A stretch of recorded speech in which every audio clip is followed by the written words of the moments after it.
Good morning, good afternoon, good evening, wherever you may be. I'm your humble host, Mr. David Null, also known as Hawkeye Two Feathers, and I greet you with the love and the honor of the infinite Creator.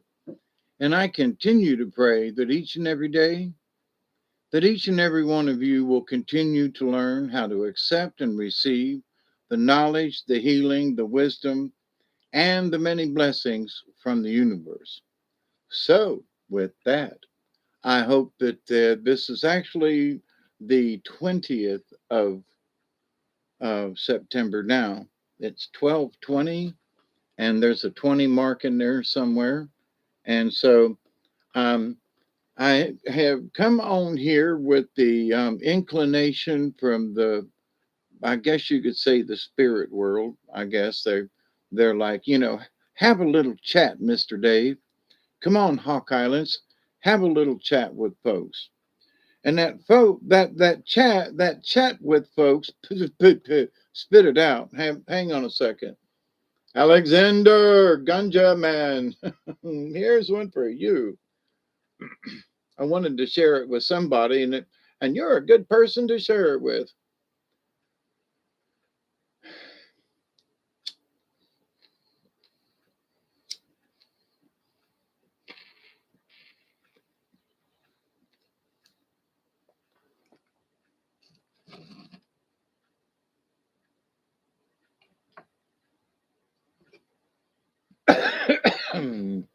Cheers.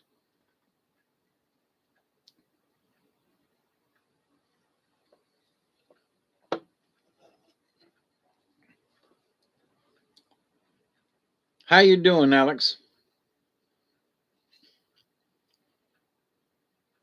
As one of my duties as as an old man, as an elder, and one of the you know job assignments I took on after my shaman rebirth thingy several years ago now, um, to wake up and be a different person, to wake up and be a different man, to wake up and get rid of those things that drug me down, and the my issues with the pedophilia with the Catholic Church, and my issues with this, and my issues with drug addiction, and my issues with alcoholism, and my issues with etc. Those things.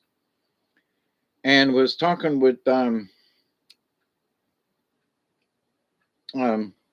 Milky Way when we were finishing up on his channel tonight, and was discussing, that it depends on the person who wants to go through that shaman death.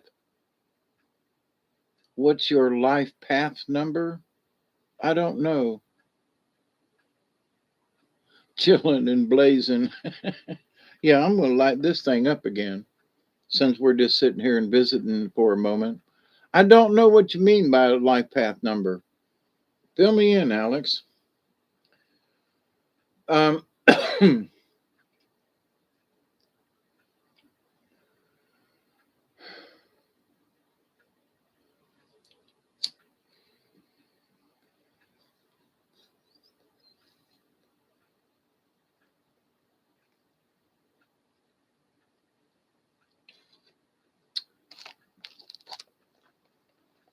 I can calculate your life path number is numerology. I just adjust your date of birth. Oh, um, my date of birth is 09/24/1952. So Sunday is my 71st birthday coming up. But so I'm a Libra, barely, and it depends on which day, what the first day of fall falls on. But 9/24/52, 1952, I will be 71. And you know what? Since I've been, talking about, oh, I'm going to be 70 years old last year. Now I'm going to be 71. Your birthday was yesterday? Well, happy birthday to you. The 19th or the 18th? Because the 19th was my pop's birthday. He's been dead since 99.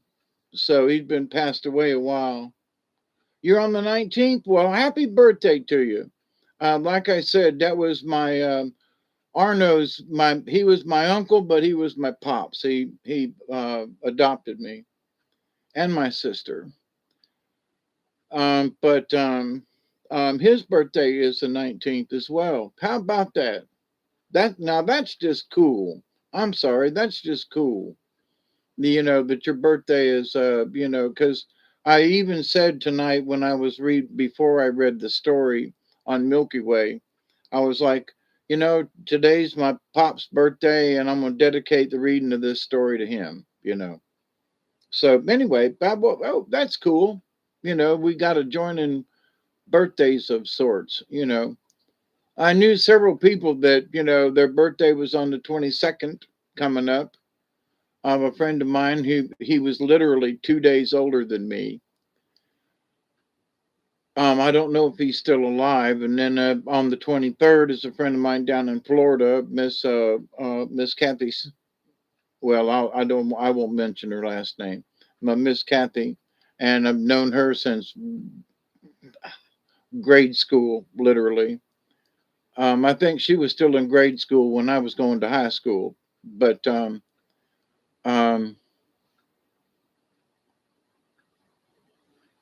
and then there's a 24th. That's me. So, but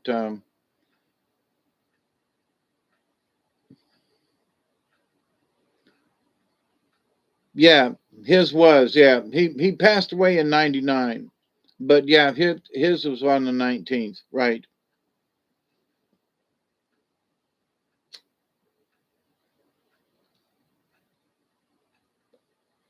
So now I can when the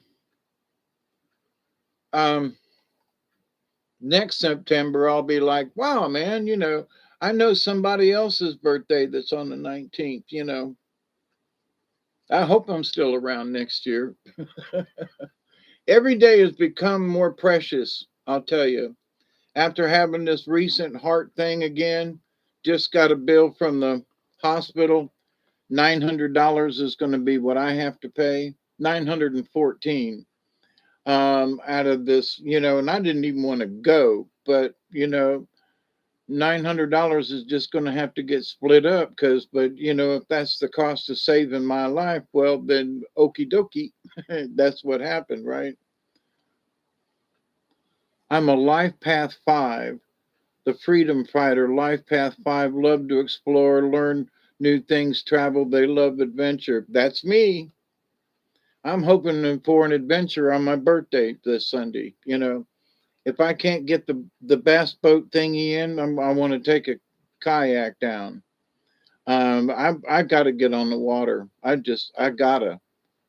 And if I have to leave a kayak down there, if I can't get it back on the truck, I might just pull it behind the damn truck with a rope and drag it back to the house.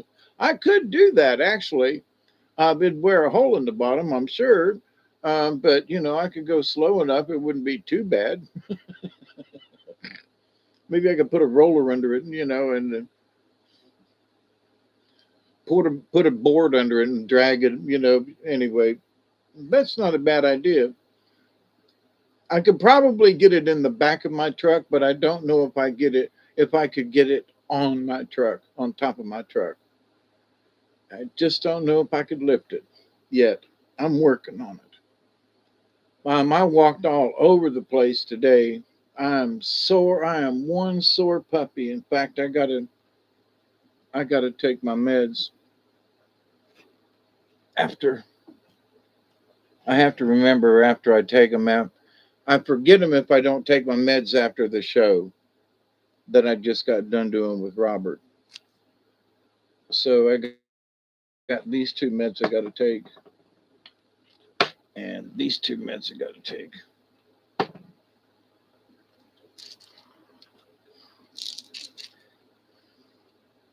and you are in a 22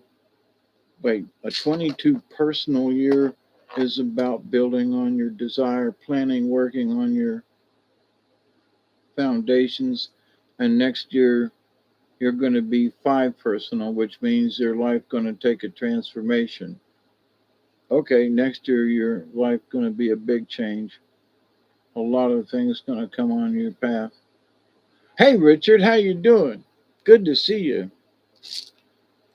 Yeah, next year I don't know what's up, but I got a feeling. I don't know. It's after this back surgery. I want adventures. You know, I decided before. What did I want out of the rest of my life? I want to go on adventures, and I want to take anybody that will go along with me. You're struggling to sleep. Well, I'm struggling. I'm not actually. I'm like wide awake. You're gonna next year. Your life going to take a big change. Oh, yeah, we'll see how that goes. I'm kind of anticipating it though, Alex. And I also was born in the year of the dragon. Let's see, that goes over there. I got to make sure I'm taking the right ones. 2 at 8.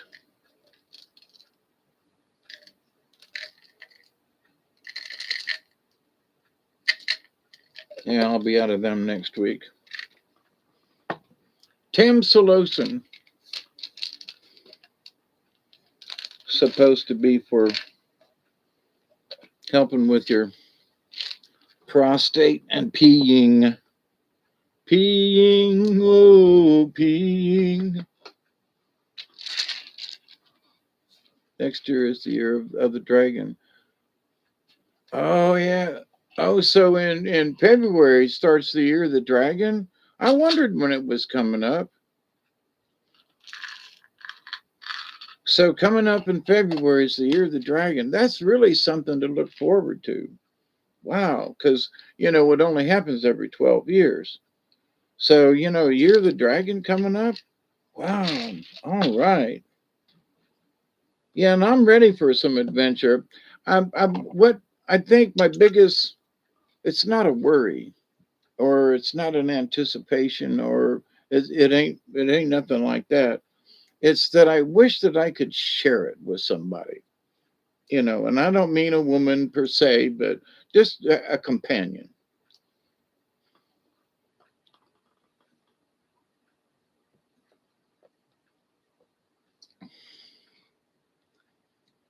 I remember you from.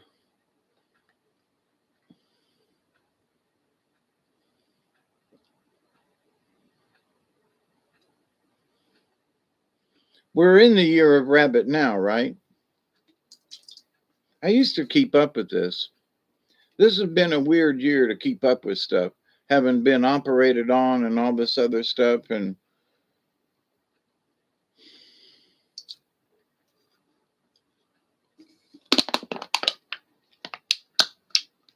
being put under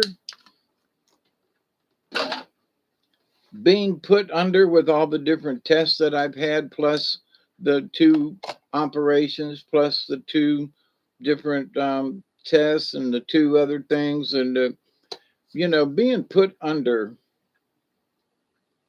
and then learning to come back out from it, having had the heart stress thing, and coming out from the heart. It it's not a classic heart attack, but it still is. Anytime, in my humble opinion, anytime your heart or any other organ decides to work on its own and screw you, you know, when the heart tries to screw you over, that's a heart attack. It was attacking me. But they say, no, you AFib, that's not really a heart attack. Well, but yeah, but it was acting up and I couldn't control it. And I was trying. Well, yeah, but that's not really a heart attack, but it'll cause one. Well, but ain't that a heart? Well, it's almost a heart attack. Oh shit. But anyway, um, So having to figure out how much I can do with my new with my heart condition. And I'm not trying to like, oh, Dave's got a heart condition. Ooh, no, my point is that in this new life thing, before I didn't have to worry about it. Even though I had a heart condition, I wasn't worried about it. I was just freelance and just go for it. Let's go paddling. Um, 11/7/73.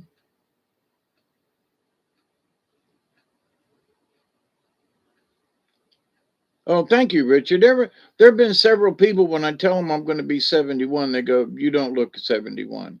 And I'm like, okay. And there are sometimes I look in the mirror and I go, literally, I'm like, sometimes I look in there and go, what? I'm an old man for crying out loud. Holy shit, I look like I'm 71 years old. And then there are times I look in the mirror and go, wow, I could pass for 60 something, you know. Wow, I could pass for 62 versus 71, Thank you. Hey, Steve, how you doing? It's my Tuesday night wrap, but I've been, me, I'm always looking at the news and stuff, and there's just been some crazy stuff going on out there. And folks that I know that they're going nuts thinking that, tomorrow, we're going to be throwing nukes at Russia, and that Russia is going to be throwing nukes at us, and that we're all going to die at any minute, you know and they are really, really worried. I mean, they're really freaking out. And I'm like, yeah, I'm talking about my birthday coming up on Sunday, but in my 71 years, my point is, when I grew up in Tampa, we were 90 miles away from Cuba, and we were worried. you know, we were taught that basically if they shot a missile off at Tampa, that we were just going to kiss our ass goodbye, because that would we would be like Hiroshima or Nagasaki if a nuke ever hit Tampa. And why would they hit Tampa? Because of McDill Air Force Base. That's why. But anyway, but back in my day, there were folks up along the East Coast, and they talk about, oh, well, we were hiding underneath our desk. Yeah, but we were 90 miles from Cuba. They could have thrown the damn nuke at us. you know, we were really close to the action. Not to say that other people weren't worried, but we were, as children, I remember, it's like, well, what happened? Well, don't look out the window if there's a big flash. Well, how are we going to know if there's a big flash unless we look out the window? And if we've looked out the window and there's a big flash, then we're already blind and dead anyway, because the whole damn wall of the school building was nothing but windows. Now they don't put windows in school buildings anymore. And I wonder if that's because of bomb blast. But anyway, it was like, we're all going to die. That's just all there is to it. Getting under the desk is just in case you survive. you know. Uh, but yeah, talk about being scared. So, but people are worried. Oh my God, we're fixing to go to war with Russia. They're going to be throwing nukes at us, and you should be more worried about folks coming over the border. If you want to worry about something, you should be worried about the cartel on the southern border and what them son of bitches got hidden in the highlands of Mexico, really close to our border. you know, you should be worried about stuff like that instead of worrying about whether or not Russia's going to start a nuclear war with us. And, folks are worried that they're going to send troops to the Ukraine. We got to have a premise. They could send united UN troops, but I thought if somebody says that we should send US troops to the Ukraine, I hope there's a bunch of people who jump up and down and say, "Oh hell no."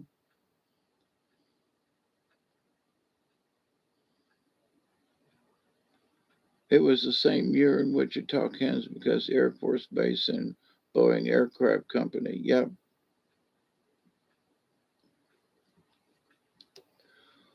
So one something that I want to discuss as part of this, how to stay calm during the chaos, and I mean this. Make sure you got enough basic provisions in your house. There are a lot of people who go crazy about certain things, but um, something that I picked something up on the other day. Now, I live down here in the swamp. I got wood all over the place. I know how to start a fire. Okay. But if I was to go someplace or do something or go off camping, what's something that a simple way that you can cook and something that you can put in a backpack and it doesn't take up very much space and you can start a fire with it or you can use it and uh,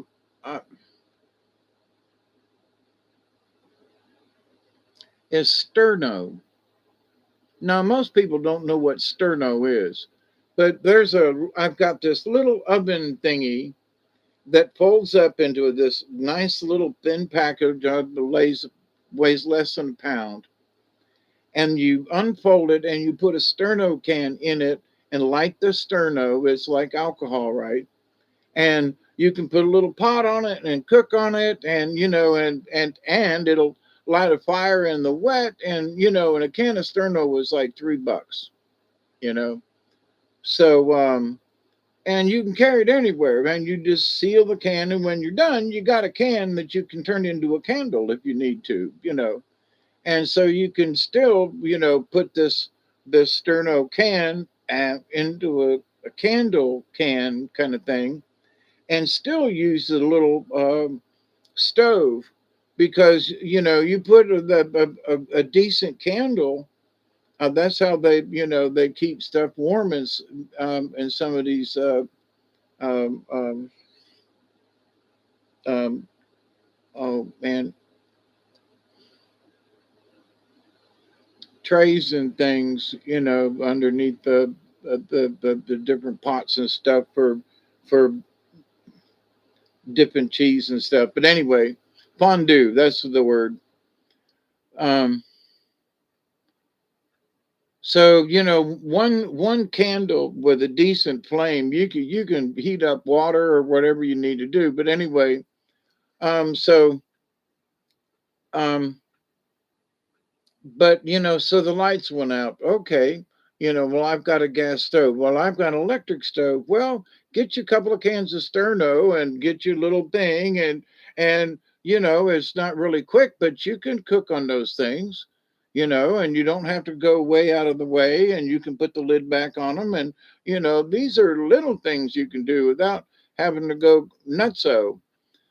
Also, something else that people, and I have used this trick for years, I've still got a couple of logs in the shed. You want some fire starter, you're worried about if the lights go out and you can't build a fire or you get stuck somewhere and you're in the wilderness, and they're always talking about stuff like that. Buy one of those fire logs, okay?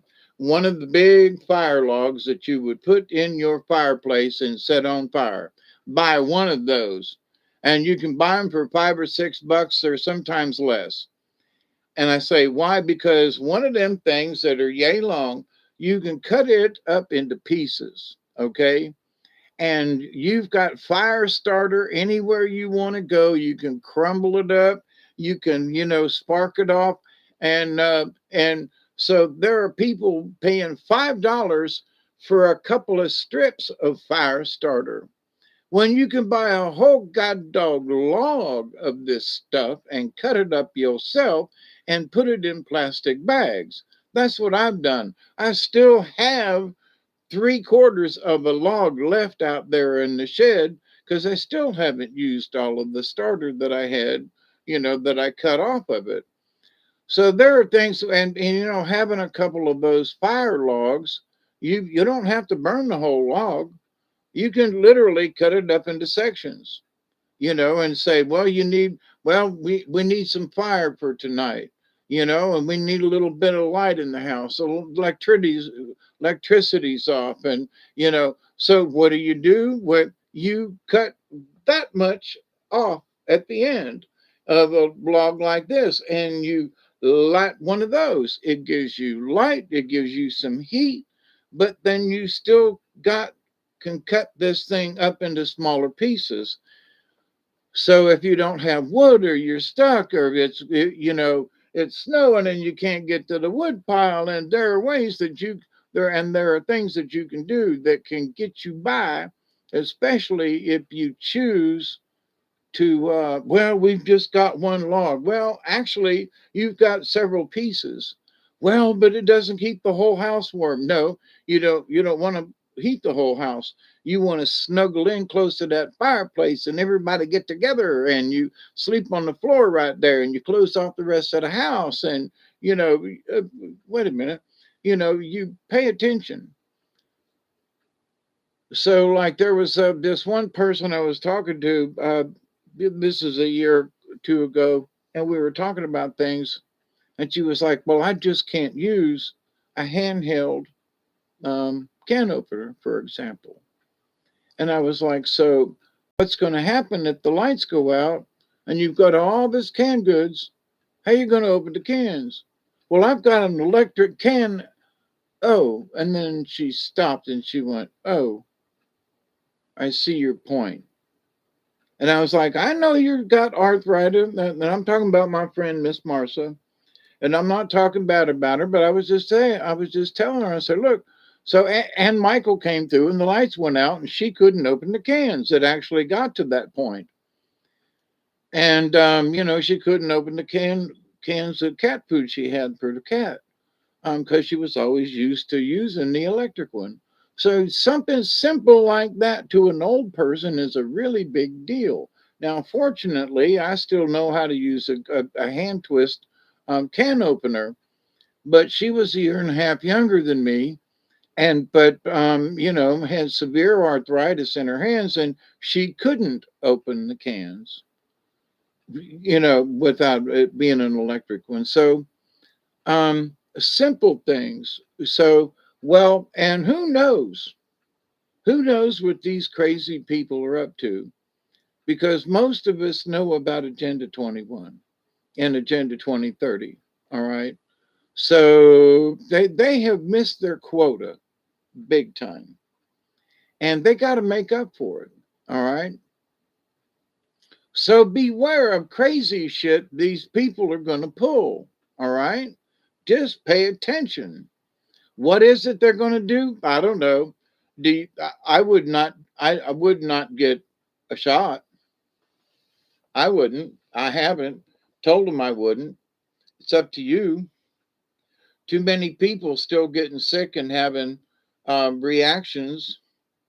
One of the latest was Megan Kelly, I think, who said, "I regret taking the thing because have had issues."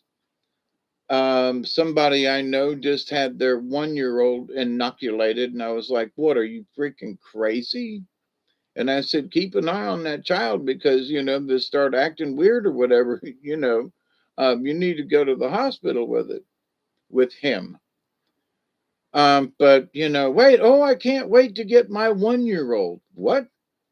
No, it's your kid, and I've known you since you was a little kid. I would not have done that to you, but you're doing it to your child. Wowzers. Okay. I thought you had better sense.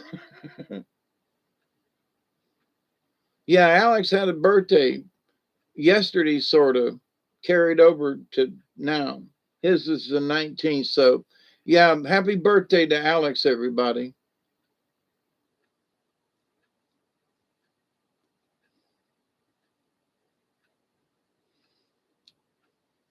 But so with the chaos, now here's something else that folks are really starting to pay attention to.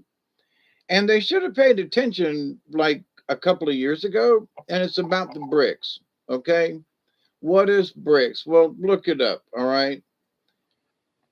Folks are freaking out because BRICS has turned down the dollar.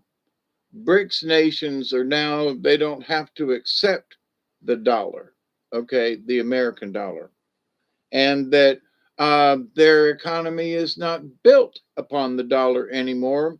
It's built upon the BRICS arrangement with China, Russia, I think it's Brazil, um, Russia, India,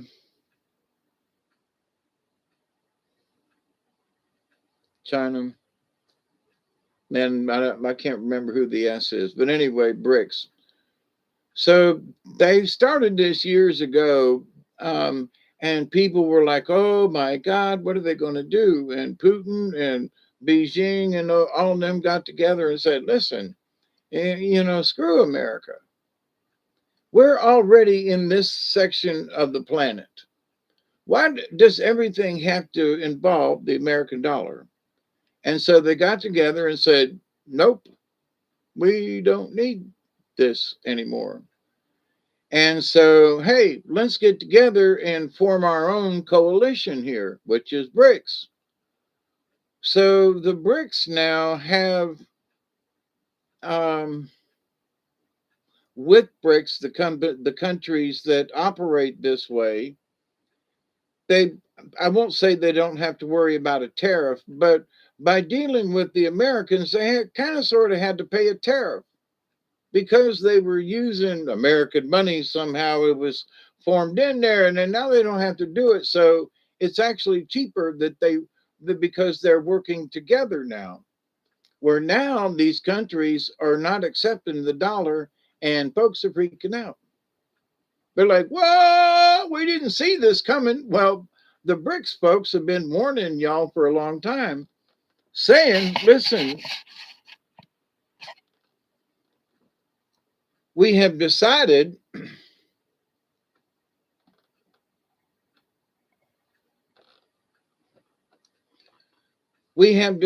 to come up with our own exchange rates with our currency. We're going to accept the ruble, we're going to accept the thing, and we're going to accept, and we're all groovy with that. And to heck with the United States and anybody that's associated with them that is trying to tell us we have to operate this way. Nope, we got it covered." And so they've been operating like this for a while, but now they're to the point where they're literally telling the United States to screw off. And I think it's great. Well, what's going to happen with the American dollar? Nothing. How's it going to affect you and me? Nothing. Now, hang on. Hey, Michelle. Hey, Barry, Richard, Steve. Did I miss anybody? Alex? Hi, everybody. Great big hugs, everybody. I'm just rambling on as I normally do. Smoke a little bowl over here. Join me if you want. Um, Smoke if you got them. Here, I'll go ahead and smack my lips on this. Doing okay, Michelle? Give Nate a hug. It's almost 1 o'clock. But in this chaos, I've got some friends of mine. We were talking about it this afternoon, and he was like, "Oh, my buddy over here is one, and he's freaking out." And then this guy over here is like, "Yeah, my family, they're all freaking out. Oh, Russia and them, and they got the BRICS, and they don't understand about this." And I was like, "What is that going? How is that going to affect the dollar bills here that you and I use? If it costs $2.50 for a loaf of bread, or $3.50, or $5.50, or $10.50, whatever the price of a loaf of bread is going to be what that loaf of bread is. That's all. It's going to be whatever the local commodity, however it gets to you, whether or not the bread is fresh. If you live way out in the boonies out west, it might take you a couple days to get bread. There might not be a bakery nearby. So, it might cost you more for bread. Whereas, like down here where I live, there's a bakery 25 miles south of me. So we got a big bakery. We get fresh bread, so the cost of bread's going to be different. So what are you going to pay for the bread? How much is your dollar worth? It's whatever the product is that you want to buy. It's whatever that value is. Well, how good is your dollar bill? It doesn't matter how good your dollar bill is. It depends on how much somebody is going to charge you for that loaf of bread. Yeah, but I got $1. Yeah, but you know, it's going to be $5 for that loaf of bread, please. What? Well, but in down where Hawkeye lives, he can get a loaf of bread for 2.50. Well, actually 2.85. So I can get a loaf of bread for less than $3. Where other places are like $5, $6, $7 for the same loaf of bread. Well, that's shipping. Literally, that's shipping. You don't have a bakery nearby, so you're going to have to pay more for that loaf of bread. So does that mean that the dollar is worth more or less?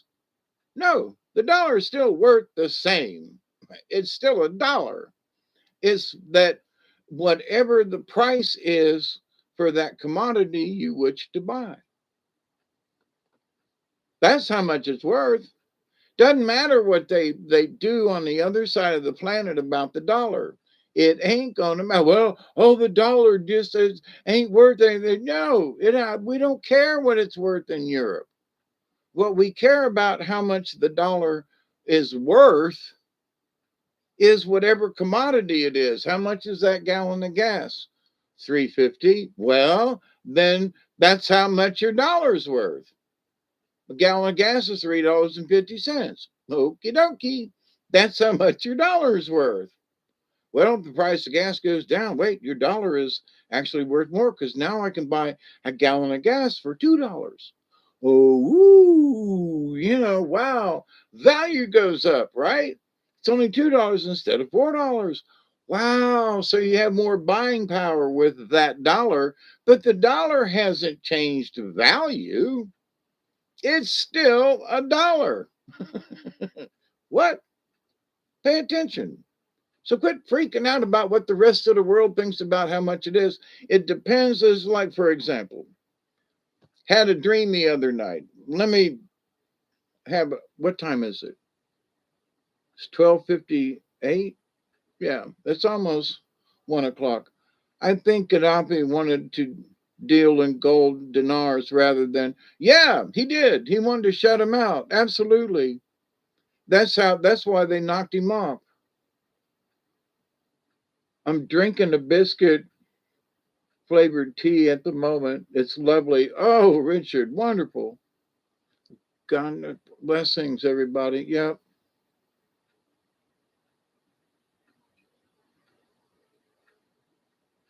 They had nails in the sidewalls. Damn, 226 for both or for one apiece.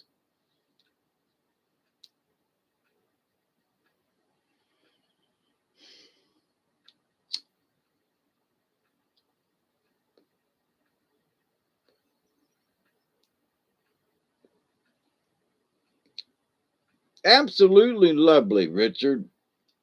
Have a cup of tea. Absolutely. I got coffee over here. So let me tell you about this dream I had. It's almost 1 o'clock. Here, I'll tell it after the top of the hour, just because I'm going to hit this one more time and have a sip of coffee. And then I'll start at the top of the hour, the little dream story thingy. And it was really interesting. And it's pertinent to this discussion. Kind of sort of got me into this discussion. Yorkshire tea biscuit. It's the future. Probably cost $50 to get them over here with tariffs and whatever shipping it would cost.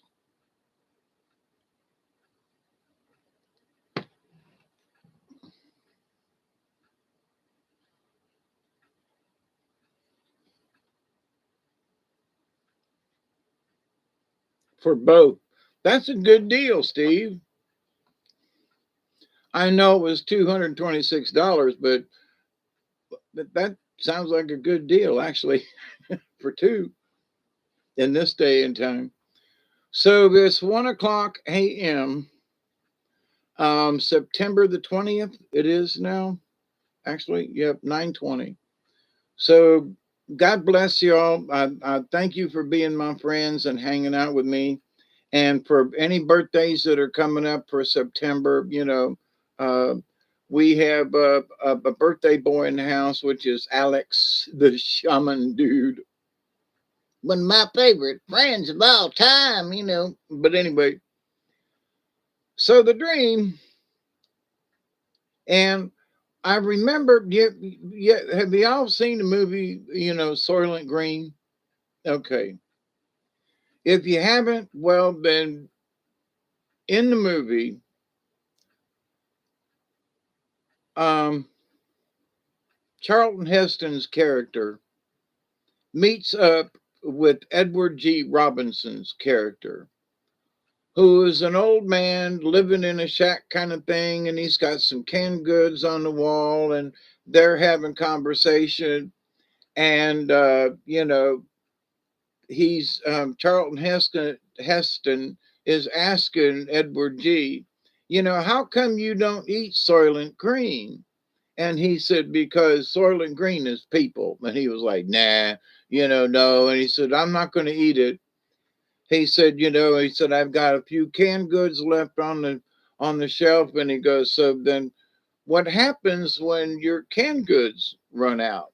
And he said, then that's when I'm going to take the ticket out, because you could volunteer to kill yourself, you know, and they have all the music and blah, blah, blah, and they would take you out, right? So the deal was, at the end, Edward G. Robinson meets with Charlton Heston. And he said, look, when I choose to go, I want you to follow my body. I want you to follow where I go and where I end up. But I want you to promise that. So my dream is that it was sort of like the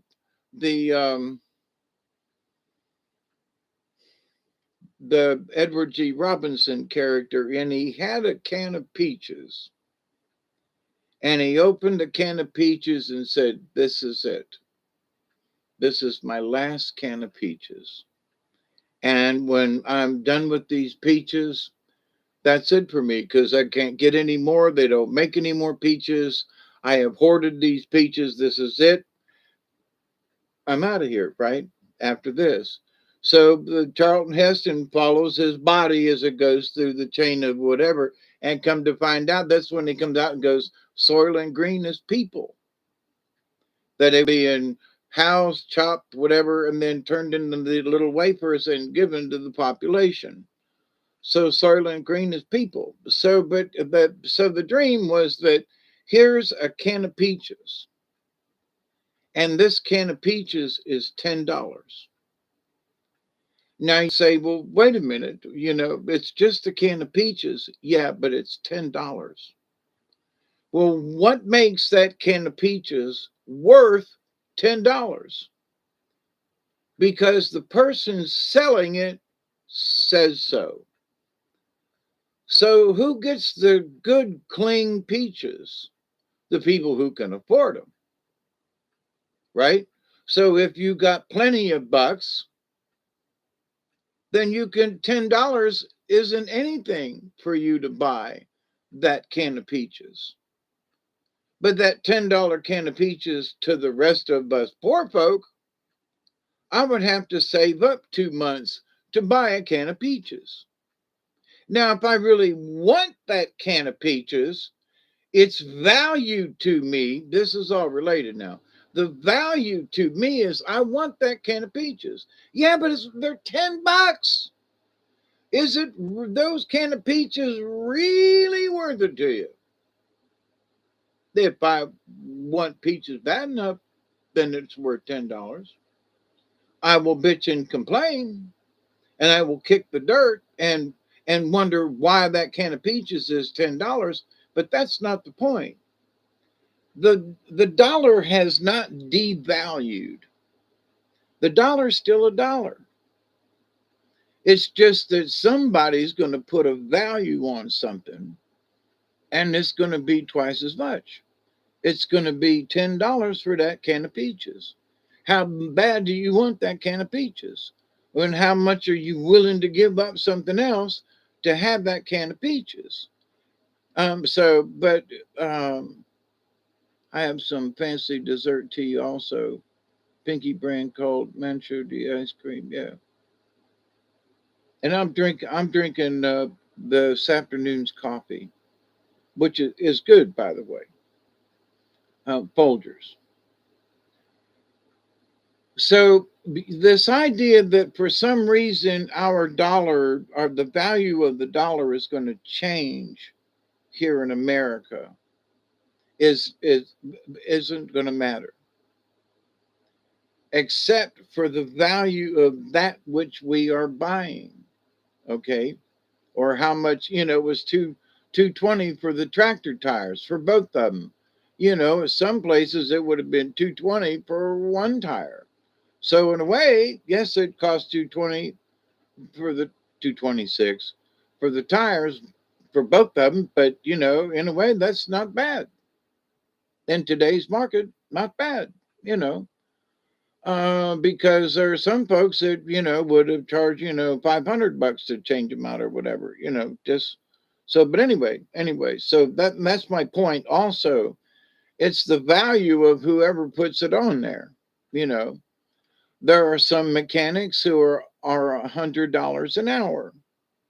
I can't afford $100 an hour mechanic. I can afford a $25 an hour mechanic. I'm not really, but I mean, I can afford a $25 an hour mechanic better than I can a $100 an hour mechanic. Who's going to do it better? Does it matter? The $100 an hour, he gets away with it. People who can afford it go to him because he is $100 an hour. Well, my mechanic's $100 an hour. He's really good. Well, okay. Where this guy over here is charging $15 an hour, will do you a slick job in 2 hours, but he doesn't charge enough. But that's okay. You know that friend of mine who changed my um, fuel pump out for me. I was like, I thought it was worth more, and he was like, no, it was about the value of what we traded was about $200. And he was like, no, no, no, it's good. And I was like, are you sure? Because, I didn't have to take my truck anywhere. You came here, you got dirty, you took it out, and he's a licensed mechanic. And so I'm like, dude, I think at 25, $50 an hour that, 200, the value of $200 uh, of what we traded, worth it to you? Yeah. Worth it to me? Absolutely. And I wanted to kind of like, here's some extra. No, no, no, no. I'm good, he says. So, but the value, that's just it. What is the value of the trade? What's the value of the barter? What's the value of the dollar? It's the value is whatever the person who owns the object or commodity decides to sell it for, you know? Oh, so the folks who are worried about the dollar's going to collapse, where? If I keep getting dollars out of the bank and they keep feeding them to me, and I can still go to the store and look at a loaf of bread is, $3.50. Okay, here's $4. I'll get 50 cents back. Okay, that's a transaction. That the value of the dollar hasn't changed. That loaf of bread still costs the same amount of money. Oh, but it's been devalued over here. It's only worth as much our buying power. Okay. We were talking about it this afternoon with friends of mine because we're all old. And we remember when we could get a loaf of bread for a dime and a penny tax. Literally, a dime and a penny tax. You could get the small loaf of bread for like 9 cents, and then it went up to 15 cents. And then it went up to 20 cents. And there was always the penny tax up to a quarter. And that was in Tampa growing up.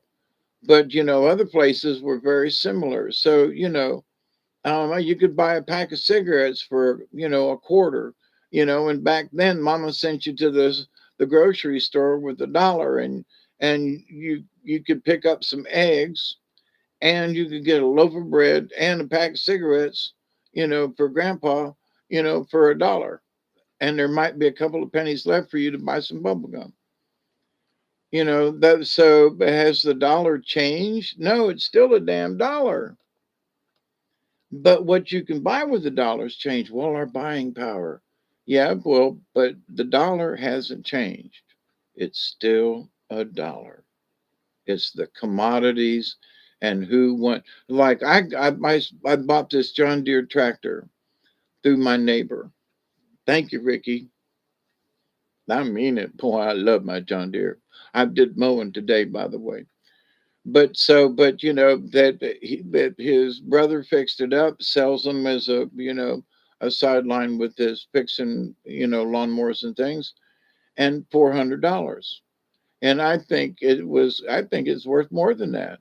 But to him, he sold it to me, and his price was for to me. I feel $400 is a good price. Man, I'm like, hell yeah.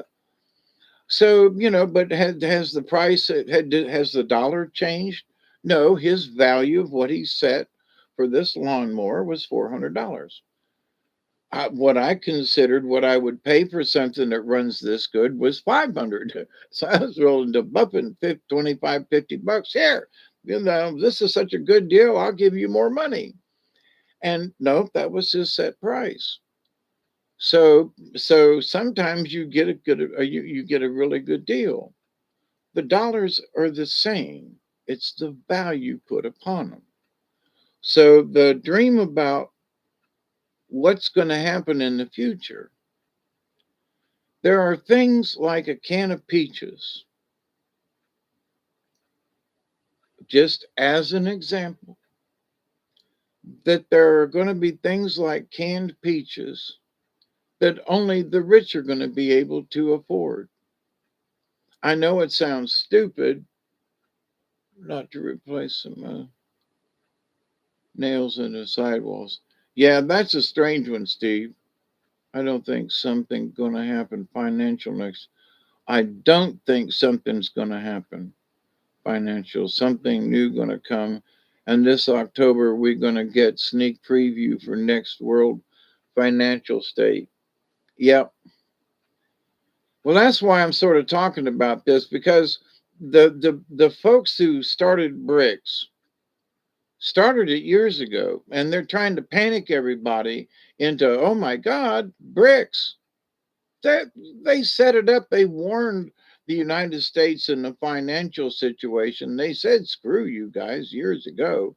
This is not something new. But how is this going to affect the United States? Well, if they won't accept our dollars, then we need to trade them in for something. Or we need to trade them something like, well, I got a tanker out here full of oil. What's it worth to you? Well, it's worth this much in rubles, or in the Chinese yen or whatever. It's going to be worth this much in our circle of stuff, and take it or leave it. Well, I want to get rid of it. I got a whole tanker full, so I guess I'll trade. So, but there's no dollars going to exchange. Okay. But somewhere, somebody will exchange the dollar for the yen. Okay. But they're not giving the dollar the favorite. The yen will get the favorite. Okay. Or the Russian ruble, I think it is. So, but the dollar is still going to be a dollar. So it ain't going to affect us who deal in dollars all the time. You know, things are going to fluctuate and the price is going to change, but that's just going to happen anyway. And is the finances going to crumble? Uh, they can crash the finances anytime they damn well please. They can shut off the banks.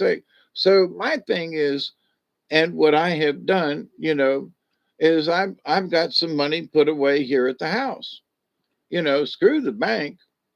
you know, and I've got change. I save my change. So I've got quarters and nickels and dimes. When the lights went out, I could still buy things. Well, our we can't use the card, but we're taking change. We're taking dollar bills and whatever. So, I could still buy stuff at the local store because they were still selling things, like in the old days, you know, hand counting and oh my God, they didn't need electricity. They still kept, selling things out of the stores. So the dollar still has value, and so does small change. So, I would say stock up on that. Stock up on a few bucks, and if you need to buy a personal safe. I would say just find something, find a place that is safe. Don't tell anybody, and put it up. It could be in an old jar or something on a top shelf, you know. And it looks like a coffee can, but it's your stash. You know, there are different things that you can do to put money away, but one thing is that if you're worried about the collapse, then put some money away and don't put it in the bank. And people say, well, buy gold, but you can't eat gold. You can't take gold to the damn local um, hardware store or wherever you need to and buy anything with it. Oh, well, I've got gold. Well, but it's not worth anything if you can't trade it. You can't eat it. You can't barter it away. Well, you're going to take some gold and chop off a piece off of that gold bar you got and trade it for some paper money because everybody else still got paper money. We're still trading in, oh, but this silver. Well, silver, unless it's in silver dimes or quarters or something, it still ain't worth nothing because you can't eat it and you can't trade it. So if the economy dies, having gold and silver is worthless. You might as well have a pet rock. Seriously, because you can't trade it. Why all the commodities are down? Oh, but if it's going to be that bad, and so the internet's down and you can't trade it, and all the money and everything, and well, if the economy comes back, and that gold that you bought at this price might be worth twice as much, but only if the economy bounces back from some severe crash, and that you have to assume you're going to probably trade it back to dollars, in order to use it. Well, I've got this, ingot of gold is worth $10,000. Good, great. But you hand it to somebody and they go, "Oh, I can't. I'm sorry, Mister. I can't change that for you." It's like giving somebody $1,000 bill and they go, "I can't change that." Yeah, I could change $100 bill maybe, but $1,000 bill, no, I can't. So a gold bar would be like having $1,000 bill. Going to a local grocery store and I go, "I'm sorry, sir, I can't serve you. I can't change that." Barter and trade for items the way it used to be. Yep. See, my point, if it collapses that bad, a bar of gold or silver or platinum or anything like it ain't going to do you worth it. It ain't going to be worth nothing because you're not going to be able to trade it or sell it or barter it away. That ain't going to happen. So invest in something you can actually use, you know? Get a couple of rolls of quarter, get rolls of 50-cent pieces. get some change, um, but like for me, my goal for a while was to buy one tool a month, something that I needed, one tool a month. So I've got a chainsaw, and I got a this, I got attachments, I got a this, I got a new drill, I got a new this, and so I've invested in tools. Why? Because you can always sell a tool, you know, barter a tool if the economy goes down. Hey man, I got a skill saw. Oh man, I've been working on a project. I could really use a skill saw. Well, how much you want for it? You could trade for that shit. But a bar of gold, what here, I got a bar of gold. Yeah, but I need a skill saw. Yeah, but I got a bar of gold. I need a skill saw. So but I got a bar of gold. Sorry, bud. Keep it. I need a skill saw. I'll trade for this. I need a skill saw. What? But I got a bar of gold. It ain't gonna matter. So tools. Invest in something that might actually. It's 121. Ooh, missed it by one. 120.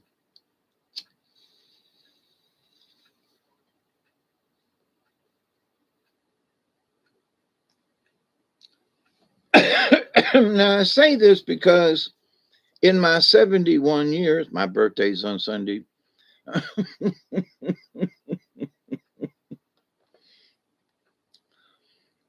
In my 71 years, and I'm not trying to stress it, honestly, I'm just, it's looking back over it, like I was chatting with friends today.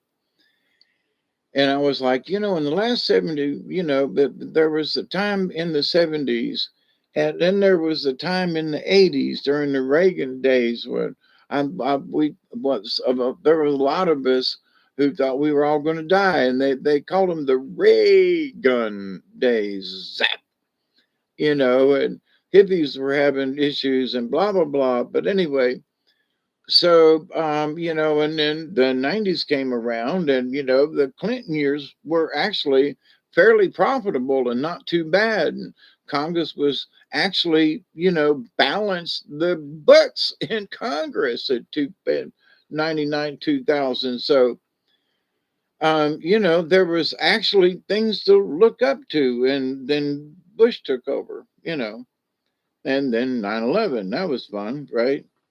So, and it's been weird ever since. But there were times, so life has been this nice little roller coaster. Um, yeah, come on over. Yeah, we'll trade. You know, a little bit of mine with a little bit of yours, we'll share.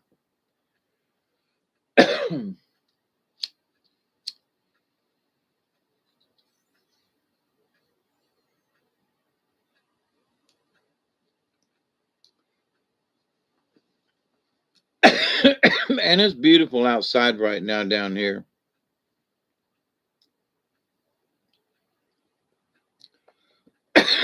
Yep. And trade for value, if in my eyes, if my neighbor says, well, I think this tool is worth $100, and I go, yeah, but I was just pricing them, and it was the cheapest one I could get was 125. So he says, well, I'll let you have this tool for 100. So in my mind, I go, yeah, but I was fixing to pay 125 plus shipping and wait 2 weeks. You've got one for 100.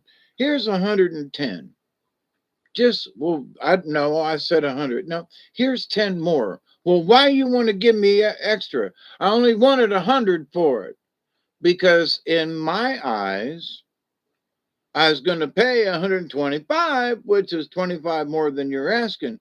He's good with the 100. But in my mind, I think he deserves extra. Now, should I try to press that extra $10 on him? You know what I mean? Which uh, I have done. Okay, here's 10 more, but but here's 10 more. No, here's for your trouble. No, no, no.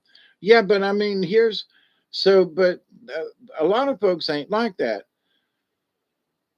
And a lot of times you look at something and somebody says, "Yeah, but I want 400 for it." Well, here's 400. Yeah, but and then there's tax, so that'll be 425. Okay, here's $25 more, and then there's the delivery because I brought it to you. Okay, how much is that? Well, with gas and you live out in the country, that's another $25. Well, now it's 475, 485 now for the lawnmower. I'm making this up now. Okay. Hey, Katniss. But now the lawnmower that was $400 because of things tacked on like delivery and prep and blah, blah, is now 475. So then there are people like that, you know? So, but it still boils down to the dollar value has not changed. It's still a dollar. It's what the people who say it's worth. Well, there's the value of this lawnmower. In my humble opinion, is 400. Okie doke. And plus tax. Okay. And delivery. Okay. So now it's a $500 more. Hey, Mossy man, how are you? Right knowledge and inner peace. Okay, right back at you. I would love a neighbor like that, Steve, and his veggies. It's 6:23 a.m.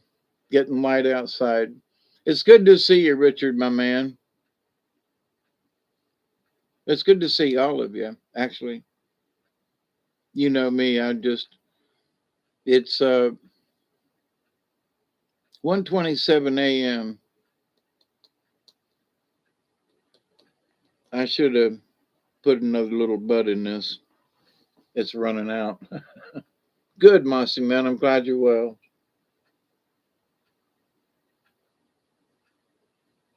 It's 10:27 on the West Coast.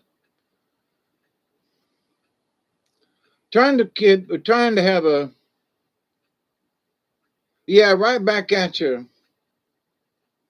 And I know I've talked about it over the months and years, that I'm always praying for you folks.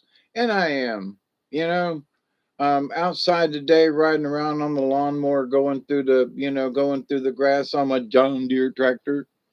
I was like, man, it's a beautiful sky. The temperature's just right. Oh my God. These are the days that you just, you know, have them hot days that are muggy and you're sweating and, oh God Almighty, the humidity's just right and the temperature's in the 80s and you're just, oh yeah, man. Oh, this is what we live for down here in the South, the weather like this, and it's right around my birthday, which is always, this is a birthday present for me, is the cool weather, because now I can go outside, and it's 82 degrees, and it's like, and the humidity's 40%. You're like, oh man, you feel like you're on a different planet. It just is so easy to breathe, and been stuck inside with the air conditioner, and the fact that I can go outside and it's so beautiful, and oh man, good to be alive. Oh gee, Manise, happy birthday to me. As far as the weather's concerned. Oh yeah, buddy. So, but everybody else gets to enjoy it too. It's just in my mind. So the value of the colder weather and the lower humidity is the value is only for me, you see. It's almost like the dollar. The value of the cooler weather to me is like, oh my God, it's like somebody sent me $500, for a birthday present, Oh no, somebody sent me that kind of money, I'd have to pay it to the hospital for my last visit. But anyway, yeah, I'll work it out. They have to wait till next year, but I'll work it out. Um, yeah, hospital bills. the weather here is 74, but humidity is 89. Oh God, wow. I'm plodding along. Yeah, so last night we all agreed to my brothers that came by to visit me this afternoon. We were like, dude, the last night, it was like 63 degrees. And we were like, oh man, and early this morning, and it didn't get into the 80s until like 11 o'clock. Which is like normally it's 80 degrees by 9. And muggy, and you're sweating your butt off, and folks have been starting to work literally before sunup because it's been so hot and muggy here. And now it's just like delightful. And it looks like the next 2 days are going to be this way. So, yippee for all of us. I hope your weather is cooperating where you're at. It's lovely here. So, well, we have to worry about this climate change shit, and it's always hot all the time, and it's always, and we're record breaking, heat, and oh my God, we're all gonna die, and oh no, it's perfectly lovely. Let's go fishing. Hey, Katniss, what you wanted, son? Little darling, it's been a long, cold, lonely winter. Little darling, it seems like years since it's been clear. Here comes the sun, doo doo doo doo. Here comes the sun, and I say it's all right. Hope somebody it will snow in LA. Always wanted to holiday in Portugal. Hope the weather was good for you, Katniss. Yep. Oh, did you go somewhere? Cold and gray. Yeah. Right now, I've argued with family and friends who live up north, and I go, oh, it's so hot and muggy down there. Yeah, but when it gets September like this down here, it's lovely. you know, Come on down. I'm in Portugal, David. It was my birthday yesterday. Oh, God, the 19th or the 18th, Katniss? Because Richard, his birthday was the 19th. Oh, golly. See, in the 19th, well, happy birthday. Because the 19th was my pop's birthday. And I was celebrating his birthday. He's been dead since 1999, but his birthday was the 19th. There's two of them. Alex, the Shaman King dude, his birthday is the 19th. And my pops was on the 19th. The 19th of 2022, your dad died.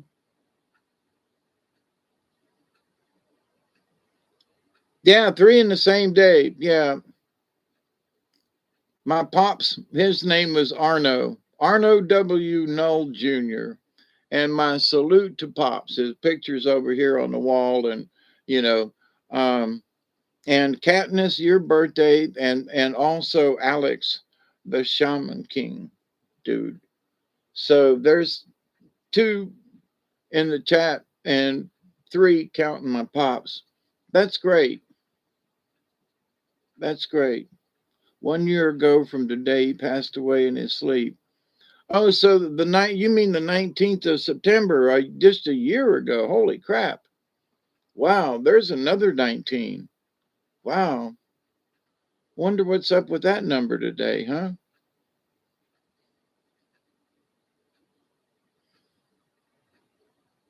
Yeah, I'm sorry to hear that too, Mossy man. I seem to remember something about it though. Um, Last year was so chaotic. Well, this year's been chaotic too for me with being in and out of the hospital and all that kind of stuff. And my, when I talk about my hospital stay, I'm talking about being put under. I'm talking about not just going under the knife, but I mean going under, you know, being put asleep and put under. And coming back out from that. I've been having the weirdest, like, I don't know. I wake up in the morning and I feel like I'm waking up from just having come out from anesthesia. It's been a really, it's been really weird this last year. And after this last hospital stay just a month ago, there's something about this. I'm waking up like I'm coming out. I'm waking up, not just waking up from being asleep, but waking up from being in some kind of a drugged state, like being put under. Uh, I don't know what they use now, but you go right away, and you don't nothing till you wake back up, and there ain't nothing in between. And if there is, it's very vague. So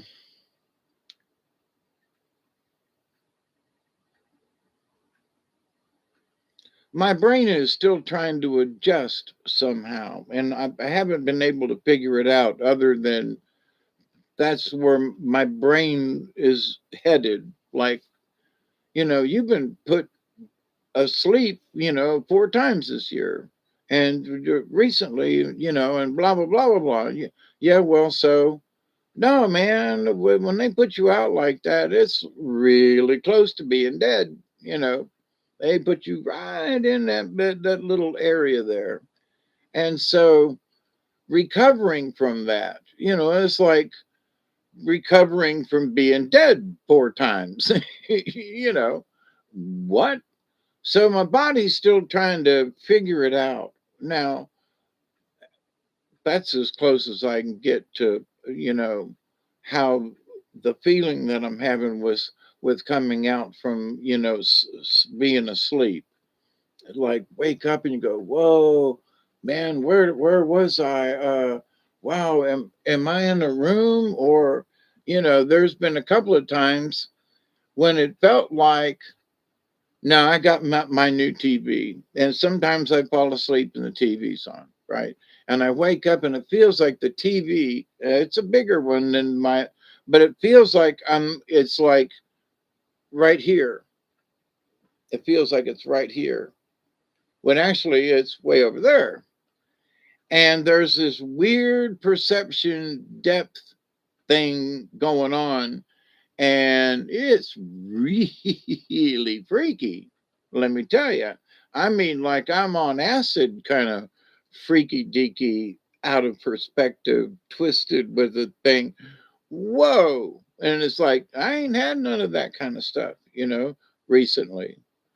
So how come this stuff is looking freaky deaky like it is? And my spirit guides had a little chat and said, okay, guys, what's up with this? What's going on here? Well, it could be weird thinking you're having issues, like in my brain, some kind of flashback of having been put under for these operations and procedures and stuff. Okay. Sort of like a PTSD of being put under. Really? Think about it, Dave. Okay, I'll ponder it, but really? I'm having PTSD from being put under? That's what we're telling you. Now, ain't that some shit? So I don't know if this is true or not, but it's like has given me pause to think about some of these weird dreams and coming awake and stuff. Just different things. I hope you had a happy birthday, Katniss. Honestly, I haven't heard anything from Alex. He may have dropped out, but happy birthday to him as well. Uh, us September babies. I don't know what it is about us. You know, You folks are, Katniss, you're still a Virgo, and I'm barely a Libra. And my dad and I used to argue all the flipping time until finally one day I realized something. I was talking with somebody who did card readings and stuff, and she said, you're a Virgo screaming to be a Libra. And she said, you're always going to argue with your dad until you realize you're a Virgo too. And I went, what? Well, he's born on the 19th and you're born on the 24th. Yeah, so what? I'm a Libra. Yeah, but barely. And he's trying to be a Libra, but he's a Virgo. And you need to work that shit out. Well, once we got over that, and so we would have these pleasant arguments later on in life, which were great. But early on, it was nothing but, fussing and fighting and, and arguing and screaming and it was that almost being a Libra and almost being a Virgo but once I looked at it, went, whether he's right, meaning my pops, whether Arnie was right or not, I had to be a man enough to go, but that's your opinion, ain't it, Pops? Yeah. Okay. You know, so, I had to accept his opinion. And then when he started seeing that I wasn't going to argue with him anymore, he started to accept my opinion because now we weren't arguing with each other. We weren't screaming, and he could hear my opinion and go, well, that's not such a bad idea, Dave. Well, Pops, I've been trying to, don't ever go that way. Well, Pops, I've been trying to tell you that this would work and you wouldn't listen. Don't go there. Nope, nope. Well, thanks, Pop. I appreciate it. I think it might work too. What do you think? All right. And in your mind, you're going, yeah, but you dumbass, I've been trying for the last 2 months to get you to, go along with this idea, which, when we were on the carnival, there were certain things that I was trying to get my point across, and he just wouldn't listen, right? It was his ride, it was his this, it was his, okay. But then finally, instead of trying to scream at him, I just, I calmed right down. And then I said one day, I said, well, I put it up like this. What do you think? And he goes, well, that looks like okay. And I said, this fence would ride better here if we put it like this. Well, that's not such a bad idea. And it was easier to load and unload. They had a chairplane ride, and I operated it for him for 2 seasons for him when he got real sick, and went on the road with it. And so, and they had a bouncy thing and another joint and what else, something else too. But anyway, the train ride, not the train ride, but anyway, so we had the chairplane. um but anyway, so it got to the point where mom was on her Valium and she screamed and hollered a lot, and I was just like, listen here, you know you weren't there. It was easier for me to load your truck this way. Everything else is the same way you loaded it except this. Shut up. I did a good job for the last 5 months on the road. You weren't there.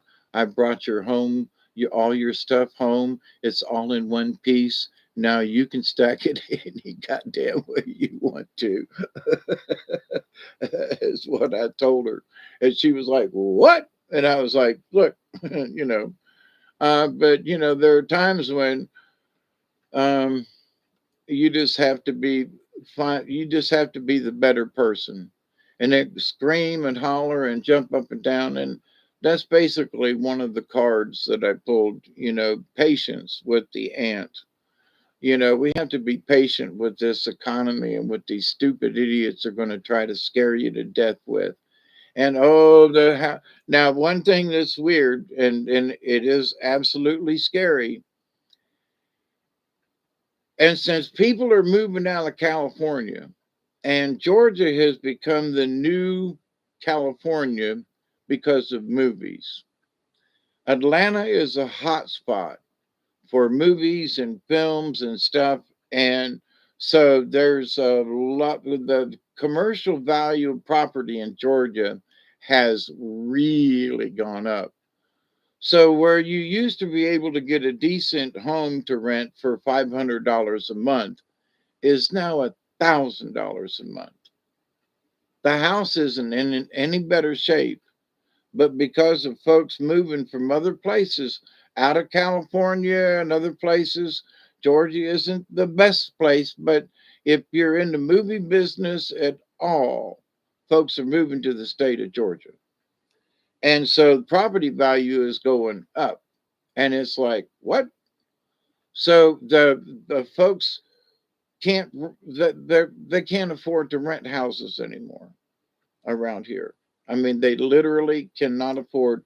And you thought it was only in California. Well, California's problem has moved to Georgia, to where you can't find a double wide trailer for about $1,200 a month.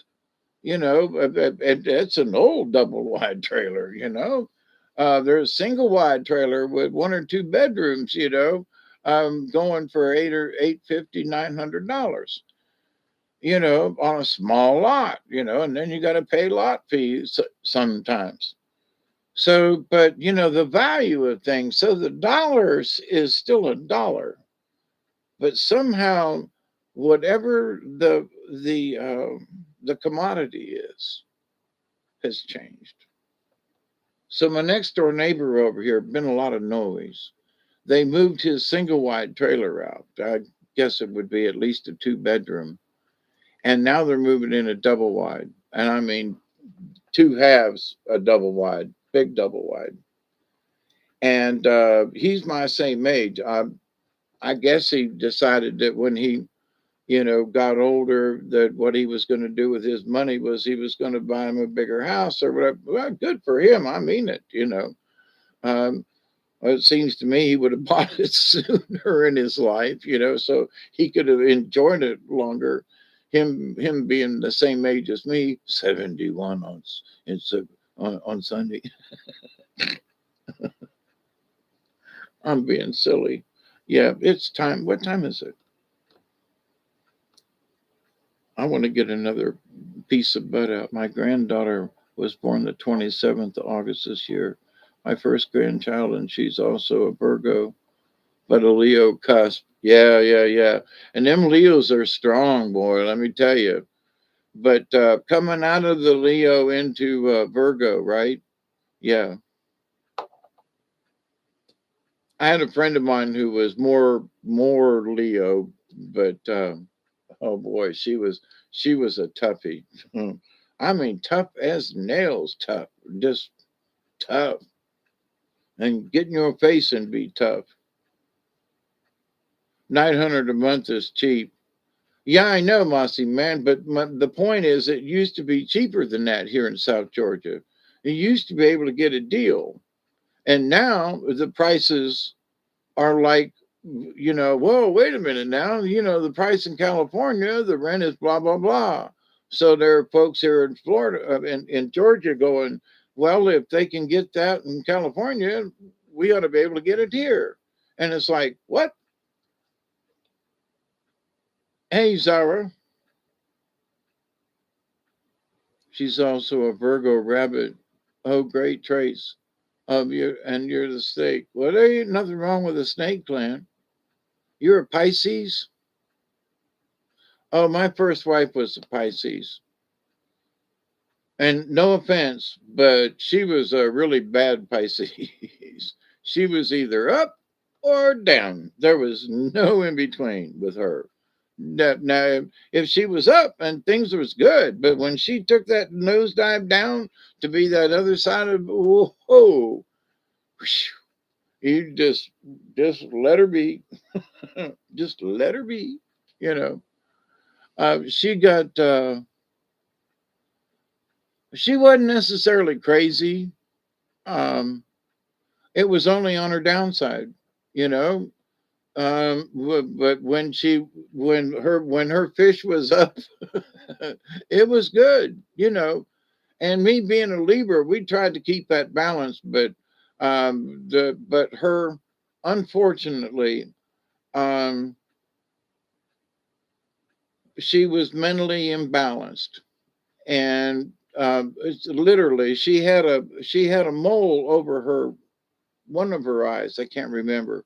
Anyway, she went to the hospital to have it removed, and it literally had a tail that went around her brain all the way to the back. And when they popped that sucker and started pulling it out, all this stuff and juice and everything, you know, we'll leave that part at that.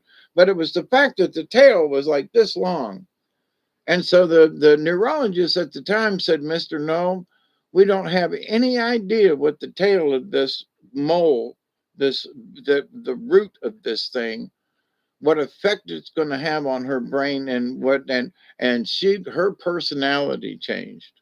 Oh boy.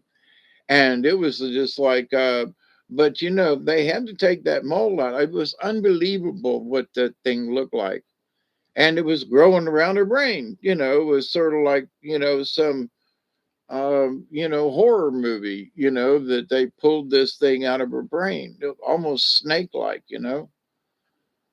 But anyway, but after that, we did not get along. You know, there was no way to try to get a balance, but found out why we were having so much problem, because that thing was growing in her brain. It was making her nuts, buddy. So she was tentacles. Yeah, it was weird. I'm telling you. Had to go to Tallahassee, put her in the hospital and all, and you know, from up here to drive to Tallahassee and back is a big deal. But you know, and especially back then, in the '70s when this was going on, it was strange. Um, she did get better, and she was able to, you know, get a job and not. But she did go through some. She was um stealing dead patients' medicines from a nursing home, or a patient that didn't take one night. She was asleep, and so she'd swipe it, and they caught her. She worked at the nursing home for years. They didn't fire her because she did a great job, but at the same time, though, she was pilfering pills, you know, and you know, for her own, she wasn't selling them; they were for her own addiction. And then she used to get on to me because, oh, you got busted for pot. Yeah, I did, you know, and yeah, I spent a year in jail because of, you know, some for some snowy stuff, you know, some MDA. Yeah, that's true.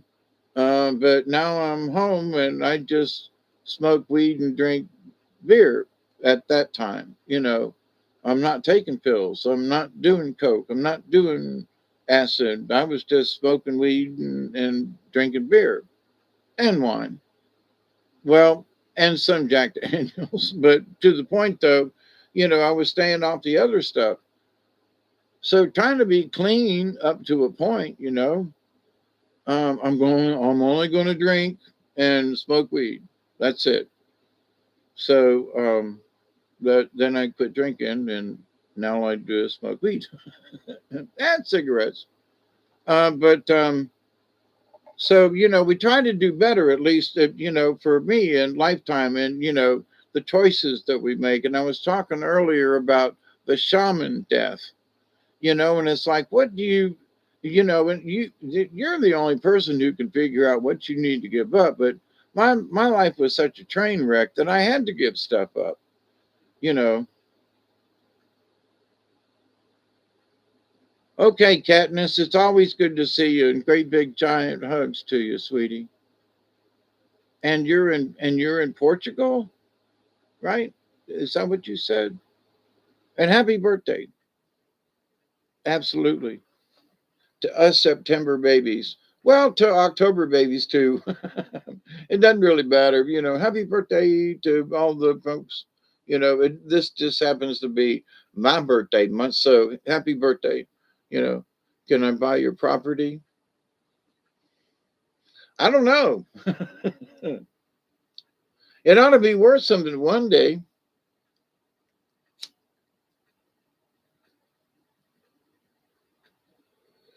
I know I haven't talked about it in a while. I was really worried about who was going to get my property and so forth. Well, my buddy Rob, I'm still ready for him to go ahead and be the keeper of the place after I'm gone. Um, I was hoping to hear from the grandchildren. 18.5. Back to the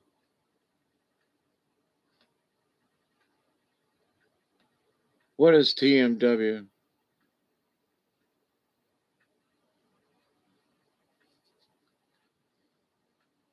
God, I would love to go over there and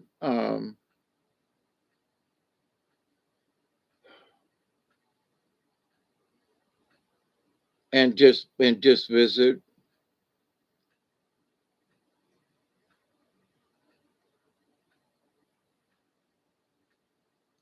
75,000. Right now it's worth 50. Well, 49.5, 50 grand. But if I was to push the fact that it's on the Little Ocklawahnee River and that I have riverfront property, I could get more. But at the moment, if I try to get more, then I have to pay more taxes. So if somebody says, "Well, oh Dave, I can get 75 grand for your property," yeah, well now I got to pay taxes on 75 grand instead of 50 grand, which is where I'm at the moment. So I don't know whether or not I want to sell or just hang out here until I'm dead. So what we were trying to work out, and he's got a new baby and everything. And what we were trying to work out was that sort of like that old folks thing, remortgage your house, get paid for it. What do you call it? Reverse mortgage. So he was going to pay me for the property while I'm like so much a month. Um, and that the money that now this was my choice, but that the money that I would get for what he paid me for the property, then I would fix up the shed and I'd get a new roof on the house and I'd do a couple of things to fix up the place. And I might maybe, well, I'd at least fix my vehicle up better. And I would get my, my Toyota running again, and so that I could use the equity in my property and use it before I die. I'll get some use out of it. So, but we just haven't got there yet. He'd been very busy with that, and so, um, and me being in and out of the hospital and so forth, it just hasn't been on our priority. But we talked about it today, and we need to put it back on priority. So I need to get a living will because there's nobody really nearby. He knows not to unplug me right away, kind of thing, but he's not my family, but he is on my primary. But I need a living will in case something happens.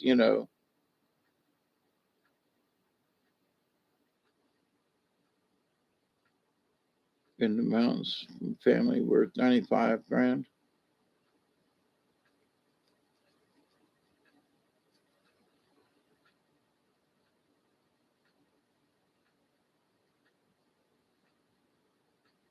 Bedfordshire. I love the names in Britain. I swear to God, or UK. Richard, do you prefer Project Skyfalls? How you doing? Do you prefer UK or England or Great Britain? I mean, which is what if what do you folks call it? You're saying UK, uh, or are you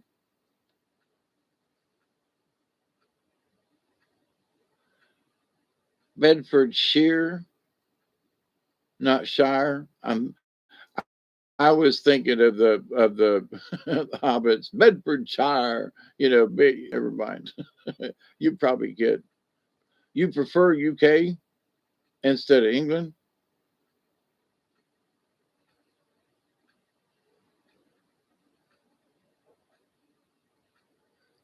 Not much Great Britain. Not much great about Britain, in my opinion. Can you be in my living will? What, are you going to unplug me too soon or have me hang on? Yeah, well, they keep asking me, do you have a living will? And I'm like, no, why should I? Well, this last time they put me in the hospital, it was kind of sort of against my will. I didn't really want to go, but, I had to. It's like, well, so yeah, but what if something would have happened? Well, that's true. What if something happened? It didn't, and I was lucky, but maybe I should consider, some of this stuff. Wait a minute. Do you think you should unplug me? Well, they wanted to send me home early, and I had to sort of fight for that right to stay in there one more day. It's going to cost me up the wazoo for that one day, though. Let me tell you, $900. But it's like okie dokie. If that's how it's going to go for me to be safe, then I pay the $900. That's how that's going to go. But how much as things go, how much do you pay to be safe? You know, the visiting nurse came by today and she checked my heart rate and pulse and all that good stuff and wrote it down and all that good thing. And it goes right to the hospital and to the doctors. That's great. So the service, she comes out once a week to make sure I'm still breathing. There's nothing wrong with that. But if it's gonna, I haven't gotten a bill for it yet, and I might not get a bill for it. But is it still worth it for somebody to come by once a week and check my health versus me have to go to a doctor or something like that? Since I live out here in the woods, it's convenient. But again, I don't know how much it's going to cost me. If it does, last time it didn't cost me anything for the visiting nurses. So far so good. So the but how much is it worth to you to to feel safe and comfortable? Well, I'm comfortable with this nurse coming and checking my health. That's a good thing, right? So, but how, there are other people who are not comfortable with that, you know. Um, yeah, and I actually, I drove my John Deere down in the woods today, and oh my God, down here on this end, there are several trees. I had a trail cleared out where I could drive my John Deere to the other side of the first low spot, and I could drive all back and forth up and down on the first ridge out back here. And there's a big old ass two trees down, actually, one across this way and then one down here. And that was just in the last storm recently, so it put a well, when a hurricane came through, it knocked a tree across the driveway. There's a tree still across the my second driveway. And it's like head high. You have to duck to get under it, but it's a big pine tree that fell across, a green one. And then I noticed that in cutting through with the lawnmower today, there are two other big pine trees this big around that have fallen in a separate area where I used to mow in front of the trailer over here. There was a nice green spot in between some pine trees. Well, there's two big pine trees that fell across in that area. So, and this last few wind events have dropped several trees all over the property. So it's like, dang, and then down here on this end, where I used to drive all the way down to the property line, there's a great big old pine limb that has fallen since I mowed the last time, which has just been a couple of weeks ago. So I was mowing again to make sure everything was down because I wanted to be able to walk around, because it's deer season, and whether or not I hunt them, I like to be able to walk through the woods to be able to spot them. And of course, now that with Duggar, he loves to chase them. But there are other things get to see in the woods. But but there's a bunch of tree limbs and full, I mean, full size trees, big trees that have fallen. And like, wow, man, that no oak trees, but I've lost several pine trees. Just sort of odd. And I noticed with a couple of the pine trees that there's some insects at the bottom of the tree. So we've got some insect damage. That means I've lost 5 big pine trees here in the last couple of months from the wind. That and pine trees I did not think would fall down have fallen down. One almost fell on the trailer over here. I mean, right up to the thing. So, um, and I don't burn pine in my heater. So I'm just going to have to try to cut these things up. I don't know what I'm going to do with the pine. If they're rotted, then a lot of the trees probably not going to be any good. But I could make a one hell of a bonfire. I need to change my will because my wife was on, but she died 8 years ago. Yeah, things like that. We need to fix things like that, Steve. Because that was one of the things I talked with a friend of mine, and she was like, "Well, but you don't have any kind of a will." And there's a website now is something like some um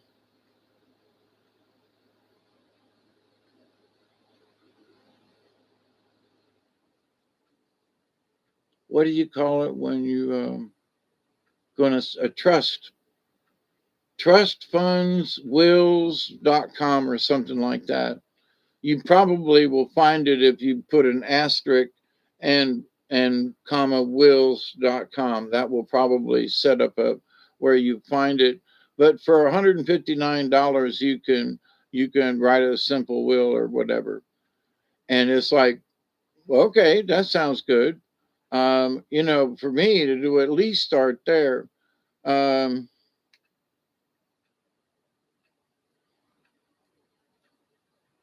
what I thought I was going to be able to get my granddaughter up here and that we were going to work out some kind of thing and I was going to be able to put her on the property and do these other things. The state of Georgia has made that a whole lot harder to do.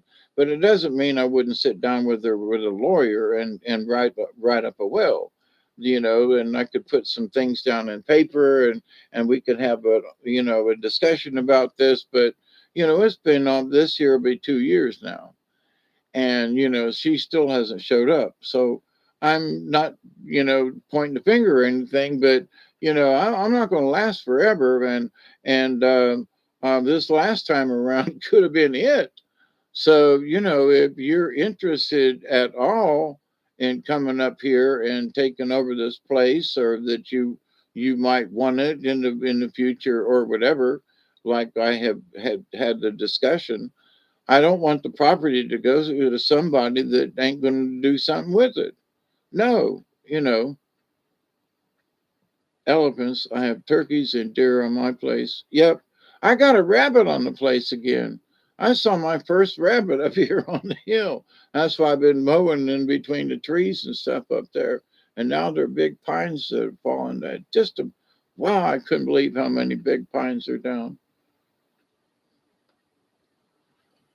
But so anyway, um, now that I have survived all that I have survived this last year with the first heart attack, my elective surgery and everything this year, and now the second heart attack daily. Um, you know, my plans for the future are to work within my means, and I mean I want to do some work, but I'm going to have to be careful with my heart, and at the same time, I'm going to have to push it with my back because, there's going to be pain. And the best I can do is just keep trying to work it out. So I can still walk. Some days are better than others. But, as soon as I get things stable with the bills, with I couldn't get to it in the spring because I had the back surgery. But so for my long-term plans, I've already started a side over here. I want to plant some fruit trees. So the weather's changing and it's time to buy into some trees. So we've got a local place, it's Tai Tai, that's about 40, 50 miles from here. And they sell all around the United States, all kinds of trees and shrubs and bushes and all. So um, I'm going to, where I'd planned to do it last year and didn't do it, I'm going to follow through on it this year. I'm going to spend, if I can afford it, $50 a month. And I'm going to buy two or three of something if I can, or one of something, depending on what kind of fruit tree or whatever, and start planting them this fall. And that by at least by in the spring, I will have had, on October, November, December, January, February, March, April, at least seven trees or bushes or something in before April comes, or, before the end of April, so that I can start my little orchard over there. I planned it last year. I cleaned out the area, and then didn't do it. So in following through on things, that's what I want to do this year. So in looking towards the future, of whoever comes, hopefully I will get the opportunity to share in some of the blueberries that I plan to buy, or maybe in 5 or 10 years there's lemons or some kind of fruit on some of these trees. And if not, then whoever gets the property later on. So I'm looking. There are a couple of pear trees that have come up, and there are pears on them this year. They're small pears, but they're pears. So in the next year or two, there are going to be pear trees all over this. There are going to be pears all over on the trees that are already there. So that's an investment in the property. So my point to this is that whoever gets this place, I want them to feel the same thing with the trees that are here, and the river that's here, and respect. Well, I've got wild turkey that run through here. We've got deer that come up and down the driveway. You know, there's armadillo that's in the yard. There's foxes that run around. There's rabbits again. There's all kinds of wildlife here, and that's not counting what's down on the river. And we had um, um, an otter that used to live back here on the river. And that one ceremony that I did that one time, the otter popped his face up out of the water and gave me a big old grin and right back under the water again. So, and there's huge turtles. There's mudfish, in some of these holes that are just ancient, because very few people ever get down here on the river. It's a forgotten river, but it is a river on a map. So there's a lot of ancient history that's just here. You know, um, so I'd like to pass that along to somebody who would be interested in it. To go sit on the river, or maybe when the river's up, would put a boat in it, or something. Respect the land. But anyway, so, but got to start somewhere, and a living will in case I have to go in the hospital and they want to unplug me for some reason or keep me alive. That might be the case.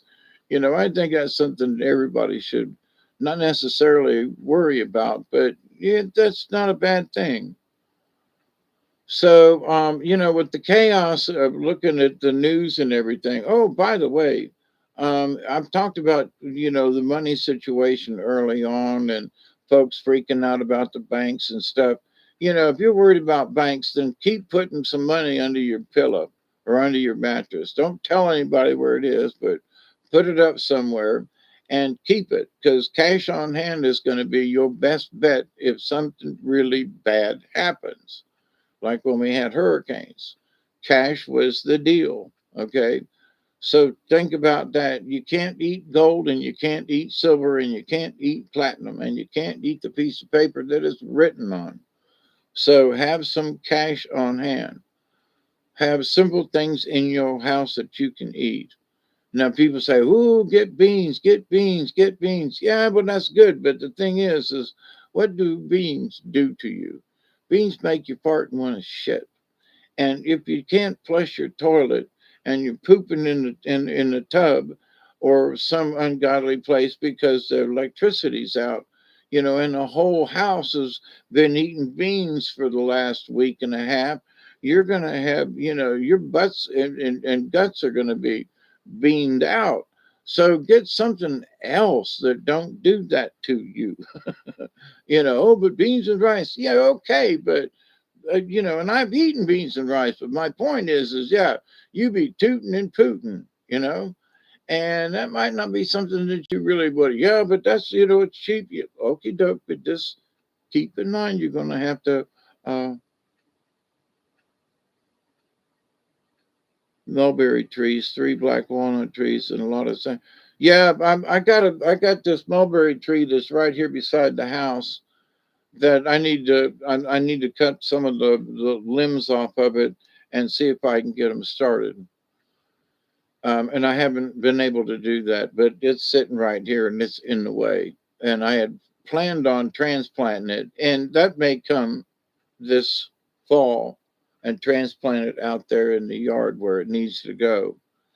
But we had mulberries this last year, and then we had that late little it was a tiny frost, and went out there the next day, and there wasn't a mulberry on that tree.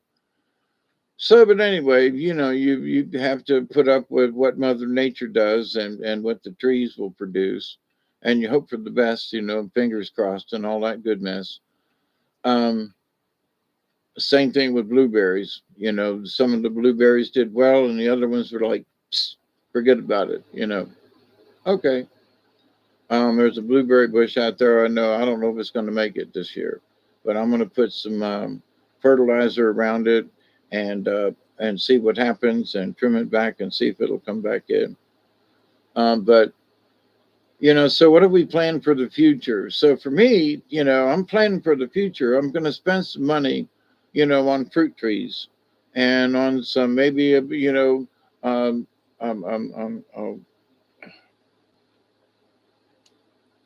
blueberry and a couple of other bushes, and because they're from Tai, which is around here, then they're acclimated to where I live.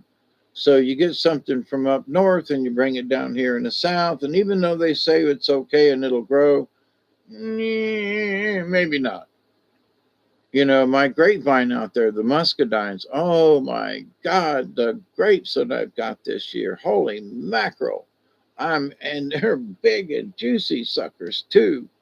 Um, and I would be making wine, but I don't drink wine. But man, I tell you, I should make I should make a bucket of wine just because I used to make wine, and it would it was the only it was the only alcohol that I could drink that wouldn't give me a headache because I didn't use any preservatives. I simply used water, yeast, and sugar. That was it, and cooked them off, and that's the way it went. And I've got the big, gallon demijohn, the big 5 gallon demijohns, but I don't have the cork at the top. Which, if I did make wine, I'd have to get those ASAP. But I did it all by taste. I think I used 1 pack of yeast with a gallon of fruit. I mean, a full gallon of fruit, mushed and squished, a full gallon of fruit. I left the pulp in because it gave it color. But then at the end, you strain out the pulp, and for a week to 10 days, you go out and stir it. And the amount of sugar that you put in, there are some people who only put 2 pounds of sugar in for 1 package of yeast. I liked it sweeter, so I used at least 5 pounds of sugar.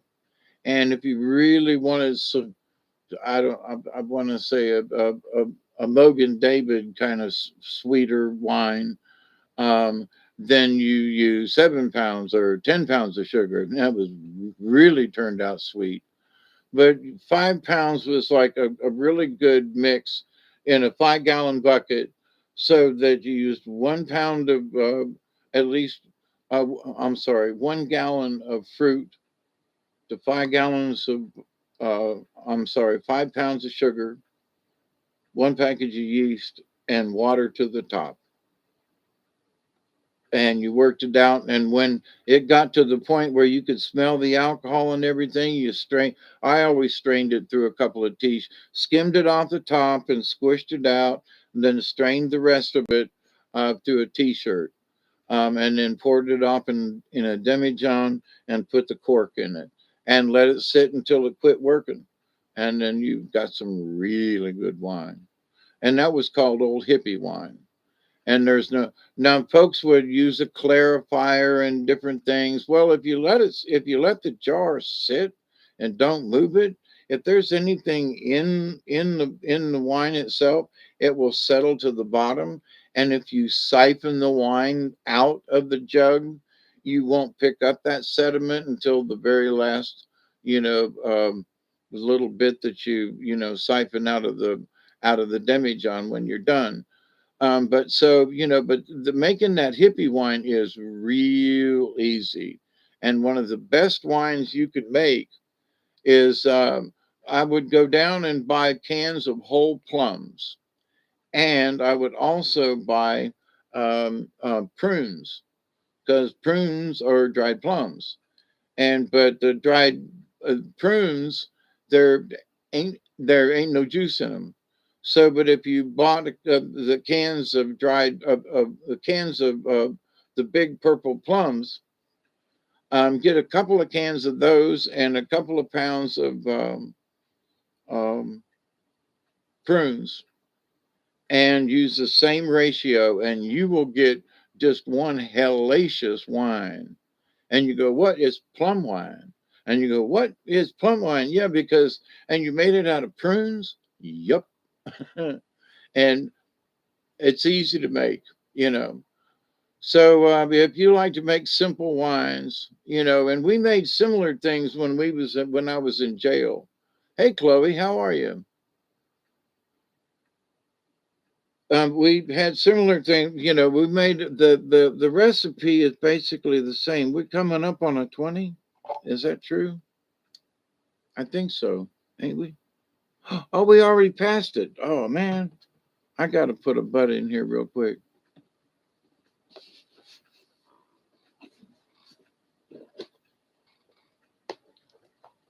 Are you willing to tell us how young you are? I know you ain't supposed to ask people how old they are. I'm just curious as to, is it old people? You can be general. Are you 70 yet?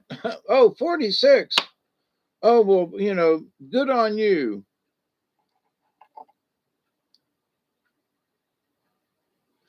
Do you feel old, Katniss? I know. Oh, you know, to be 46 again. I'm not bitching though. I'm really not. I mean, talking with these friends of mine today, I was like, um, I can't turn back the clock, not a bit. But what I can do is try to make sure that the time I do have is worth something, So we were talking about, as we get older, what, do we have any regrets? You feel like you feel like 50, and how old are you? Six kid and a granddaughter. You feel old.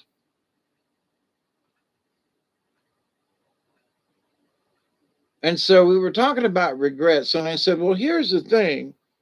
I said, there are times, you know, there were times when I did things, and while I was doing them, I felt like I'm going to regret this, you know, uh-oh. And I ended up doing it anyway. That's like one of my marriages. So it's like, I'm going to regret this. And then it turned out for shit, and you went, well, there you go. I did try to make it work, but to the point though, and they'll realize that, this just is not really, honestly, this is not going to work. This is not going to work. And then it didn't. And so I was like, well, okie doke. We tried, and I did. I really tried. The other party didn't. But, I was it worth the experiment, or was it worth the effort? Was it worth the time? Eh, I learned not to do that shit again, like get married. Much as I can be currently getting over a bad ear infection and tweaking a little.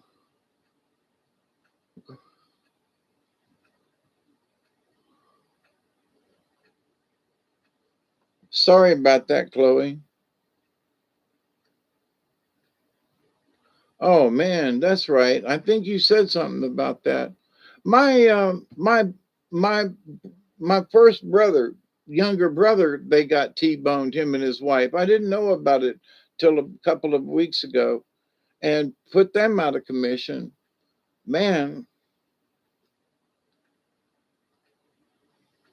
it's always about the other guy. You never know. You got to be careful. So cheers, anybody who's out there. I'm a little late. It's 2:26. Yeah, we'll send prayers your way and hope it works out. Don't sign any settlements anytime soon. Uh-uh.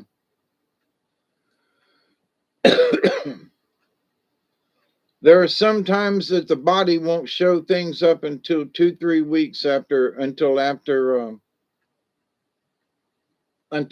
an accident. So don't let them say, "Oh, you're okay," by no, no, no, no, no. Oh, your timing chain decided to go.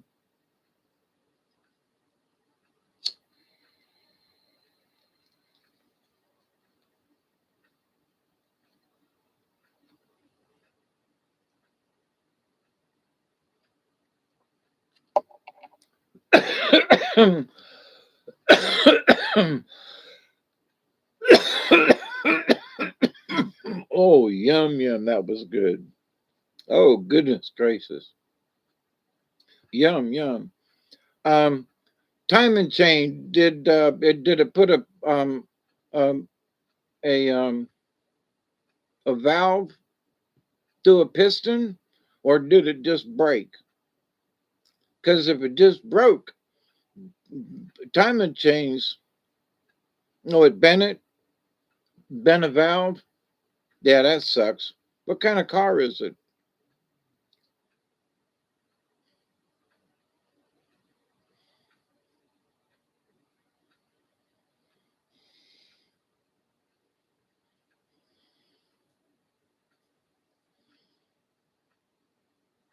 It's a 2003 Hyundai.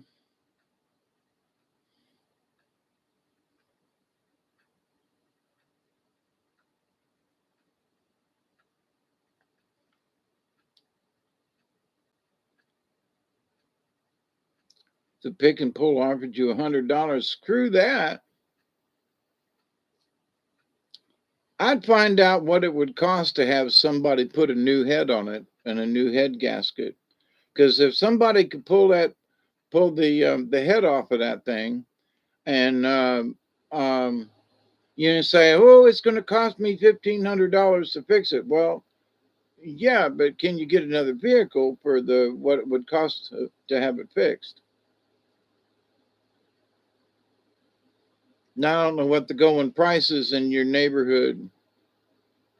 Your stepdad keeps saying it's not worth it. Well, in this day and age, and what the value of the rest of the car, then okie dokie.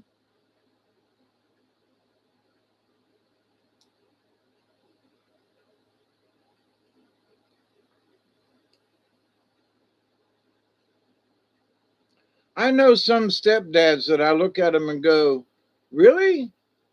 There's no dents in this car, and it looks great, and the value of stuff is like, And if you like the car, it might be worth it to fix it, but oh, it's not worth it. Just get another one, junk this one. But I don't know the situation.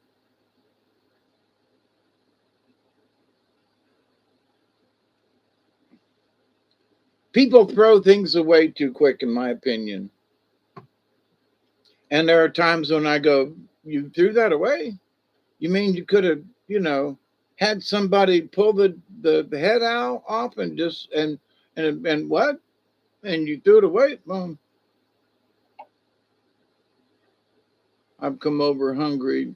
Maybe I should get up and eat. I wanted more sleep. Yeah, I got me a little Debbie chocolate cake sitting here in front of me. The nurse told me last week that I could be pre-diabetic, and I was like, "What?" They didn't tell me that.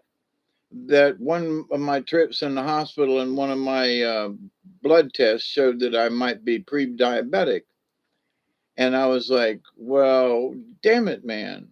So where I would normally eat like a fudge brownie every day and a this every day, and just as a snack, and I'm not overweight. I'm 180 pounds or less, and so and trying to lose some weight.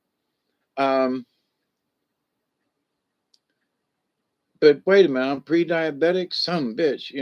I need to not be eating these little Debbie cakes all the time, and I need to cut back on them little frosted donuts that me and Duggar like to eat so good. So now, the little white frosted donuts, the mini donuts. So I eat half, and he gets the other half. I have to check on my diabetes thing. Um, but I had other issues that showed up when I was in the hospital at the time, and my blood sugar was up, and this was up, and they got everything laid back down and leveled out, and I none of the doctors have said anything about my sugar level being up. Otherwise, they would be checking it and stuff. Um, with having decisions made due to not having the money to fix my vehicle or purchase another one. Doesn't want to mess with it, and I can't afford to take it anywhere. I understand, Chloe. Thank God I was a mechanic. I mean, because when shit broke down, I fixed it. It might take me a couple of weeks, it might take me a month, and I might have to hitchhike and bum a ride. But I always was able to fix my vehicle when it broke down. Most of the time. I mean, I had to replace an engine, a cracked block, and but but I did it, paid for it, and took me several weeks, and rented a vehicle and traded out and did some farm work so I could use this old truck, and my so I, boy, talk about fudging stuff, and I was working in the evening to borrow this old pickup truck because the guy was like, "Well, I'll let you use my pickup truck in the daytime, but you gotta." Um, okay, Steve, we love you, man. You have a good night. Sleep well. So I could borrow this pickup truck, but I had to get back to the farm as soon as I got off work and do all his farm work because I had his pickup truck. So for 3 months, man, I was tired, and in between times, I was rebuilding an engine. you know, buying parts and fixing it up. And when I got it all together, then put it back into. I had an old '51 Chevrolet and run like a scalded dog. So, but you had to, thank God, I was a mechanic. Yeah, and thank God still a mechanic. And I fixed up my old Mazda out there, and she's running really good. So I'm glad that I have that talent, but I had to learn it and I had to work at it over a bunch of years. But it's I've met some really good female mechanics. So Chloe, circumstance that my reality for sure, but I can't let that sour me. Nope. Here you go, Chloe. You got a wrench here in the chat. Learn how to use it. I'm serious. If something's broke, learn how to fix it. Honest to God. People say, well, I don't know. Well, if you knew how to fix something, then you would know what the value is for yourself. And if you could fix it, you go, well, wait a minute, that wasn't so bad. Um, you know,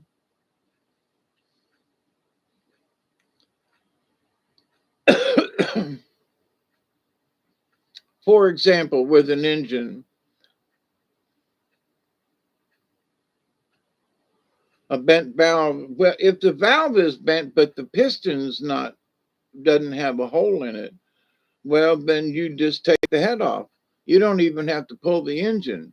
You can just take all the mess around and pull the head right off of the engine, take it out, and take it to a machine shop. Or, you could put another head in it with all new valves and everything, get a new head gasket, plop that puppy down, put the new head on it or the reworked head, because you can take your head off and exchange it for the head that you got anyway, or at least you should be able to. So you can get a reworked head, put it on, bolt that puppy back down, and reattach everything and go right back to business.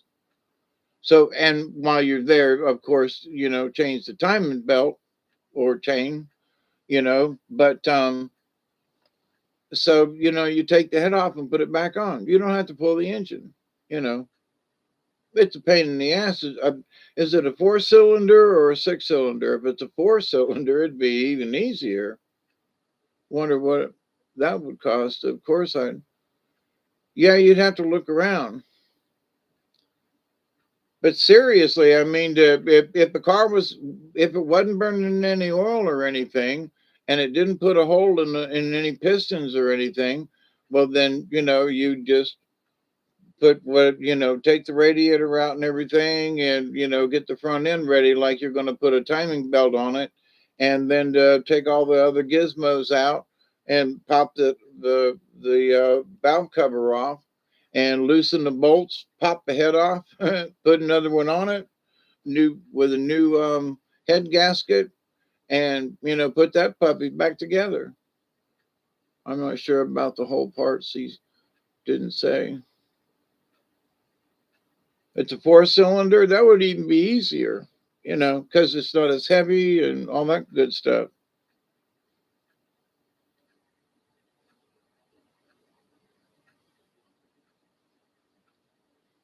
Having done this before, it's like, but get a book on a Hyundai and do a little checking around. But it really isn't that hard to pull a head off. It's pulling the engine and everything out. But if you can do it while it's still in the car, find out what a reworked head is.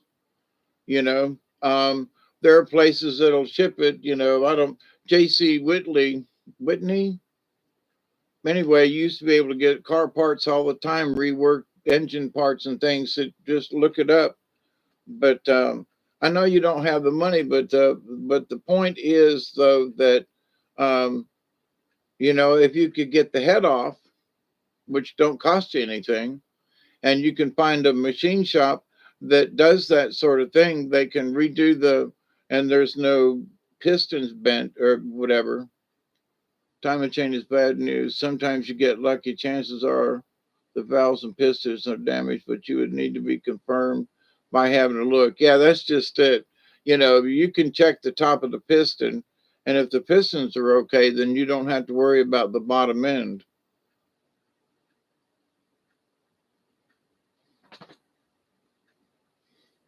If the pistons go up and down when you turn them,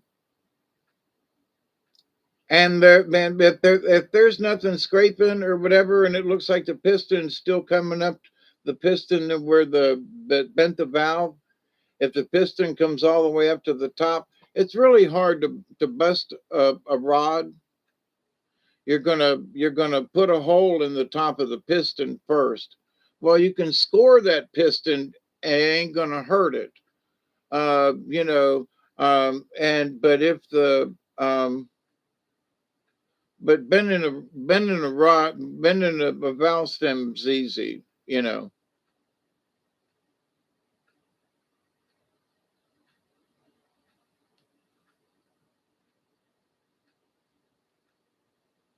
Yeah. Well, my point is that if you just pull the head out and the pistons are good, then all you need is to have to have a valve job done at the local machine shop and put it back on with a new head gasket.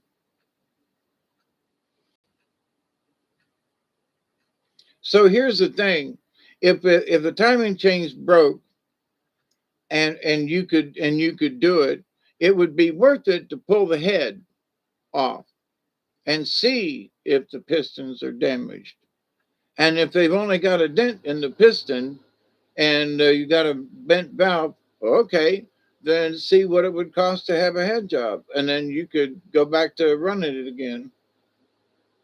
Because it ain't gonna cost you nothing to pull the head.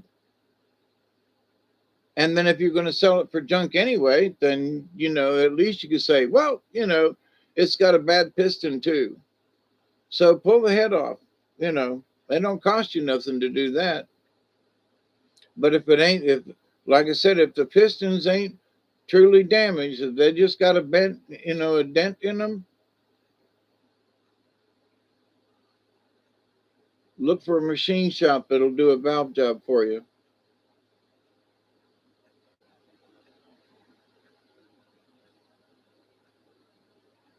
Yeah, I'll walk you through it.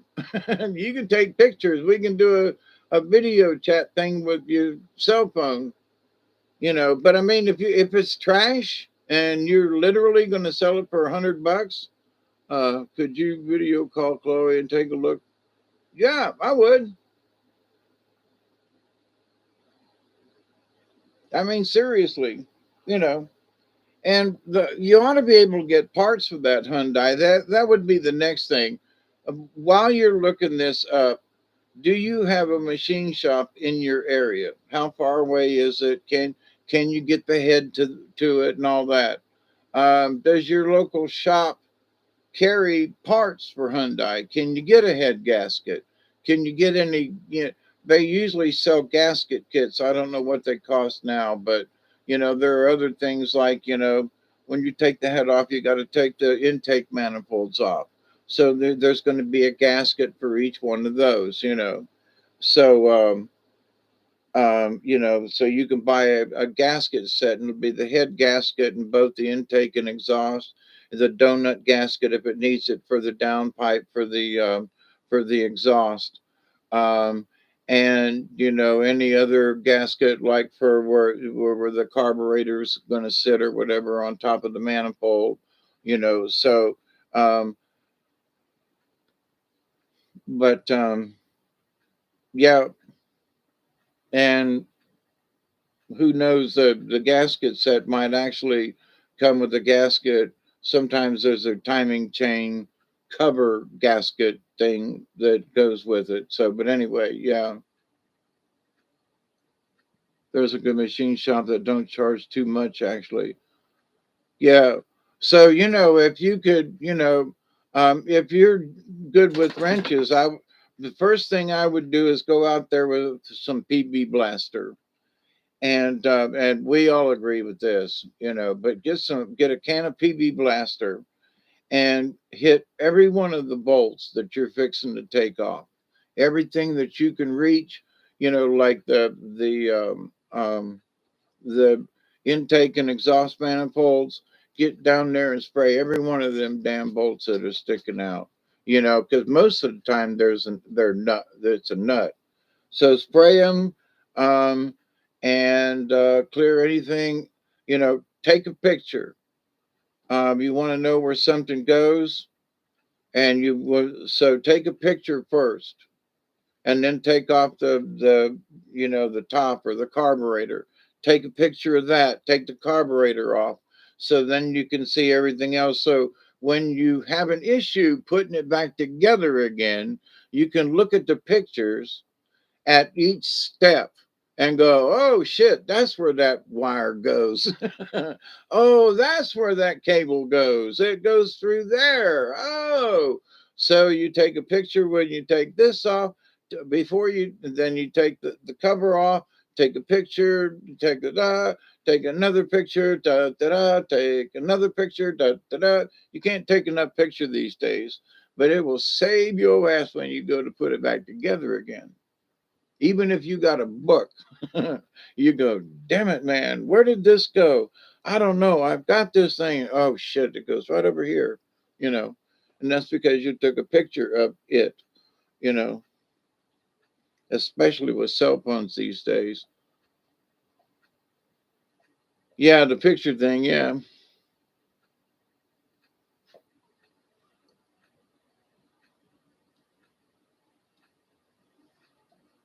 Well, the good thing is I already know my stepdad has taken it off just a few days ago, so it shouldn't be too bad. What did he take off?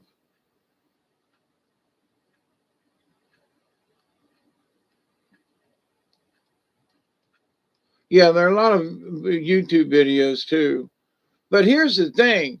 See, some people would just say, no, I wouldn't even consider this. Hawkeye, you're just talking out your ass, you know. But wait. You're backed up in a corner. What are your choices? Well, you know what the problem is. They had to see if the valve was bent. So he's already taken the head off? Well, then you should be able to look down at the pistons.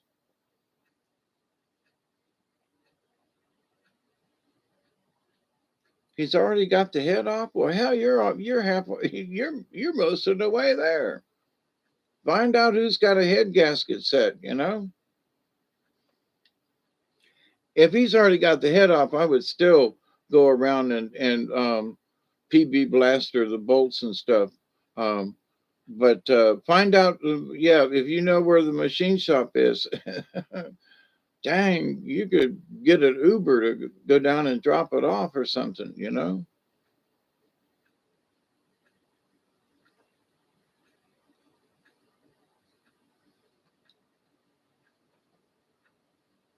Well, if he put it back on, it'd be easy to get back off. He's already loosened the bolts. Yeah, that's a good question. Does the Hyundai should have a belt and not a chain? Now everybody says timing chain. That's sort of, but it actually has a belt, doesn't it, Chloe? Because that's one thing. If I go on a long trip, before I go on a long trip, even though it probably only has 100,000 miles on it, I'm gonna pull the front end of my truck down and put a new timing belt on it. Yeah. Uh-oh. Y'all hang on. That might be the armadillo. That sounds like the armadillo bark. Hang on, y'all. Here, I'll let you out. Yeah. Okay. You go get him. Go get him. Don't knock me over. Come on. Come on. Go get him.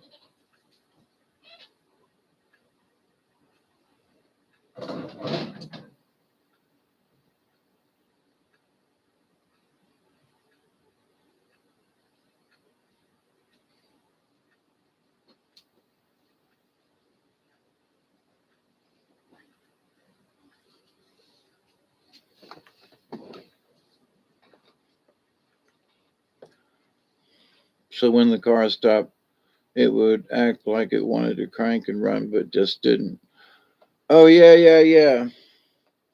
Well, see if that bottom end, if you turn it over and each of the pistons comes up where it's supposed to, um, there might, like I said, the bent valve, there will be a mark in the top of the piston. where the valve hit the piston, and it'll leave a mark. Otherwise, it wouldn't have bent the valve.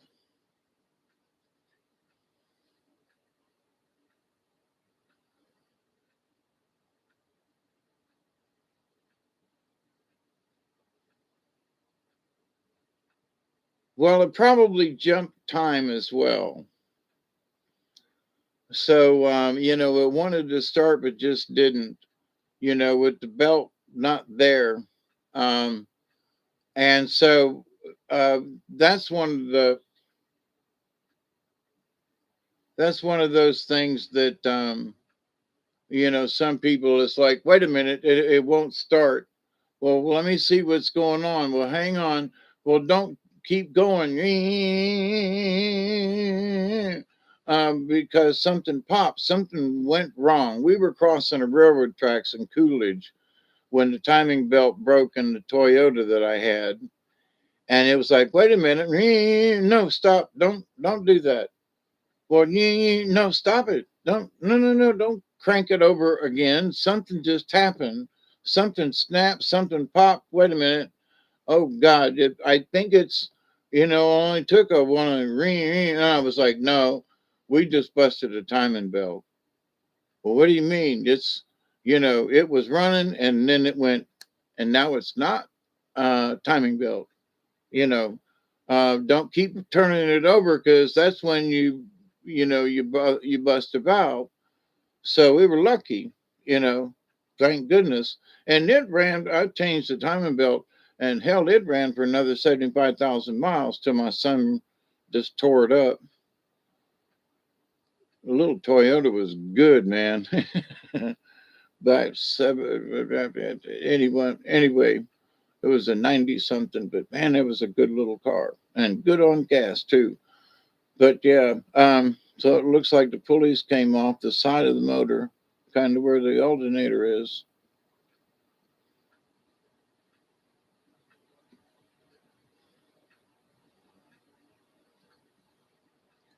Well, it should have a serpentine belt because most about 2003 Hyundai should have a serpentine belt. So if a pulley came off, then where did it go? And it could be just a tensioner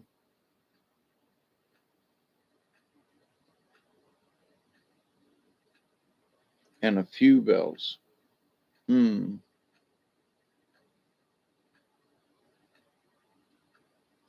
Well, it'd be easy to find, where the belts are supposed to go on the front of the vehicle to whatever is supposed to be there.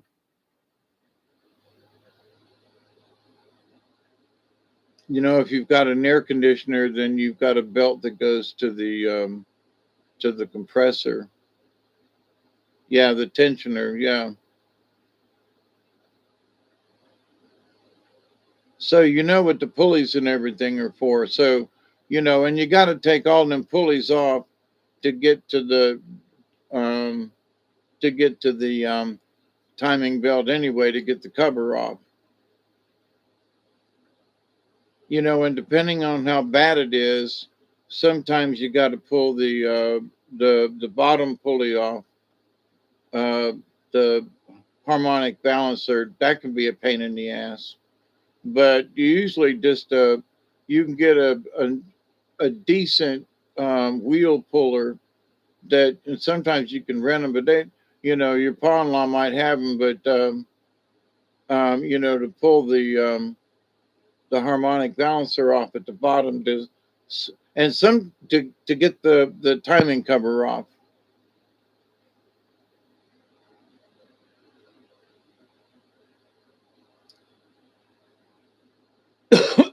Yeah, I've done it a few times on a few vehicles, and I need to do it to, like I say, if I'm sure that the one that's the timing belt I got on my truck's still good, but I would not want to, like, I want to go visit Barry out there in Missouri, and if I take my truck before I take that, 1,000 miles out there and 1,000 miles back, I would surely think about changing my um,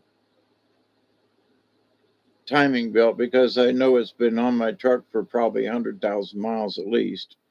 So I would change it out just to be on the safe side, you know, even though it's running good and I don't abuse my truck or anything like that. And it would probably last me a lot longer. I would still not take the chance.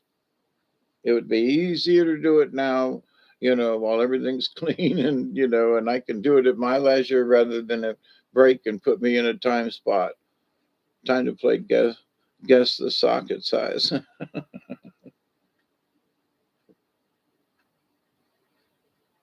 But anyway, with this, with speaking of the chaos, so there are people that are having issues with cars and things, and this don't work and that, and what do I do? Well, woe is me. Well, listen, if you don't know what to do, then you better figure it out. You better learn something. Well, I can't work on a car. Well, Chloe's, she's like, okay, how many miles is Barry away from me? He's in southern Missouri over there towards Kansas. Um, and from here to, I've been to northern Arkansas before, so I got a good, take on how, you found it? Good deal. Um, right at 950, probably 900 to 950, and it would depend on which way I went to get there, kind of thing.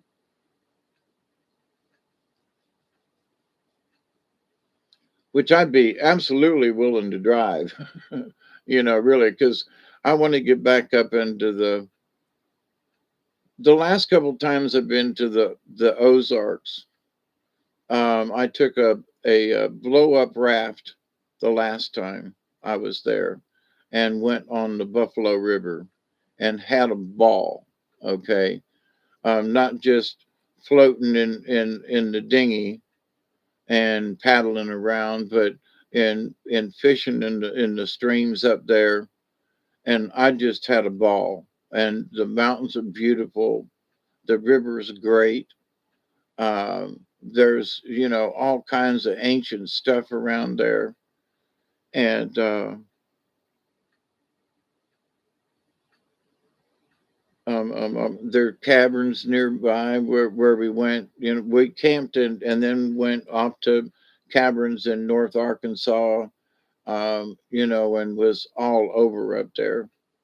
Um, and but I was with somebody else, and it was always somebody else, and it was always somebody else. Even though when I went with my son, we had a good trip, and there wasn't much, you know, any argument or anything. We just, got along pretty well actually. And last time I seen him, come to think of it, but we had a good time.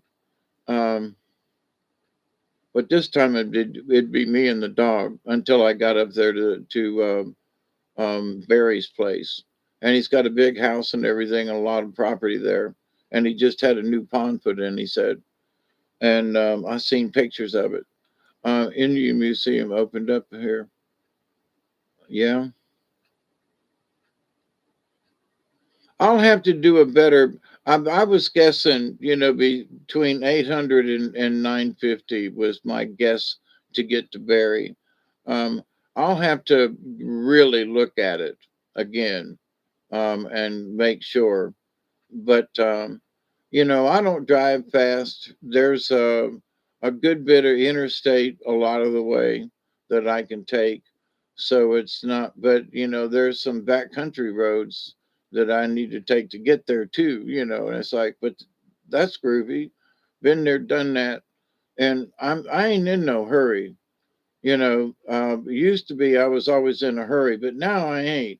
What I'm worried about is getting there safe. Getting there safe.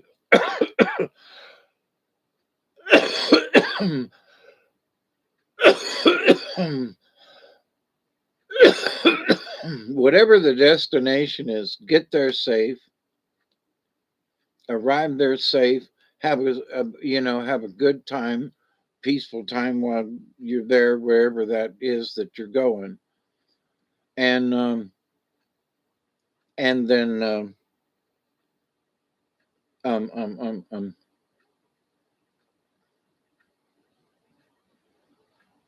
have a safe journey home.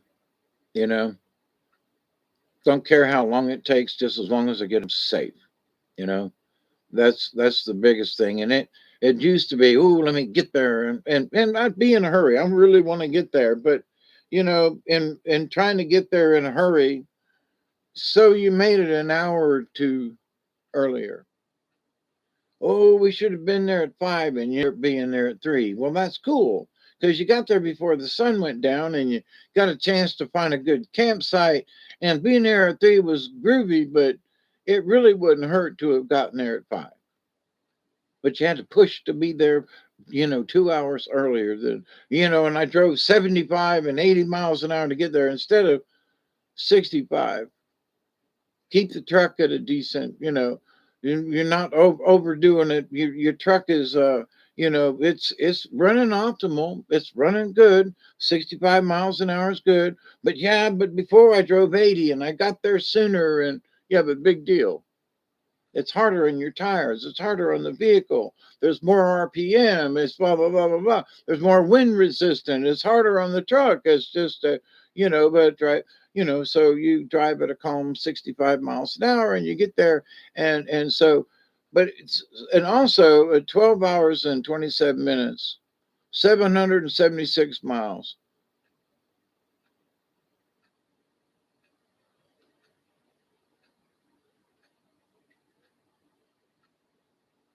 12 hours, yeah, at least.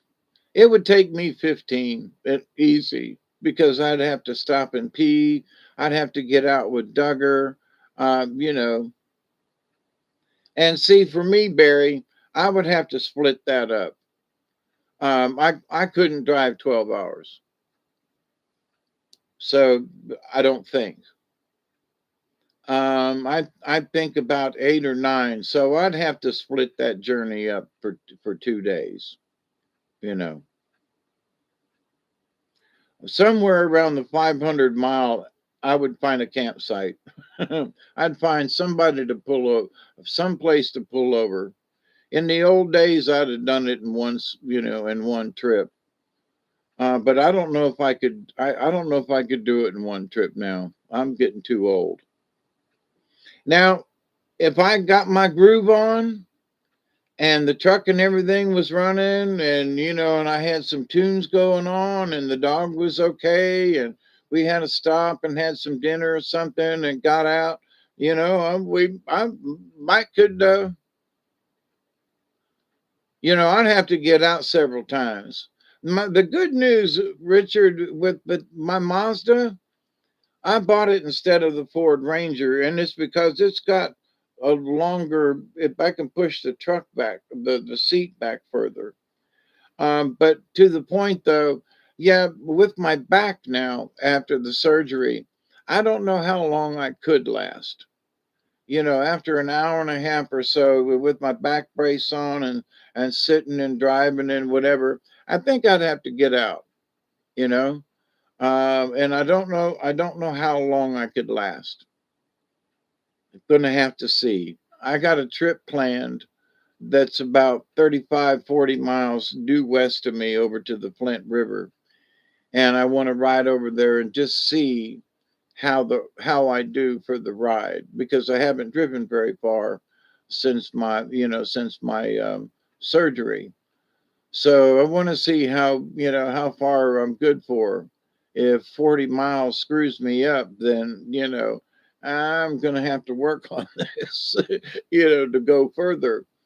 But the struggle, there's so many things that on a national basis and on a planetary basis that they want us to worry about that you just got to say no to. I've noticed that some of the commercials, for example, that some of the commercials now are that, you know, Pfizer, get your shot now, and it's like, what? Oh yeah, get your get your flu and COVID shot now. No, wait a minute. I thought COVID was the flu shot. No, it's the flu shot and COVID. Wait, what? What? So, oh, get them now. Here's the Band-Aid. You're going to get a Band-Aid on your arm, and just go in and get a Band-Aid for your kid. And I'm like, here we go again. So, they're already talking about wanting to do the mask thing. And, it didn't work the last time. When my sister and I went to Ohio and everything was supposed to be all masked up, people in Tennessee were like, we got into Kentucky and people are like, we got to Ohio and people are like, what mask? Went to the airplane museum, at Wright Field, and a few people had masks on. That was it. So all this woo. And so we traveled through America during supposedly the worst times when masks were supposed to be, mandatory everywhere. And people weren't dying in masses, and people weren't shooting each other, and people were just being people. you know I've talked about this before, but here's the thing. So they want to try this on us again when it obviously didn't work the last time. But here's the thing, because of Agenda 21 and 2020, 2030, but there's supposed to be a humongous amount of population drop. Okay, now they've been doing pretty well with some of these pharmaceuticals that they're sending in with the fentanyl and stuff. There's a lot of suicides going on, so they're getting rid of people, but they're getting rid of people all right, and it's folks killing themselves and overdosing. And there's ODs going on all over the place. I mean, down here in the South, there's like such and such died of an OD. What? Well, they was only 44 years old. Yeah, well, they OD. Well, what, were they on crack? Oh, no, they're on something else. What? Oh, yeah, OD, blah, blah, blah, blah, blah. Oh, and did you hear blah, blah, blah OD'd as well a couple of weeks ago? No. Yeah, they got into such and such and such and such. No shit. They're half my age. Like, wait a minute now, you all ain't supposed to be doing this. It's like friends of mine, their kids are dying and of suicide and overdoses. Wait a minute, we went through this shit. Didn't we teach you something? But it's the drugs that they're taking that are causing them to OD.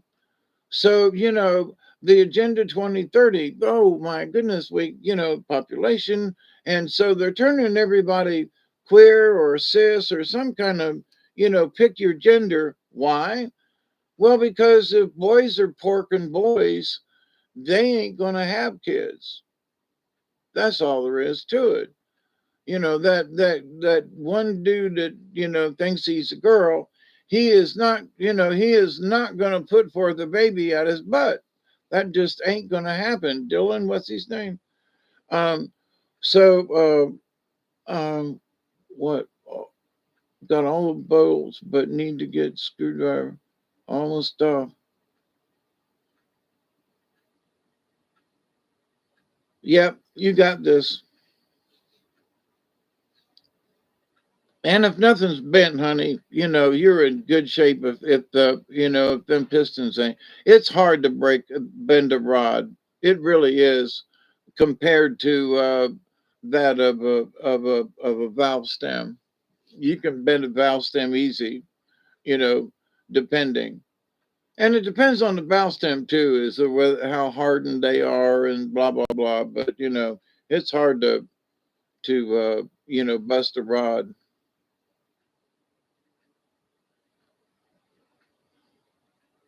I have popped I had a timing chain in a. Oh, I think Duggar's still outside. Hold on to that. I'll be right back. Let me get Duggar. I had a timing chain slip, and it sent a piston through the side of a block.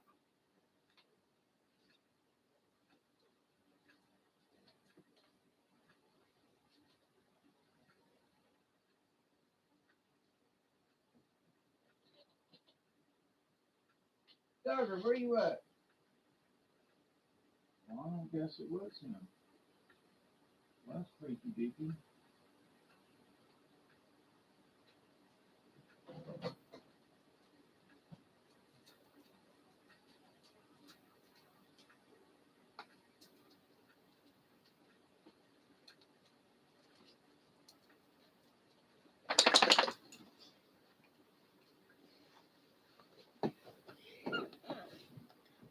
I know things can change for us. A friend of mine passed away last week. Um, Actually, a friend of mine's husband passed away. He was a friend of mine too, but I knew her longer. And I have yet to send a note to her because I don't know what to say. And now that's a shame. So I got to send a note just to say, I understand that you've lost your husband. Well, see, wait a minute. She didn't lose him. Your husband passed away. So how do I phrase this? So for the last week,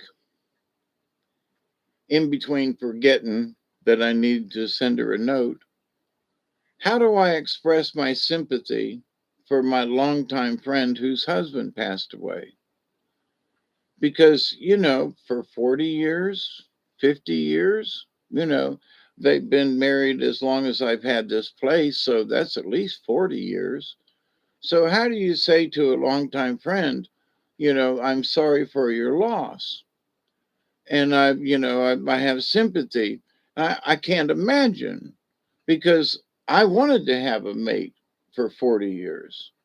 But at the same time, to have a mate for 40 years and then lose them.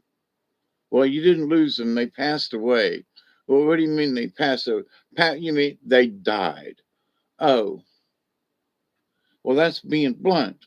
Well, yeah, but maybe do you how much sympathy do you pour out to someone? I I I really do feel bad.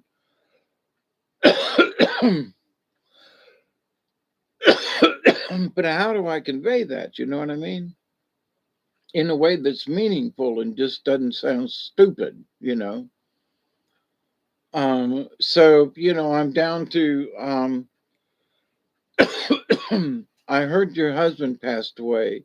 I'm sorry for your loss. I love you and you're in my prayers, David. That's what I'm down to. Instead of trying to say something eloquent that might end up being just sound stupid as fudge, keep it simple. I got a tickle right there. I've been yapping now for almost 3 hours here and then 2 hours with Robert. So I've been letting her go. Just let her know she's not alone. Yep.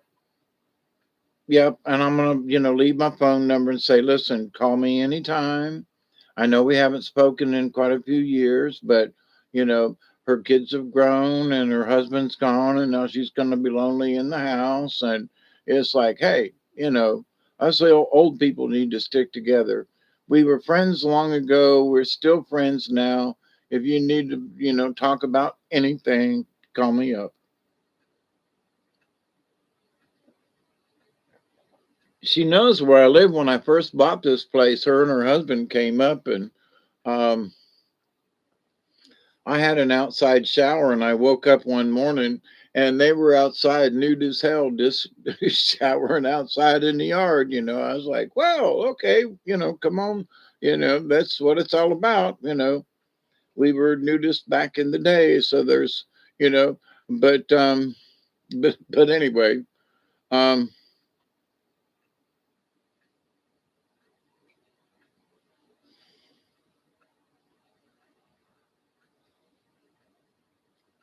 yeah, feeling sympathetic for the loss kind of thing. And I've been just at a loss for words, and I'm using that as an excuse. And I literally, I couldn't find the envelopes. So I finally found a fresh pack of envelopes. So then I couldn't find any paper. So now there's a piece of paper over there that's the backside of something else. you know, because I don't have any stationery. It's all upstairs, and I still can't get upstairs yet. And I wouldn't know where it is upstairs anyway. Just thank God I've got envelopes down here. So I'm very unorganized in, hey, send her a card. When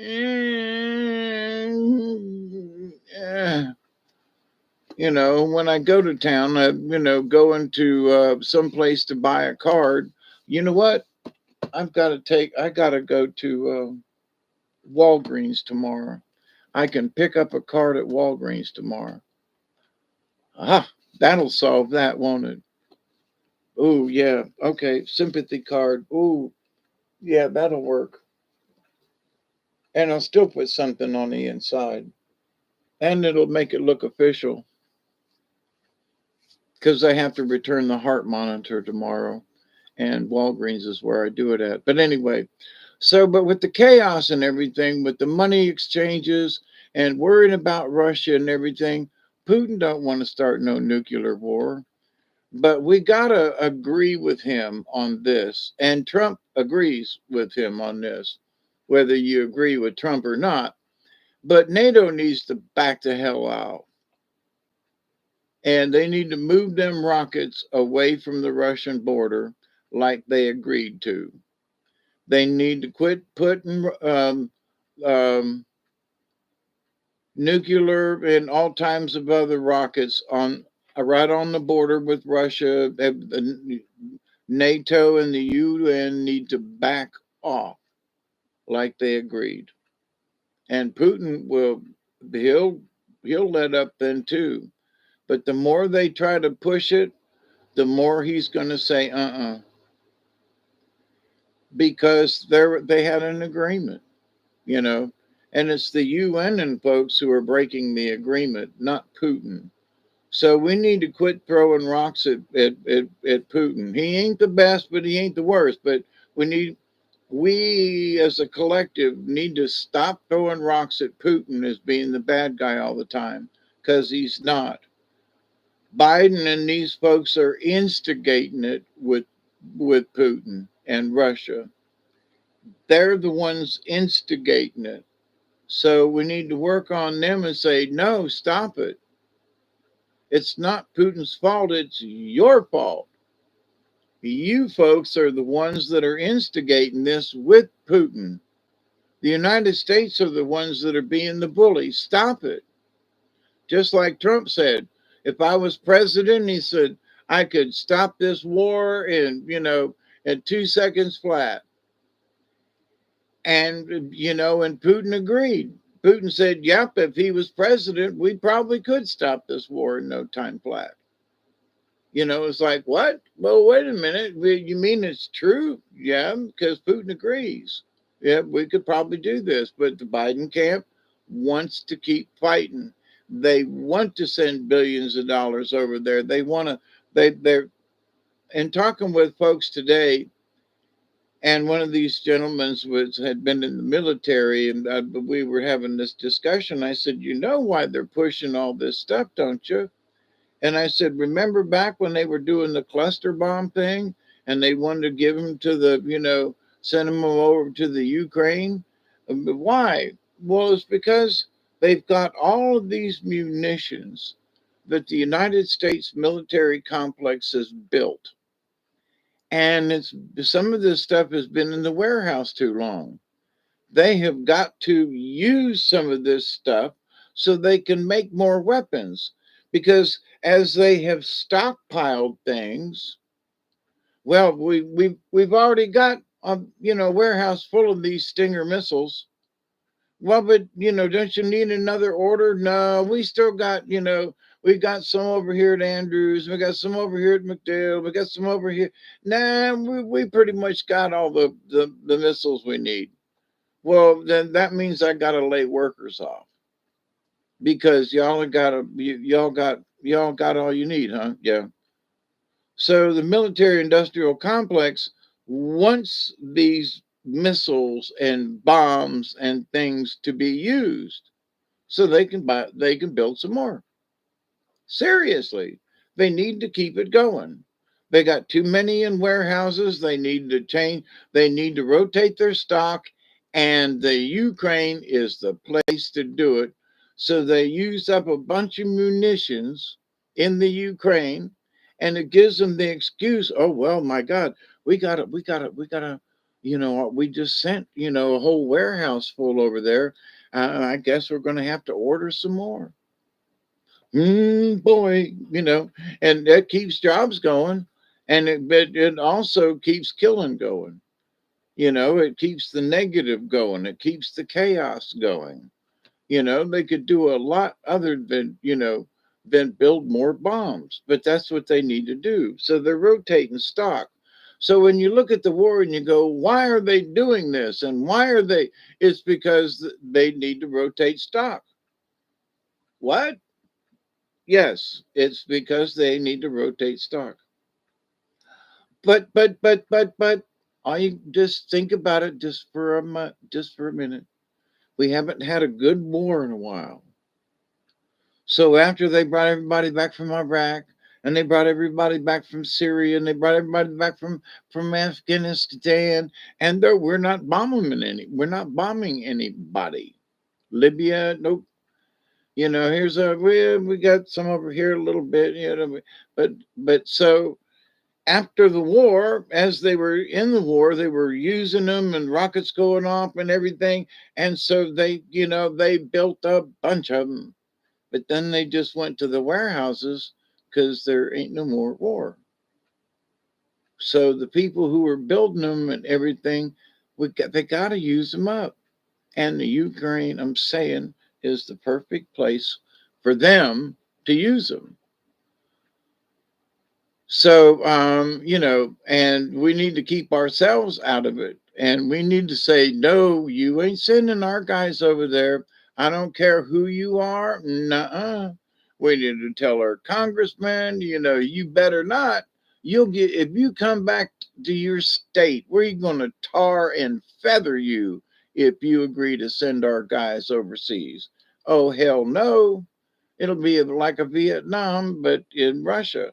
Oh, hell no. No, no, no, no, no. Um, no, under no circumstances do we send any troops over there.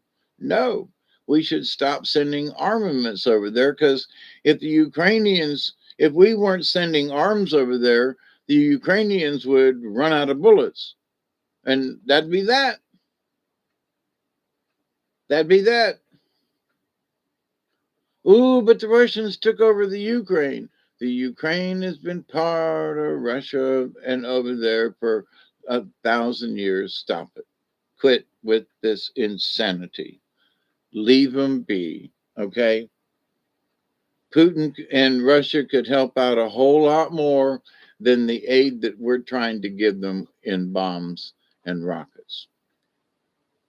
Stop it.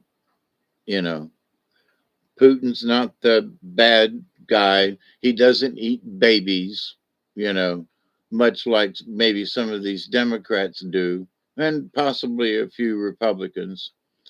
But the idea, though, that the chaos, they want us to be so worried about the chaos. Keep an eye on it. But if we stop thinking in our heads, oh, Putin, he's such the bad guy, no, we need to stop that because this energy field that we all understand, hopefully, if we contribute to the panic, then it keeps that panic going. So we don't go along with the panic. We we don't allow ourselves to fall into that trap. So the positive is we stay out of that chaos by allowing ourselves to see what the hell's going on and going, no, I'm not going to participate in that. I'm going to keep an eye on these silly bastards, but I'm not participating in that. And I'm not going to share my energy in any way. I'm not going to be panicked. Oh, the Bitcoin and the this. And for the last several years, they've been talking about an economic collapse, and it ain't happened yet. Okay.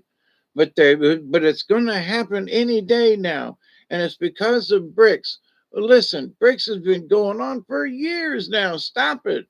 But the economy, yeah, because they won't accept your stupid dollar bill anymore. They got their own system.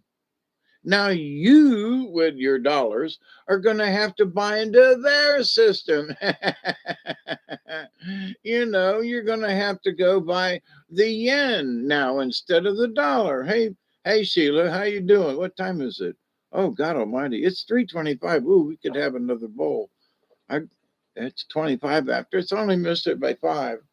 Yeehaw. Mm-hmm. Oh, thank you. Oh, she sent me a big bag of boiled peanuts. I'm gonna send some of them back uh next time I see Ricky. There's too many of them.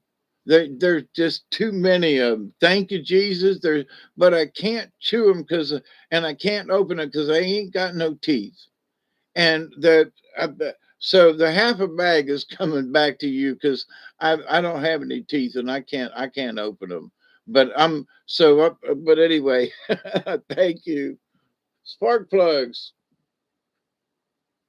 Not enough. Well, what I'm worried about, I guess, is the oil all going to come out of what? If you don't pull the bottom pan, no, not all the oil shouldn't come out. Now, if you take the front end off where the timing cover is, the no, there should be a seal around the crankcase. So the crankcase, yeah, the crank, yeah, crankshaft. So that oil should not come out. The oil balls at the bottom of the engine when not in use. Yeah, unless you pull the pan, you shouldn't have any problem with oil flowing. You might get a little that might be in the engine that comes down and drifts around, but the oil pan should not, leak out.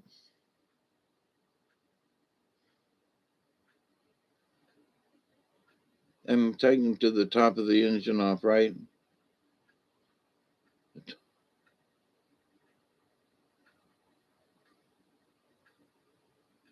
Yeah, there's oil that'll be in the passages and everything in the head. If you're getting ready to pull the head off, top or side, what?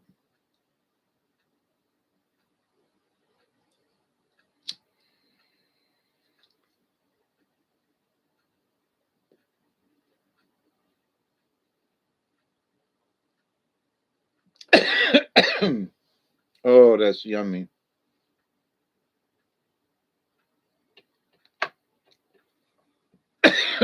So the chaos, and as I was saying earlier, the chaos with the dollar bill, oh, we're going to lose the value.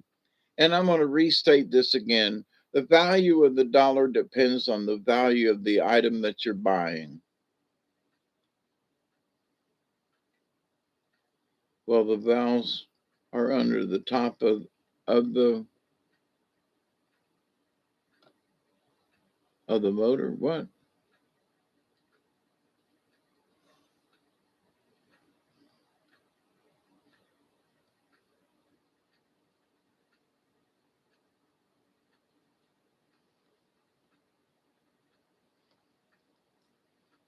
Yeah, do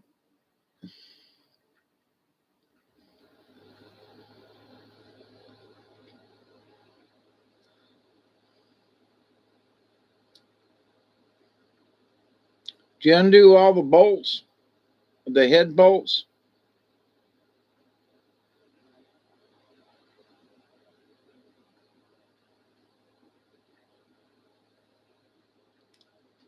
Are the head bolts, if that's what you're taking off, Chloe? Are the head bolts? Did they use an Allen wrench to go down in? I got two more on the backside. Or are they sure enough bolts? On a lot of the yes to the Allen head thing. Yeah, but the Allen head thing goes way back, especially on foreign cars. But on old Chevrolets and stuff, they were sure enough bolts instead of the hex head. At least that's what I remember. But yes, so with the panic, I've noticed here in the last couple of weeks that you know Tucker Carlson said something. The next thing we're going to do is we're going to be going to World War III, and it's like, calm down, buddy. Now I know that there are people within the industrial complex that they want to start a war so that they can call. If you listen to the Dark Journalist at all, for those of you out there, please do have a listen. And he talks about the continuity of government, the COG. And the COG is important because they are constantly in this War Powers Act. 20 something years after 9/11, they're still, thinking that war can break out at any time. All right. And so, but they're on ready. So if they can pull this thing with the COG, the continuity of government, then they can bypass any elections coming up next year. And if they can't win the election, then that's how they're going to steal it. Okay. And I've been watching, oh gosh, what is his name on the Dark Journalist? But anyway, watching and listening and paying attention. And I go, my opinion is that after watching, taking in the information, yeah, they're going to try this. Why? Because they rigged the last election. I don't believe. I live in the state of Georgia, and I do not believe that the count was correct in this state.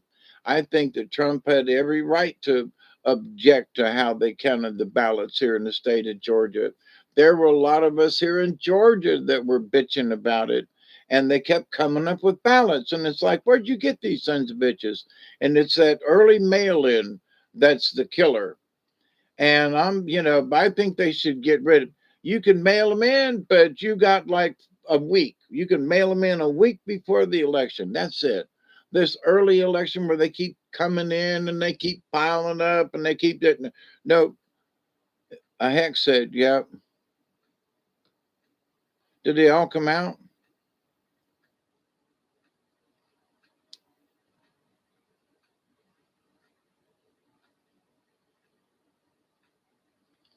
Richard, it's always great hanging out with you.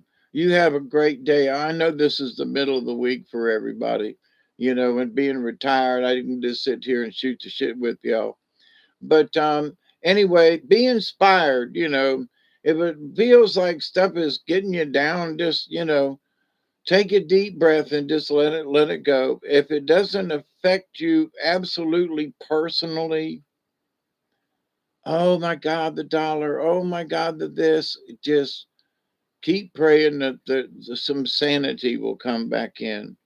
There are some things that are changing, and like the price of rents and things and stuff. I think but there's gonna have to be some kind of showing up reset somehow because people have lost their mind. There's a piece of property that somehow, because California's realty prices are X amount, then it should be the same amount here in Georgia. Oh hell no. No, no, no. So there are things that we can complain about. We can go to our councilman, and we can go to our state officials, and there are things that we can do on a local level to try to fix those things.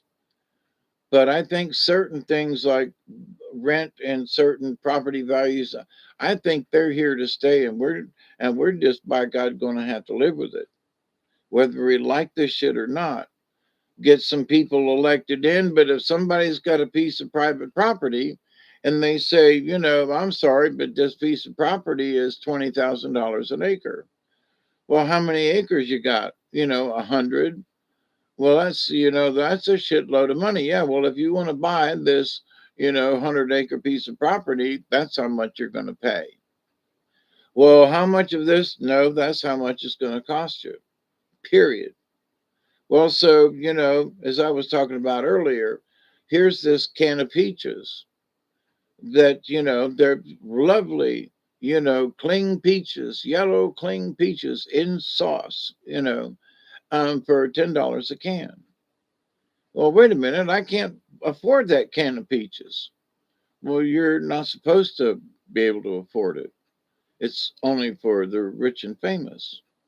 So the $200, the 200, the two, the $20,000 or whatever I said per acre of property, that's just how it's going. Well, but there's a farm next to it that's only half that price. Well, then buy that one. Well, he won't sell. Well, then here's my price.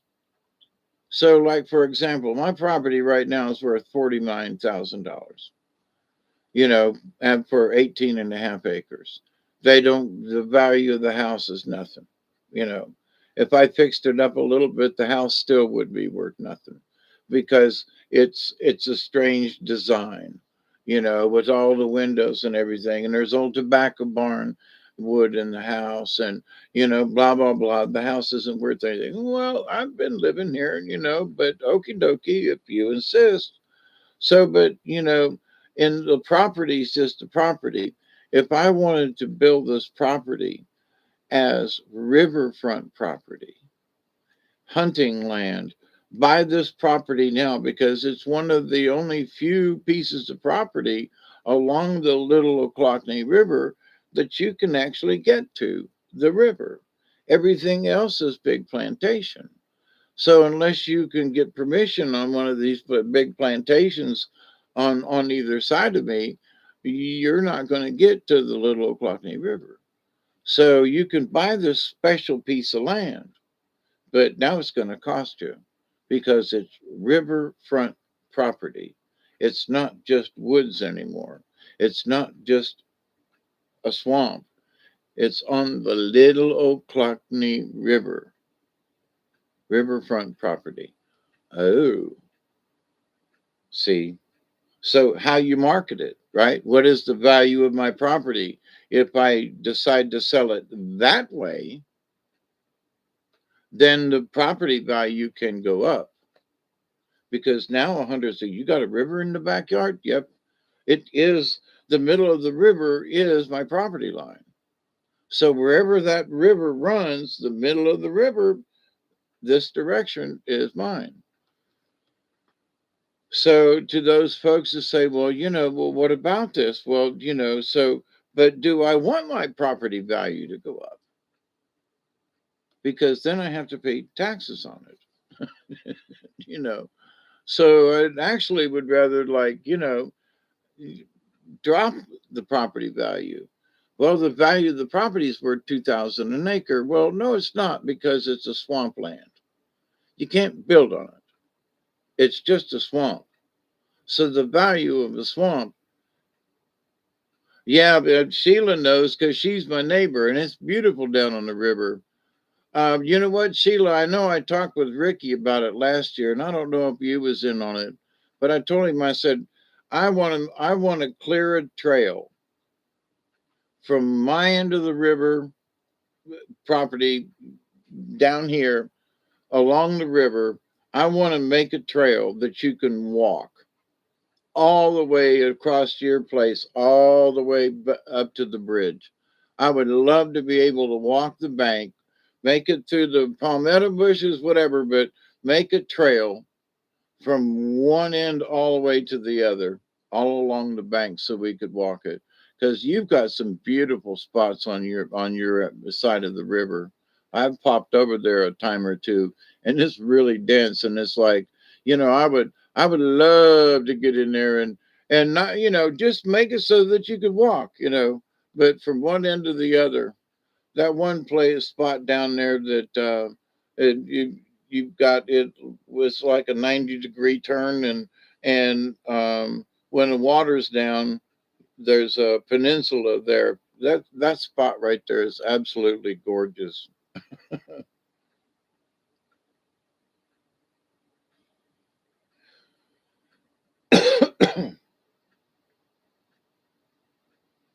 And now that I got my John Deere, I might just put a plow on the front of it and make a trail all the way down. I love my John Deere. But anyway, so, it's like what Sheila's doing,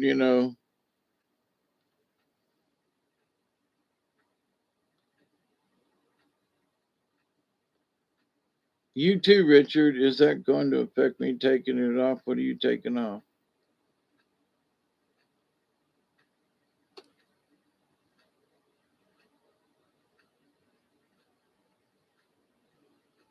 Right beside your box blind. Oh, really? I know I know that when I was canoeing it and kayaking it, that coming down from the bridge when I had it clear back in the day, coming through that spot right there it was just a gas. It was just a gas, and it's beautiful on from the river's point of view and looking up to the bank and everything. And I don't, Sheila, I don't think you've ever been on the river, have you? In any kind of boat? I know you probably walked it, but um, I've walked it and been on the bank and everything, but until I floated it with my in the canoe first, and then I got the kayaks. Being on the water at different levels and being it's wow. you know, it's cool to be on the bank and it's cool to look at it, but it is really freaking cool to be on the water on that river back there. You know, depending on how I feel and depending on how the water is, uh, you know, I'm ready to take a chainsaw down there and clear out some of those trees that have fallen. So when the water does come back up, I can get through there with the boat. Absolutely. Because I used to be able to put my 17 footer on there and go from above the bridge all the way down past my place. I mean, I've been a mile south of me and my property line across neighbor over here and on down. I've been a mile down the river down there. I fish off the bank, my special private spots. Yeah. Well, it's not about fishing, honey. It's about just floating down the river and being on the water from the water's point of view. It's just cool. That's all. It's just cool as hell. And especially when the water's up some and you get that rush and you got to take them curves and then you take your curve and then you come back around and you go a little bit further and you take your curve again and dig in. It's just a ball. There's places on your place like that S curve. It's sort of an S curve, ain't it? Except when the water's up when you come around that one curve and then you cut across. But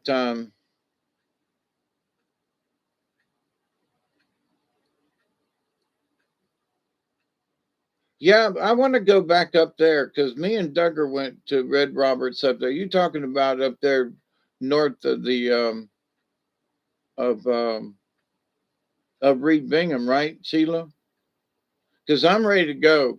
Um, I was out there. I got to put the lights on the trailer for this little boat that I got. I can't pick the kayak up and put it on top of the truck yet, and I'm ready to go floating, but I can't pick the kayak up. I could paddle it once I got in it, but I can't pick it up yet, and that's pissing me off. But I can put it in the back of my trailer.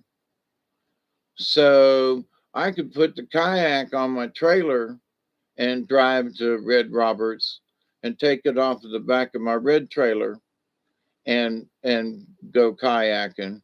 And because I could get it back on the trailer again when I got out.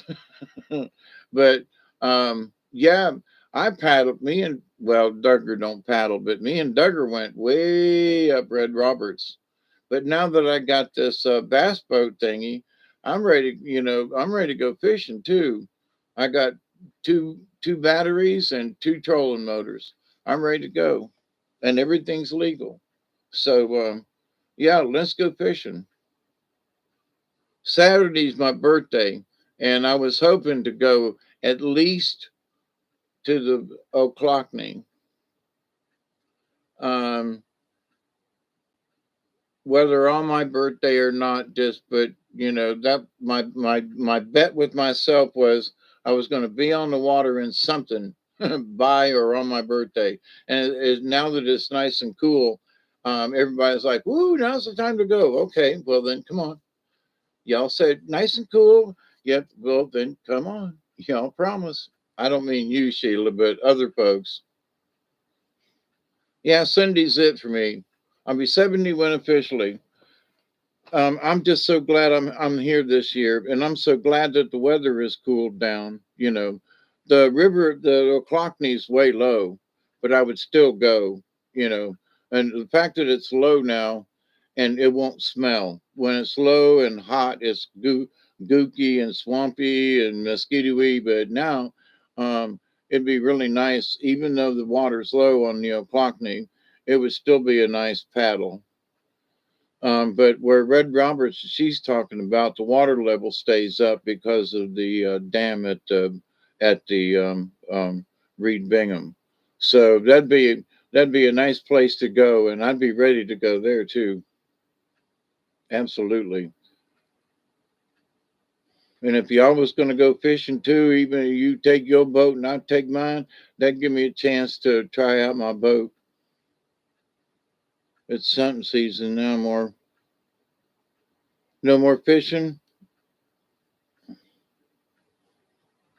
Well, I just cleared some more trails down on this side on our property line sign. Was with the lawnmower and cut down, and then got down out of the motor and then cleaned out a spot so you can get down to that clearing between us now, a lot easier without stumbling on stuff.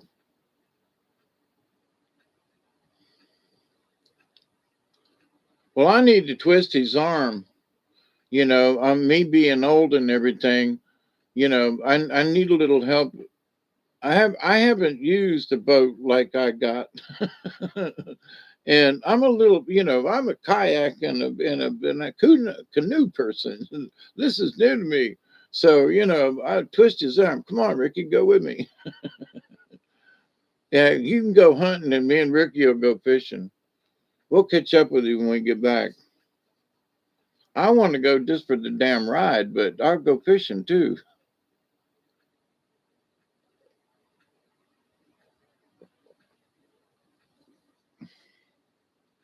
I've been watching some fishing folks that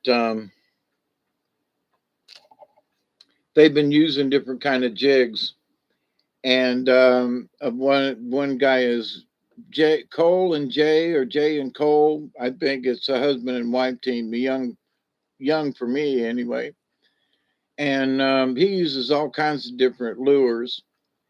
And just I'm like, I fish in similar spots, but and they're at Red Roberts and up in the upper reaches. There are some places where other folks won't go, but I would go, especially in a canoe or a kayak, which I have been.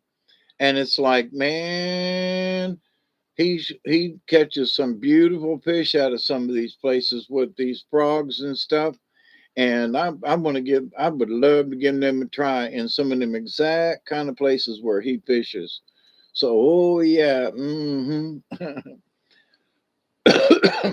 hell yeah, it's time to go fishing, and it's cool now, and we're running. It's like new. I think it's around new moon, and next week will be full moon. So then the fishing will be like really good. Yum yum, get them up. It's easier. You got a motor. Yeah, I got two trolling motors. Yep. And the batteries. Yep. And a solar charger put on the boat. Now I got to get the regulator going to keep the batteries charged, so I don't have to worry about plugging it into the wall or nothing. I can. I've got this flexible solar panel that I bought. It's laying in the boat, and just let it lay there, plug it into the batteries, and it keeps them charged. So, yeah. And I got a gas powered motorboat, but I haven't been able to lift it on the back of the boat. It's too heavy, and I haven't had the strength to pull it to see. Last time I got it, it ran. It used to run, and it'd be great for this little boat. And it's sitting on the ground over here. So, I'm ready to go motorboating. But anyway, any of y'all that want to go, I intend to, and now with the new bass boat, I intend to take video with my camera phone and then also with my good Canon, and fix it on a tripod because it's a bass boat and Duggar's Head won't be in the way all the time. So I can do more of a panoramic shot of the trip, whatever river I'm on, and and it not be jiggly, and well, it'll probably still be jiggly because I'll be in a boat, but it won't be trying to see over the back of Duggar's Head. And I won't have a paddle in my hand, be trying to do this. I can actually set it up. So it'll be interesting. And if I use the trolling motors, then it won't be very loud. We use the motor upriver, then float back down. Yep. That's what I'll be doing. Go as far as you can upriver. And I'm ready too. I mean, I'm really ready. Well, I got a little bit more to do with the boat and the trailer. But I mean, as far as me, I'm ready to go. Yep. And if I can't take that bass boat fishing, I'm going to throw a kayak in the back of my truck and go to the go to the Ochlockonee. I'm going to go to the river. I'm going to go to the river. So, but anyway, so the chaos in the world. Some things that it's like people. It's great to read the U.S. World and today and everything, right? And catch up on what's going on the rest of the planet. Back in the day before we had the internet, you got that on Sunday and you sat down and went through the newspaper and read on what's going on in the world to catch up with things, right? So, but you didn't have this constant um, gnawing sometimes um, insistence from the news that you get now with the internet and everything, right? So, and everything was CNN and this outlet and the Sky News, and you used to watch the Russian television, and they took it off of YouTube. I don't know if it's still out there or not. There are a lot of stuff that's Russian that I used to watch and listen to, and that I can't get them anymore. And it's like, you bastards, what the hell? My there were the speeches that Putin would give, and I could go to Russian television. Now that's RT, right? Um, and um,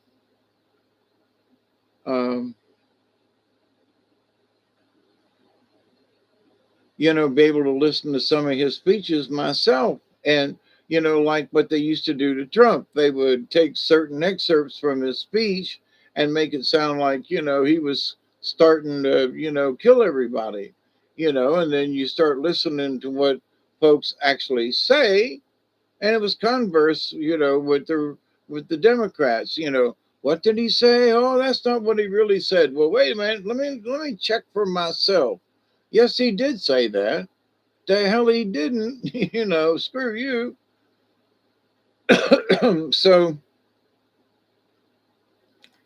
But in the back in the day, there are things that are happening now that I would have lost my cool over. I would be jumping up and down and screaming and hollering and stuff, and it's like now I know that I've mellowed, but that's not the thing. The thing now is that I'm still pissed.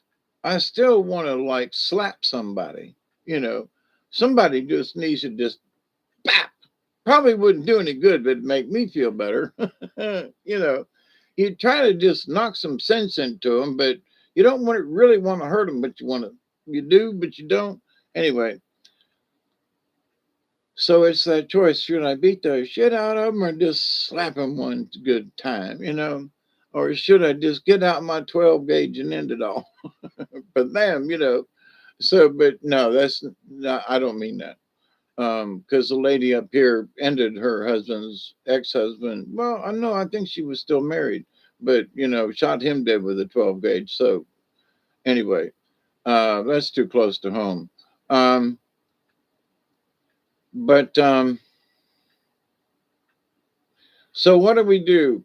Instead of focusing on what's going on the planet, so now, and you know what used to be once a week with the world news on Sundays is now every day, and it's all the time every day.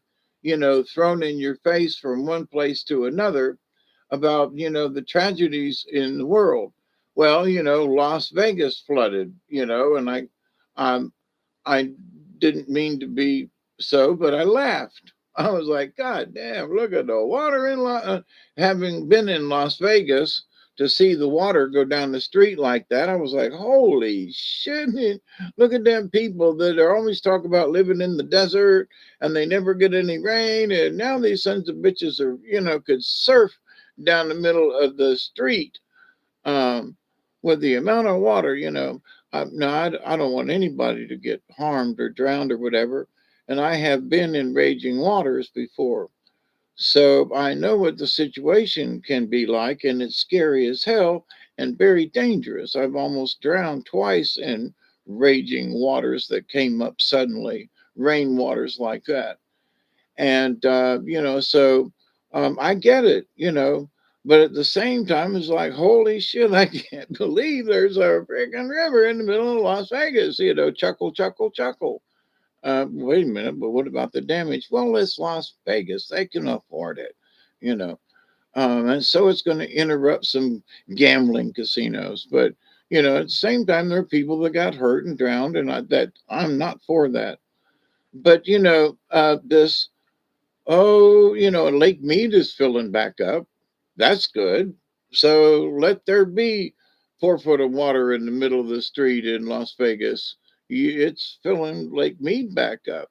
Because I was on Lake Mead, I've talked about this before, when it was all the way to the top of the dam, and we rode around on jet skis, me and my brother Dan. Well, it was a blast, and it went down ever since. And that was in '99 when we were on the lake. So the fact that the lake's coming back up, Sin City Outdoor folks, they've been checking on it, and it's come up several feet. So for a lake the size of Lake Mead to be coming up, that's good news. So the fact that it stopped going down was good news, but the fact that it's coming up, and there were several boats and pipes and things that they ride around the lake and show you, you know how the lake is doing, and the lake is doing lots better. So Las Vegas is flooding, yeah, but the lake's filling up. Yeah, but Las Vegas had flooding, yeah, but the lake's filling up. Well, yeah, but the Las Vegas, yeah, but the lake's filling up. Do you know what that means? It's come up another 12 or 15 feet. That's hydroelectric power. I've been inside Hoover Dam, um, you know, and have looked down that long. Boy, let me tell you, that's a long way down to the bottom of that dam. But now they've got extra water. Now they've got extra water, for Las Vegas and that area. And a lot of water goes all the way into California and LA and over there and San Diego and blah, blah, blah. So if Las Vegas flooded, yeah, but guess what? There's more water for all these other things because the lake is filling back up. That's a good thing. Yeah, but Las Vegas flooded. No offense, but tough shit because the lake is filling back up. And that's what people ought to be focused on. But Las Vegas flooded. Okay, I'm sorry. I really am. I mean it. But the lake is filling back up. The lake is filling back up. Not just a little bit, but the lake is filling back up. Y'all should be proud. Yeah, but Las Vegas flooded. Oh, it's the end of the world. No, it ain't. The lake is filling back up. You should be thanking the creator because the lake is filling back up. I'm sorry, but the street where the water filled up and everything just so happened to be the most convenient place. Water goes down through the place of the least resistance. It just happened to be a straight line. Sorry about that. Did Las Vegas learn a lesson? Listen, when a flood comes, this street's going to look like this. Pay attention. Did the other streets flood like that? No, just the. Now, I don't know if other streets flooded. So, but in my conversation in my head, did other streets flood like this? Yes, maybe no. So now you know that if you get 5 inches of rain, either you can divert this water or the businesses along this road or this street can take some kind of measures. Whoops, here we go again. You know, oh, climate change. You know, the atmosphere is going to heat up. We're all going to dry up, and we're going to shrivel up, and yeah, yeah, but now, but the lake's filling up, and not just a little bit. The lake is filling up, and I think we should be thankful. Thank you, Creator. You know, Lake Mead is filling back up because I was there when the marinas were there, and it was just freaking beautiful. And now the marinas are sitting way up on the bank, and there are no marinas. It's just the remnants, right? You know, it was just gorgeous, and to think that it don't look like that anymore. But now there's a second chance. The water's rising and they're still using the dam. There's still water to the different places, you know. So, but the lake's filling up. Bravo. Thank you to the creator. You know, there's a couple, I can't remember, there were a couple of other places that were flooding. And I'm sorry about that. There's been flooding in the backyard. You know, back in the day when I first bought this place, I lost some trees and things that I'd cut down, and I was going to use them on the house. And some of them I did, some of them got washed away. You know, so and almost drowned in the backyard because I got was trying to save one of the trees and it turned me and I got went underneath and it was scary. So I understand what rushing water can do in a flood situation. So, you know, and I don't want people's property to be damaged or whatever, but I'm glad that certain some of these places are getting rain, you know. Oh, it's flooding. Yeah, but you haven't had water in a long time. Mother Earth is trying to be nice back at us. Yeah, but we had a shitload of rain and it flooded the streets. And yeah, but you're filling the aquifers. You're washing the all this rain is flushing things out. It's like somebody's flushing the toilet. Here's a bunch of rain that's gonna, you know, flush out the rivers and flush out the roads and flush out the oils and flush out the, you know, and regenerate the, you know, the aquifers because there are holes in the earth that suck up water that goes down into the earth just like Lake Mead. We don't see the underground rivers. We don't see the reservoirs underwater. I mean, under the ground, the underground water reservoirs. So, having been in Climax Cave and some other places, where you literally have to get to parts of the cave, you have to go underwater to get through the cave because there's so much water capacity there. And I've been in the cave where there wasn't any water at all. There's mud, but there wasn't any water. So the capacity was way down. But those aquifers, those caverns, when they fill up, then that's also water energy, but it's also the capacity of water we have to use for food and drink and agriculture and everything. It recharges the earth. So, there are aquifers that run from North Georgia all the way down into underneath Florida and out into the ocean and stuff. And so, you know, uh, there in one place here in North Florida, they divers went into the aquifer and literally they pinged it on top. And there's a video of it, what they did, like an hour documentary.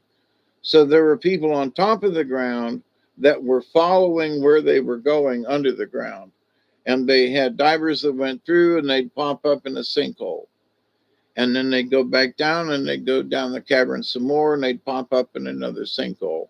And they followed this thing all. And here's the thing, that there were people who were using water out of this aquifer.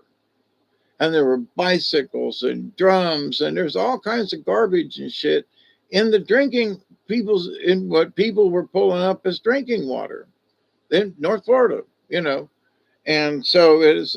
So when you get big rains like this that flood and stuff, that a lot of that water gets permeated down into the water, into the ground, and it recharges the aquifers.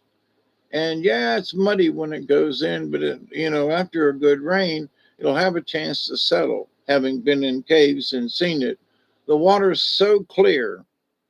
This one spot that I remember in the Climax Cave, the water was so crystal clear that my hand was up to the wrist. I couldn't find the surface of the water with the flashlight. So I'm holding the flashlight like this, and I go to touch the water, and my hand was up to my knuckles, almost to my wrist, before I realized that my hand was in the water. And I pulled my hand back out, going, now there were ripples on the water, and I could tell where the surface of the water, but the water was so I have never seen water that clear. It was better than glass. You went to touch it, you couldn't touch the surface because your fingertips would be already in the water. It was so fleeping clear. But that was 100 and some odd feet down inside a cave, way back in the back kind of thing. But the water just so absolutely, that's so clear. And where the it was sitting on the I was sitting on the edge of this chimney. I'm already way under the ground and way back in this cave, but I'm sitting in the water about up to my knees, right? So my knees are this is my knees sitting here. And in front of me is this 10 feet across, round, pretty much showing up a round circle. It wasn't oblong or nothing, it was round. And the guy that was one of the guys that was with us he was a super duper diver, and he had one of these 150-foot, 200-foot, showing up lights, diving lights for underwater. Now this has been 30 years ago, 40 years ago. So I get the light and I hold it over there and I put it down in the water, and the light just keeps going. I follow along the wall and it just keeps going and going and going. And it's nothing but this clear water's just straight down.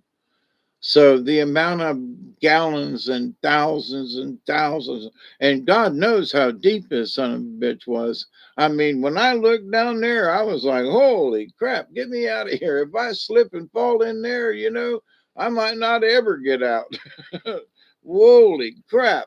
And the water was cold too, because it was but anyway, but Climax Cave in southern Georgia. But having seen that, there are very few people that will ever experience that hole. And the reason I say that is because I had to slide down in this very precarious spot because I was the one that noticed that some bitch and I wanted to go look. So you'd have to, we had ropes and they had me tied off and all that kind of good stuff. So you ain't just gonna just go over there. You're going to have to want to go over there and look at it. And not everybody's going to want to go down that little crack that I went down to go look at this thing. But anyway, I liked it. It's a good memory for me. But to this day, though, the proof that there are all these holes and water under the ground and so forth, and that in different places it's brought back up into the on top of the ground to be used for something. And sometimes the water level, it rises and falls, not necessarily because of what's being used in the local area, but someplace 50 miles away. And in the earth is this because water finds seeks its own level. So if the water's really low over here, it's probably pretty low over yonder or back over there. And it could be 100 miles away, like in the aquifers that, farmers are using a lot of agricultural water or a municipality, and they're sucking the water out of the ground really quick. And um,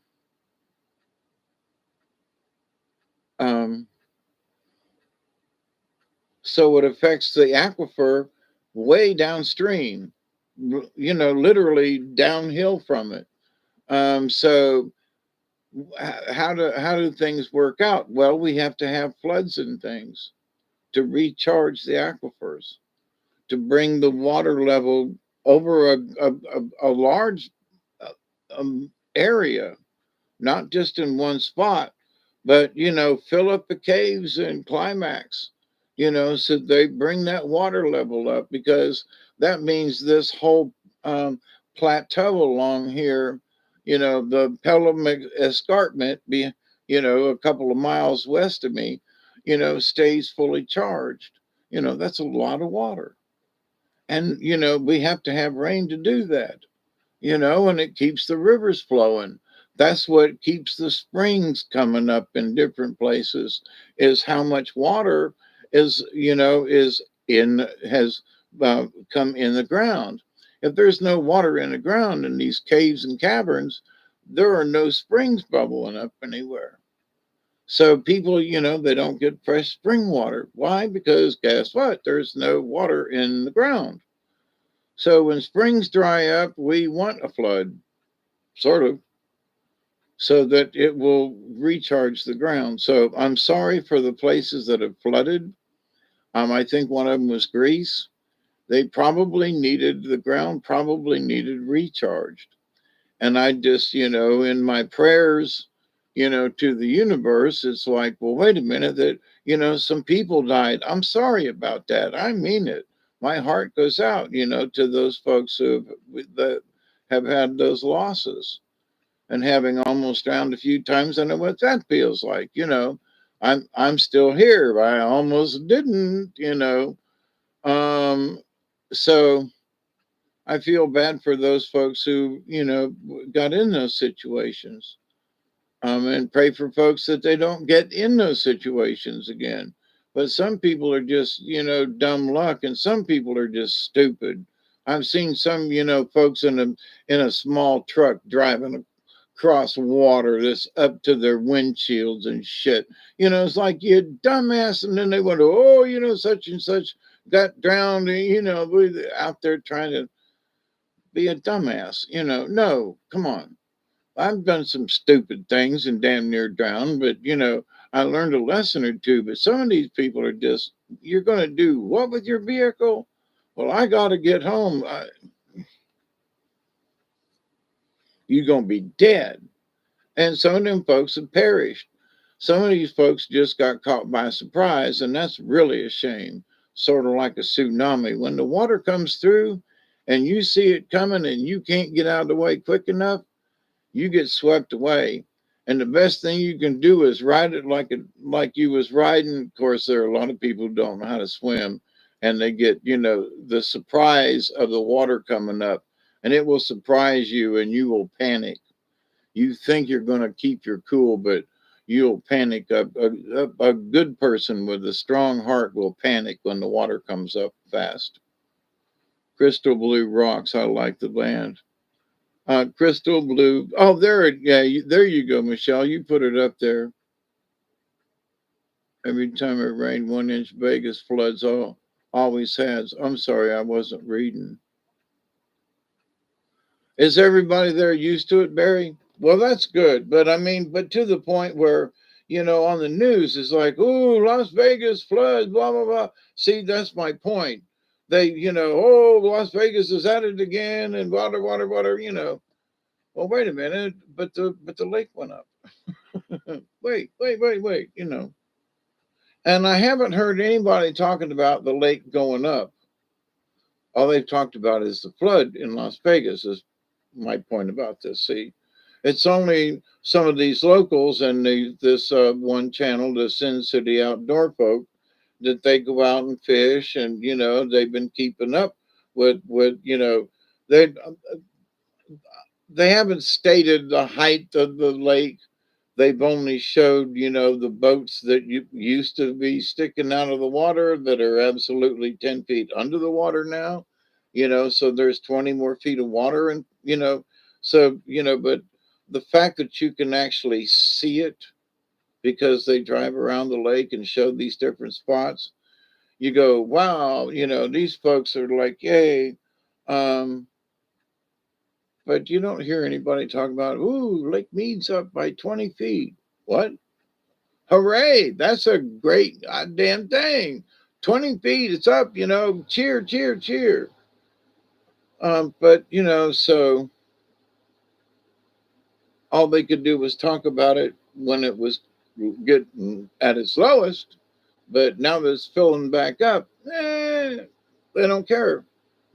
You know what I mean? It's, oh, well, it's filling back up.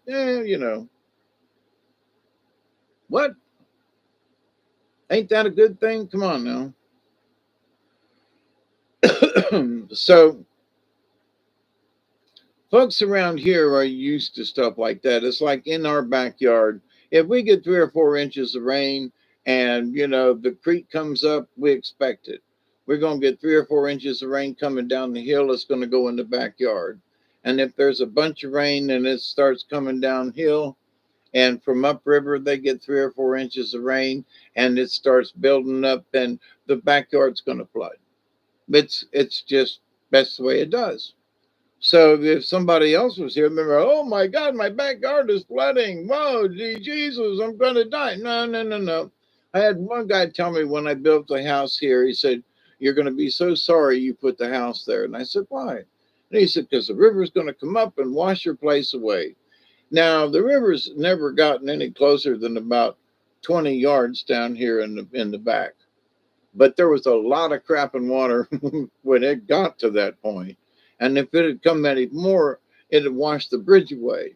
And it has not done that, although I've got pictures of where it come this close to the bottom of the bridge. And it's a lot of water, especially width-wise, where it floods. So, but this idea, though, that somehow oh, this old timer, oh, you're going to be so sorry. And oh, the water's come up to here. And I was like, oh, you're a fucking liar. Because it has gotten close. It has gotten rid. But no, the water has never come up to there. Because I've asked the old timers, did the bridge ever wash out? No, no, no, it's never gotten that high. Well, then if the bridge is never washed out or topped over then it's never going to come up here. But scare you, try to warn you, and oh my God, you made the worst decision ever. And no, no, they were wrong, And so some of these old timers were not always correct in their what they're some of their stories. Oh, son, you be a ding, you'd be so sorry because you built your house there. You know that river's gonna come right back up and wash your ass away. You're gonna be no. So, but there are some of these folks. I can't remember what I was reading just the other day, and it was something about the blah blah blah that folks from Al Gore. It's like they they're like a cult that followed what Al Gore said 20 years ago. Where the temperature of the atmosphere is going to rise, and we're all going to be swept away, and volcanoes, and Chernobyl, and the climate, and we're all going to be dead, and here we are in 2023, and none of that shit's happened. It has happened in spots, you know.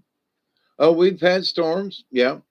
But like this year, there are a lot of hurricanes, a lot of named storms, but most of them ain't even got close to the United States.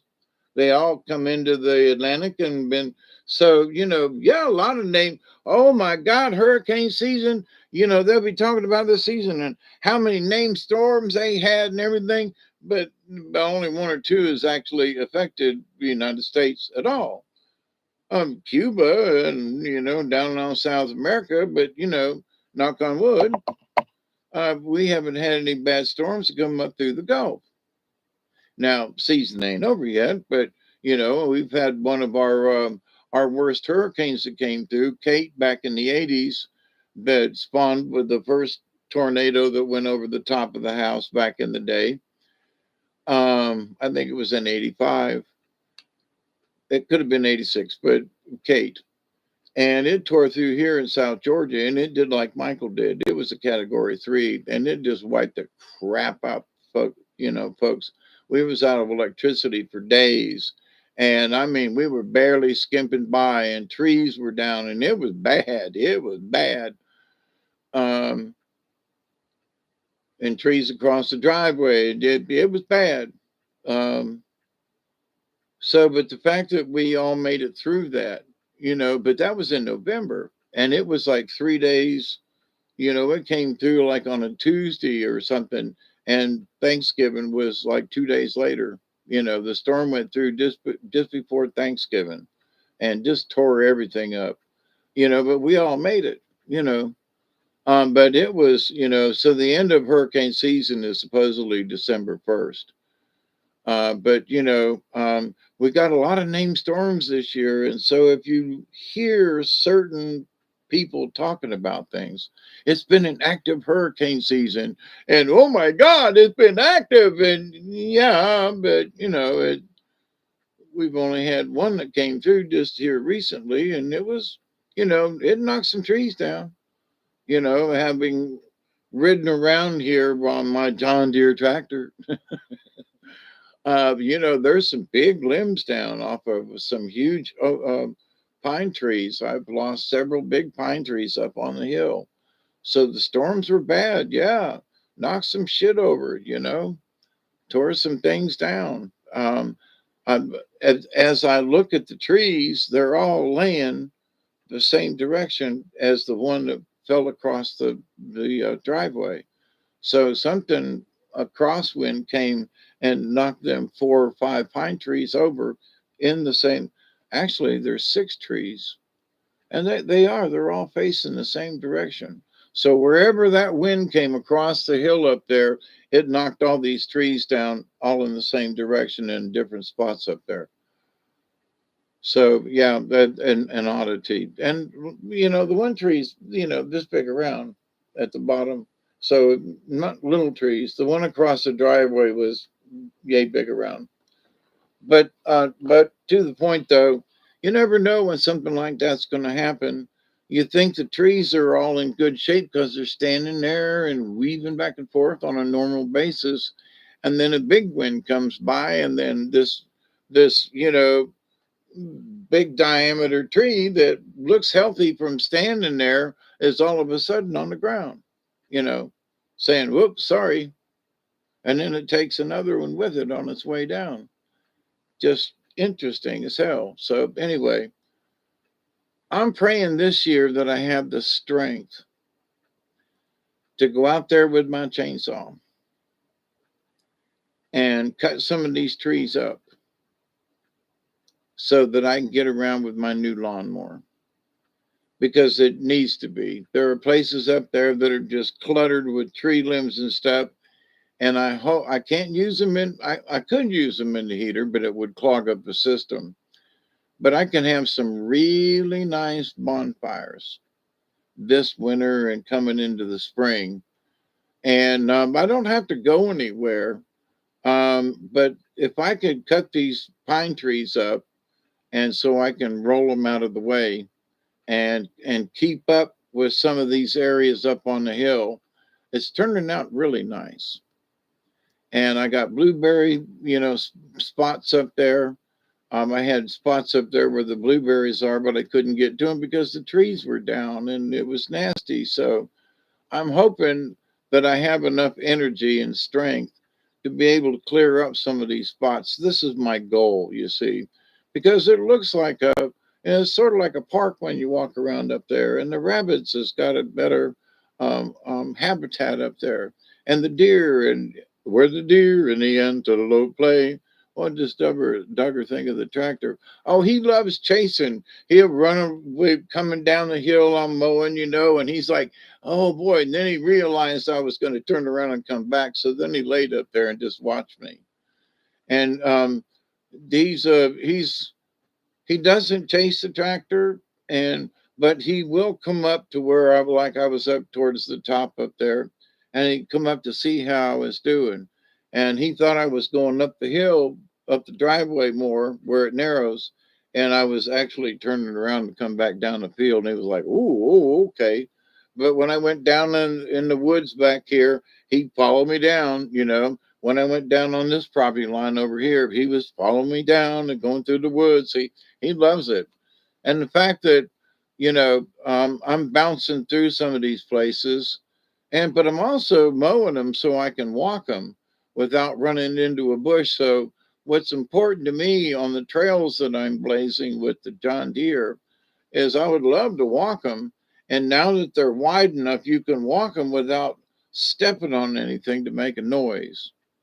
Um, and the grass is down, so you don't have to worry about tripping on a vine going by or something, and you don't have to worry about brushing up against something and making noise. Because if I want to go down in the woods now, if I take Duggar, he's going to be ahead of me, and he's going to be chasing deer away. But now what I want to do is teach him to stay with me. But now that I've got nice wide trails to go, I can train him to go with me down this year.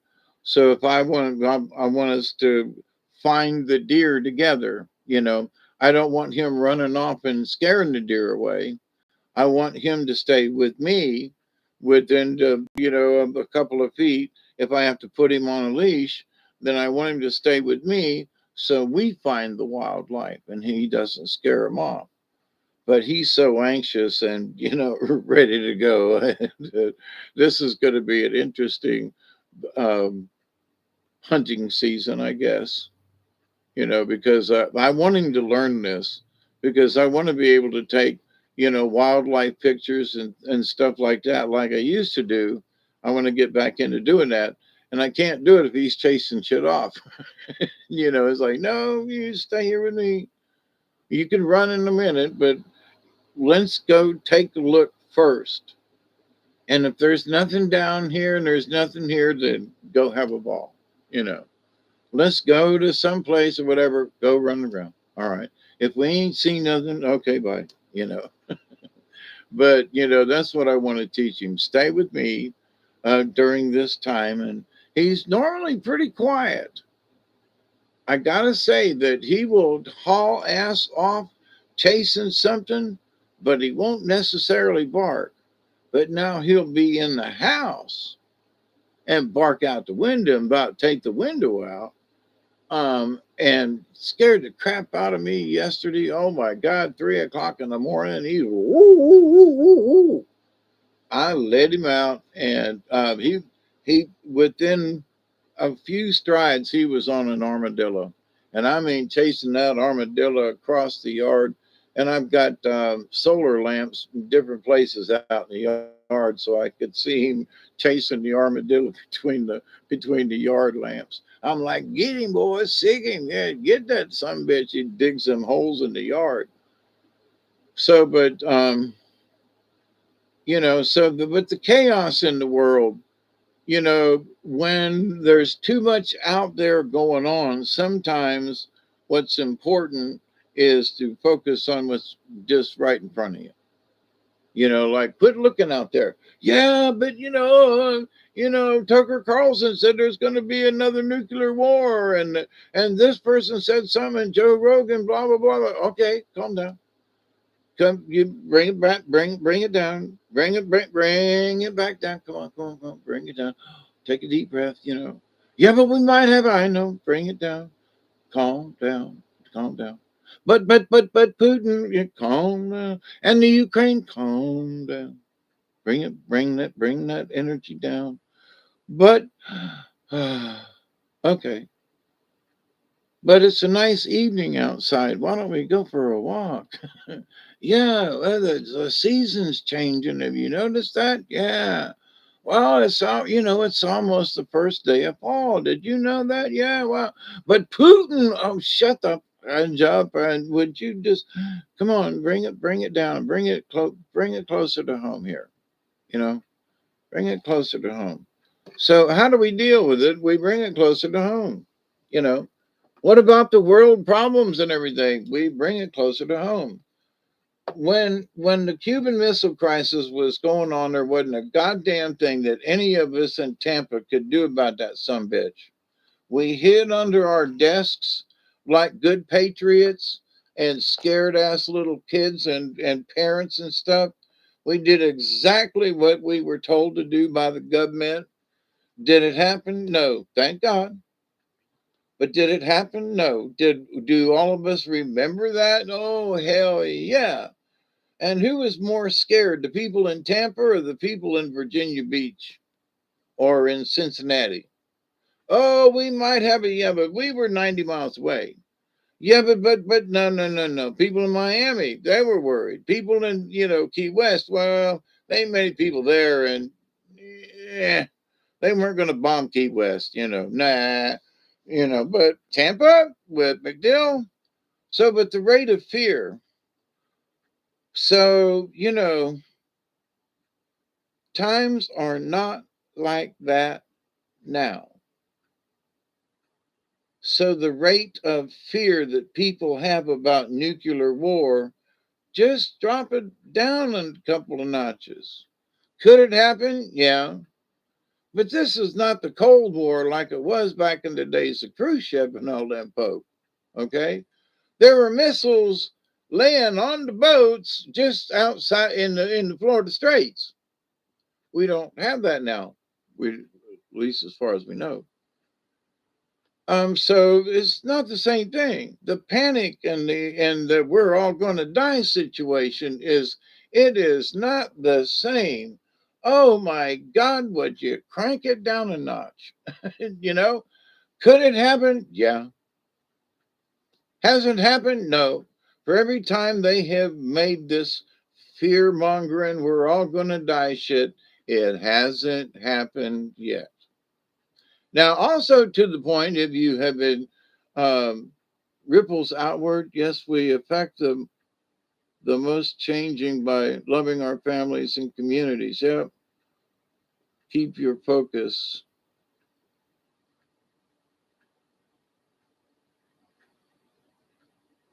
Ripples outward to the world. Yep. So, but with this, what's going on?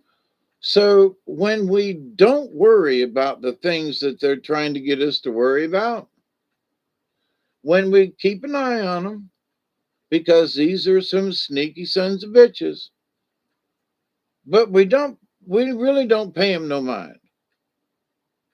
It's not that we don't care.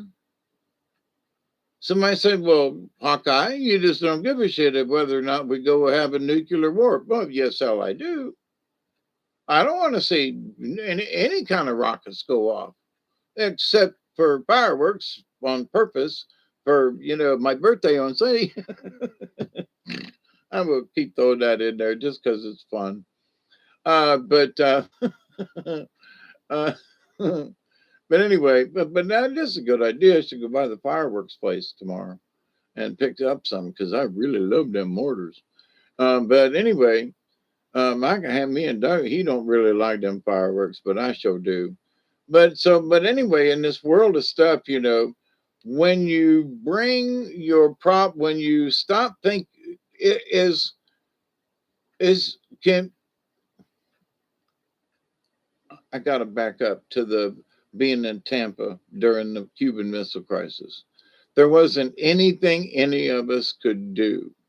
Okay, I laid awake at night as a child and worried about it.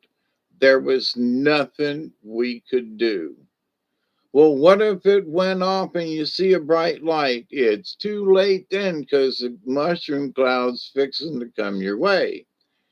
It's just too late. Put your head down.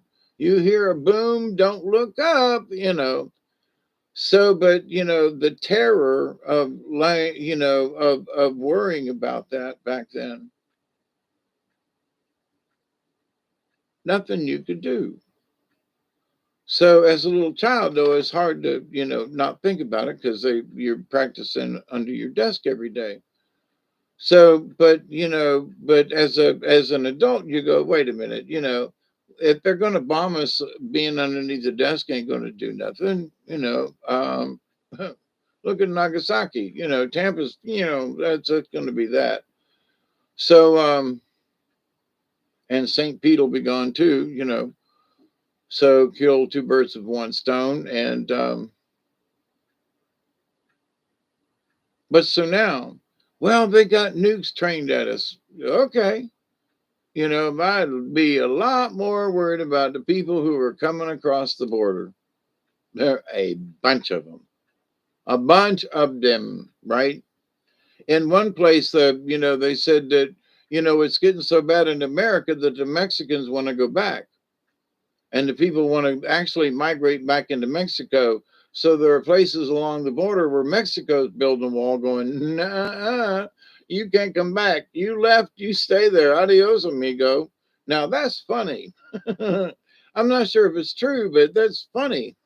What? Mexico's building a wall? Why? Well, because, they already left. You can't come back, senor. No. But I'm Mexican. No, no, no. It sort of be like, Cheech when he, born in East LA. But anyway,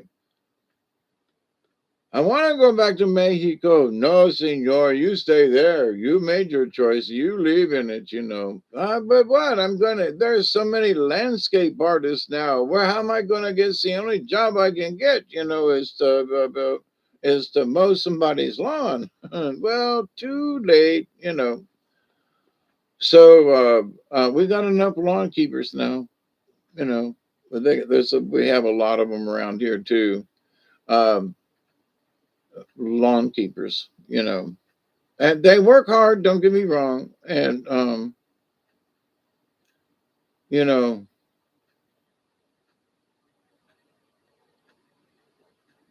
but so what the world's problems are, especially if there's something we can't solve.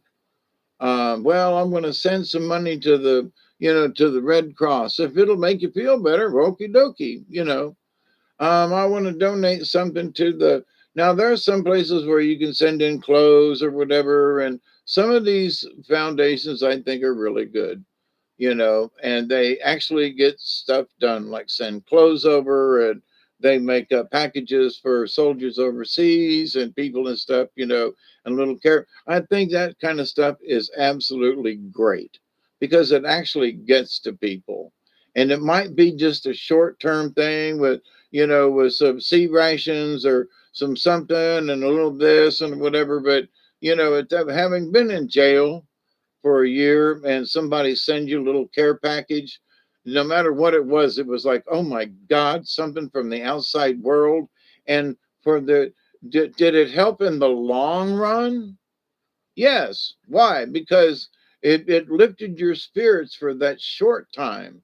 So, but if you've got something that there's enough to keep you for a couple of days with something, or a chocolate bar and a this and a something, and that you can have this treat for more than just one day. Well, here's a meal. Well, yeah, but here's a meal for 3 or 4 days. You can stretch this out and have a yummy, and oh, here's an apple dumpling thingy that you can have, and here's some coffee you can make, and then you can eat your apple dumpling with, and here's Salisbury steak in a warm pack, with some gravy, and some potatoes. What? Oh, wow, that was pretty good. And there was actually enough that you could save it for lunch for the next day. So, and you've also got a dessert. So here's this care package that doesn't seem to be much to one person, is actually pretty good. And there's some cheese, and there's some bread that might go with it, and there's something else that's simple, but so, well, that relieves a person, especially like for me. I see it as like, wow, is this a gift from heaven? It's got all these things, and if I'm careful with what they just gave me, I can, eat for a couple of days, without being, shabby. I can literally, half of this is enough.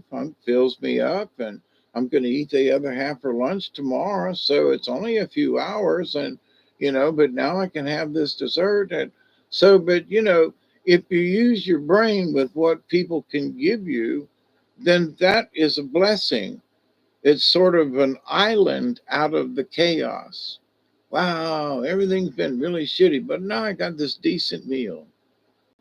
I've got this, this little bit of something. Now there are other people who would take this and go, "Fuck, is this all I get? Where's what? What? There ain't something to go with this. Where's my such and such? This. What am I going to do with this one? What am I going to do with this? This ain't nothing." And they poo-poo it away. Well, that's your fault because you're not looking at the gift the right way. So there are people who expect a gift and they get it, but then when they get it, they're not happy worth a damn.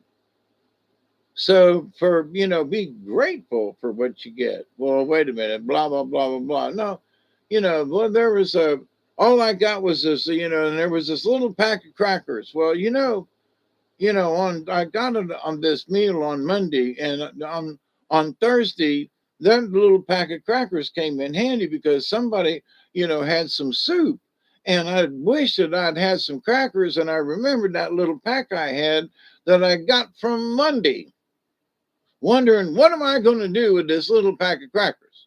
And then come Thursday with the soup, you go, wow, these crackers came in handy. So, but to the person who goes, all I get is and there's a little this, and what am I going to do with a pack of crackers, blah, blah, blah. And they end up throwing shit away. They end up just, walking away from it because they're dissatisfied because they didn't get enough. They didn't get what they think they should have gotten. That was not up to their expectations. But when we look at what the Creator can give us, and you go, well, that's all there was. Well, yeah. Guess what? So when I started this 4 hours and 23 minutes ago, holy crap! You mean I actually missed 4:20? Oh, that's a crime. Our school had a bomb shelter dug out in the basement. Really? If you dig, you can't dig too far down in the sand down in Florida. They were putting them in, but they really weren't worried about it back then.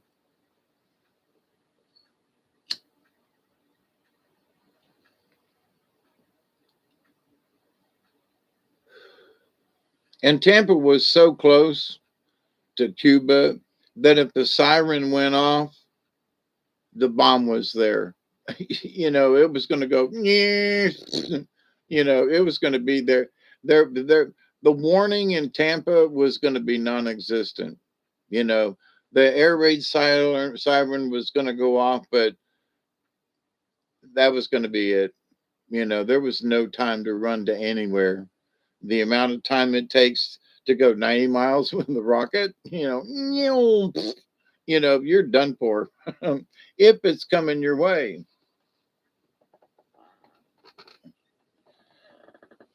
But to the point, though, that people are so worried about it now. Oh, holy criminy Netley. When I was trying to watch some of Tucker Carlson to find out what the hell is he talking about, this nuclear war shit. And I'm like, what are, you know, he got away from Fox or whoever he was working for, right? So is he seriously trying to drum up a war? Now, I haven't finished this one in report that he was doing. So, but from the rhetoric, it's like, are you trying to scare the shit out of people? What is your deal, Tucker? I thought you was on our side. And I don't know. I have to watch the rest of the his report. But I'm, scratching my head with some of the stuff going, come on now, I thought you was on our side. Quit this shit. Oh, the Cuba, blah, blah, blah, blah, blah, and the nuclear war, and oh, man.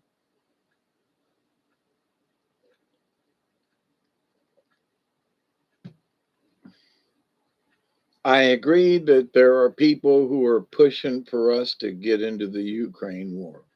We're already in it with supporting them with munitions. But should we send soldiers? No. And, I have stood up for every war that, the Afghani war and this war, I have protested. If there was a place to protest, I would go there. Down in Tallahassee, they had some protests down there in front of the Capitol. I would have been there for two separate wars, okay, protesting on the street and stuff. So I'm not for war, and I will protest and have in the past. Very quiet, very silent, but yeah, we held up our signs. So, if they want to send folks over there, I'll do it again. I'm protesting already. So, but, they got to have a reason. And so, what we got to be careful for is what these stupid clowns are going to, they got to have a false flag. They have to have a Gulf of Tonkin event. Russia's got to sink something, one of ours or something, or some bomber's got to come over and bomb something. That something's got to happen in order for them, got to bomb an American embassy. They're going to have to do something drastic. They can't just send our guys over there. They got to do something. For every time they've had to send um, um, troops in, it's because the quote enemy did something. Now we have found out over the course of the years that a lot of times, like the weapons of mass destruction did not exist. The sarin gas and all of this did not exist. They found him in a hole in the ground. Okie dokie, Saddam, I mean. So, but, this idea though, that, so are you going to believe these sons of bitches? If they say the blah, blah, blah at the Ukraine and blah, blah, blah and Russia, and we got to go blow Russia up, do you really think that's going to go over? Now, there are a lot of folks who think that, that the news has built up the crimes of Putin, like they did in the old days, propaganda, that he eats babies alive and blah, blah, blah, blah, blah. Just like they used to do, the Japanese thought, that Americans ate babies and the emperor had filled the Japanese people so full of shit that, towards the end of the war, babies and mothers and people were jumping off the cliffs. Remember that from World War II? Well, that's because when the Japanese found out, no, wait a minute, us Americans are pretty decent people. We don't eat human babies. We eat baby other things, but, not humans. At least most of us don't. The Japanese were like, "Whoa, okay, rice or rock, all right, rice is nice."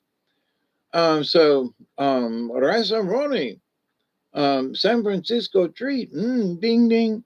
But anyway, so the idea though that we don't eat dead babies or live ones, or um,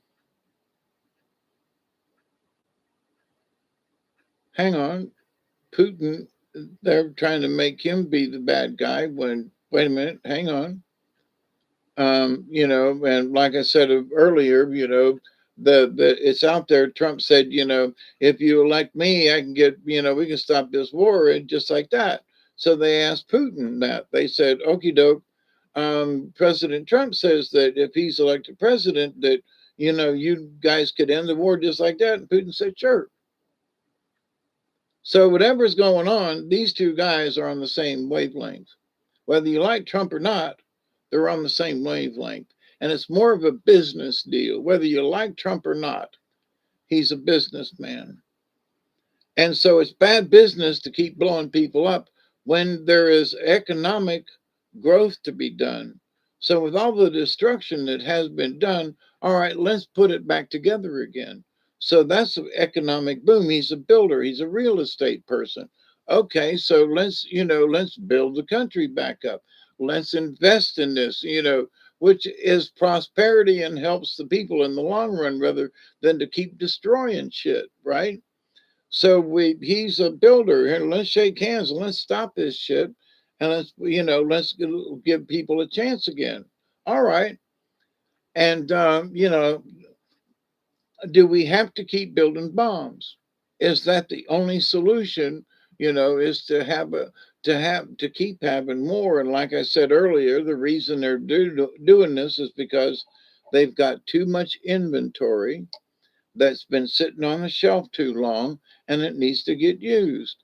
And then that means that if they use up a bunch of munitions, they can build more to refill the orders. So there is business as usual. All right. But to send people over there, that's not. So, but anyway, as things going on, how much do we pay attention? I don't know. I got to go listen to the rest of that interview with Tucker Carlson, because I was really kind of disturbed about his tone as to how this was going to, we're going to have a war. Well, Roseanne, and not speaking bad about the lady, she's got some good ideas, and a couple of her latest podcasts were really quite good. And, the idea that there are a lot of us who feel that somehow there's not going to be election next year. They're going to try some kind of sneaky shenanigans to where there's not going to be any kind of election, and we need to be careful with that. I don't know how we approach it, but we as a nation need to say, "Oh hell no!"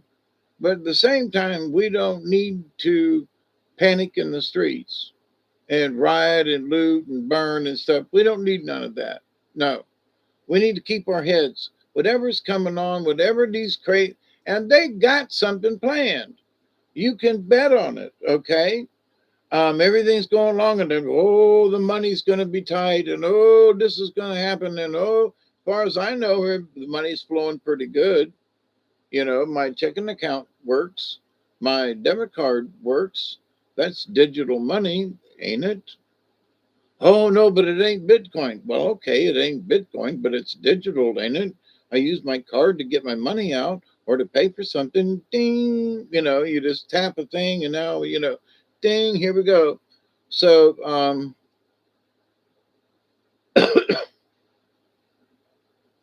and now people can pay for things with their thumbprint or their eye print or whatever. It's like, okie doke, if that's what you want. because nobody can duplicate my thumbprint, um, and nobody can duplicate my eye print. So, all right, so my money is secure. I've never really worried about the money in my bank because the bank is insured as long as, it's already there. So, as long as I keep taking out a little bit every month and keeping it here at the house, I've got me a little nest egg. So, like when the hurricane came, I had cash on hand. So, keep some cash on hand. Put it up in a jar somewhere in the kitchen or somewhere, just some unobscure place, in the cookie jar. But if I, you know, but so that, and leave it alone, put it up there and leave it alone, put $40 a month up there and just leave it the hell alone. And at the end of 10 months, you'll have $400, $40 a month times stand up. Oh my God, Christmas, if that's what you choose. But so with this thing about being scared about the money, I'm going to reiterate what I said a few hours ago. If you just joined me, thank you all. I love you. Remember that the dollar is not going to change. It's still going to be a dollar. Even though it's a Federal Reserve note, it's still a dollar. It's that $10 can of peaches that I was talking about earlier. A can of peaches, $10. Well, what do you mean? Well, there's a can of peaches. Well, but it's $10 for that can of peaches. Yep. How bad do you want those peaches? Well, I'd really like to have them, but I can't afford them. Then, therefore, those peaches ain't for you. So the value of things, if you want to pay that $10 for them peaches, you will. That's all the way there. That's how it's going to go. So the market's going to be, well, these peaches are $10. Who wants some? Well, that's out of my ballpark. So only the people who have enough money are going to be able to buy peaches at $10 a can. So, but the value of the dollar hasn't changed. It's still a dollar. It's just that them peaches are going to be valued higher. Now these peaches are worth $10 instead of $2 a can. What? Do you want the peaches? Well, but they're too high. I can't afford them. Well, that's your problem. But I've only got $6. Tough. They're $10. Yes or no? But I only got $6. Tough. Titty said to Kitty when it gave no milk or something like that is the old saying we used to go. But to the point, so what do? When the economy makes something like now, a new vehicle costs more than my 20 acres, my 18 acres here. A new vehicle costs more than my house and property. One vehicle. And that's full of electronics and everything and really not proven to be like to last a long time. But it costs as much as my property does. What? So the value of a vehicle at $40 or $50,000 or $65,000 when my place is only worth 49. So I can't trade my property in on a brand new vehicle because I'd still owe too much money. I couldn't afford it. Here's my property in exchange for this vehicle. Yeah, but you still owe $20,000. I only paid 18 for my Mazda. It's been paid for years, but what? You're telling me that I'm going to give you my house and property in exchange for a truck, but I'm still going to owe 20 grand after that because that's how much. So the dollar hasn't changed, but the value of it has, right? And instead of, buying a vehicle back in the day for $6,500, that's 6,500, 6,500. Yep. And now they're $65,000 for a vehicle. Oh, yeah, look what they got now. Look at me. Okay. but there's $65,000. So it takes 65,000 of these $1 bills if I want this vehicle. Yep. Well, I better start saving if I want a vehicle then, right? Either that or I'm just going to get a skateboard. Well, those cost $100 now. What? Yeah. Decent skateboard, $125. Now you can get them with a motor on them. What? Yeah, holy crap. So, times they are changing. So worry about the dollar? Nah. What you should worry about, and you really shouldn't worry about this, is the things that you really like. Like if you really like peaches, you better get a couple of cases and buy them now. Only because the price of peaches might go up. But that was just an example. And that goes back to the Soylent Green, the movie Soylent Green, where Edward G. Robinson has got a can of peaches. And he said, "This is my last can of peaches. This is it. I got nothing to live for after this." And he opened up them peaches and enjoyed himself. And he was like, okay, that was that. So then because they had not public suicide, but legal suicide. So, he said, that's it. And he suicided himself and turned himself into Soylent Green. But the peaches, that was it, the last can of peaches. So for us, using that analogy, what's going to be our last can of peaches? What's going to be well, that's it. I've had enough. So store up on peaches. I still got a couple of cans of coffee that I bought 3 years ago because coffee prices, they said, were going to go up. So I bought coffee at like $5.95 for, a thing of coffee. Now they're, $3 more in a smaller can. So it's like, what? Yep. So coffee prices went up and the value of the coffee went into smaller containers for the same price. So it's $7.95, but they shaved, this much off the top of the can of coffee. So you're getting coffee, but you ain't getting as much, and you're paying $1 more, than you did back then. So I still got coffee at the price in the big cans, whoops, what? Coffee's still good. It's still flavor sealed, and I still got one, two, three, at least 3 cans, that, like I said, that I bought 3 years ago. So still good. So stock up on what you think you're going to need. Now I'm not supposed to drink coffee like I used to, but stock up on what you need. Or if peaches is it, then peaches it is. So the worth of what you think something is. So Chloe's working on a vehicle. How did that turn out? Um, any holes in the top of the pistons, or did you get that far, Chloe? Did you get the head off? Um,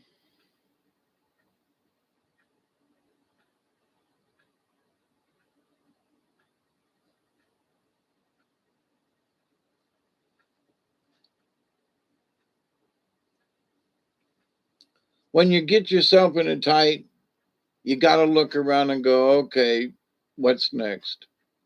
If there's too much water, find a high spot, put a raincoat, find something to cover yourself with if it's still raining, and weather out the storm. Because I've been in a bunch of storms over the years, and rain beating down, you're huddled over in the corner. The windows got blowed out during Kate, and there was rain literally coming in sideways in here back when Kate went through. And there was nothing I could do. And I had just come out of an operation on my neck. So I was sitting here like, holy fudge, the windows are broke up there and it's raining in and the tornado went over the house and holy Jesus, what do I do? And, and all I could do is just huddle down and wait for the storm to pass. That's it. The only thing he could do was huddle down. He didn't get that far because they didn't know about the metal pipe that was feeding into it. What? But I got videos saved to watch. I will. The metal pipe that was feeding into it.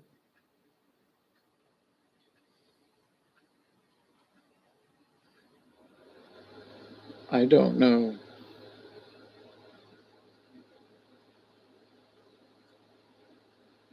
Metal pipe. The only thing I can think of is would be the fuel. Was it on top? The fuel line is most are not fuel injected, but they have fuel rail going into the top of the. Um, the only thing I can think of at the moment, Chloe, that would be a pipe going into the engine would be the fuel rail.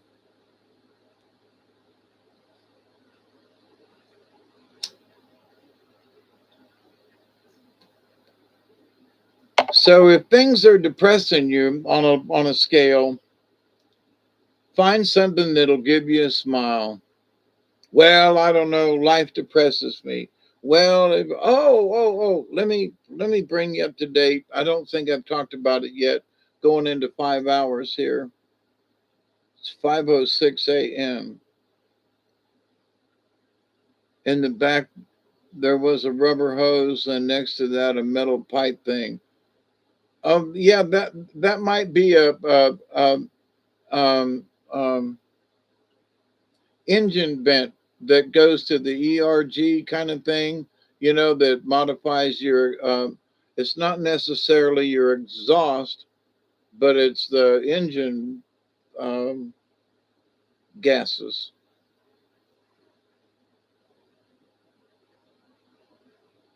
Yeah, but let us know. Yeah.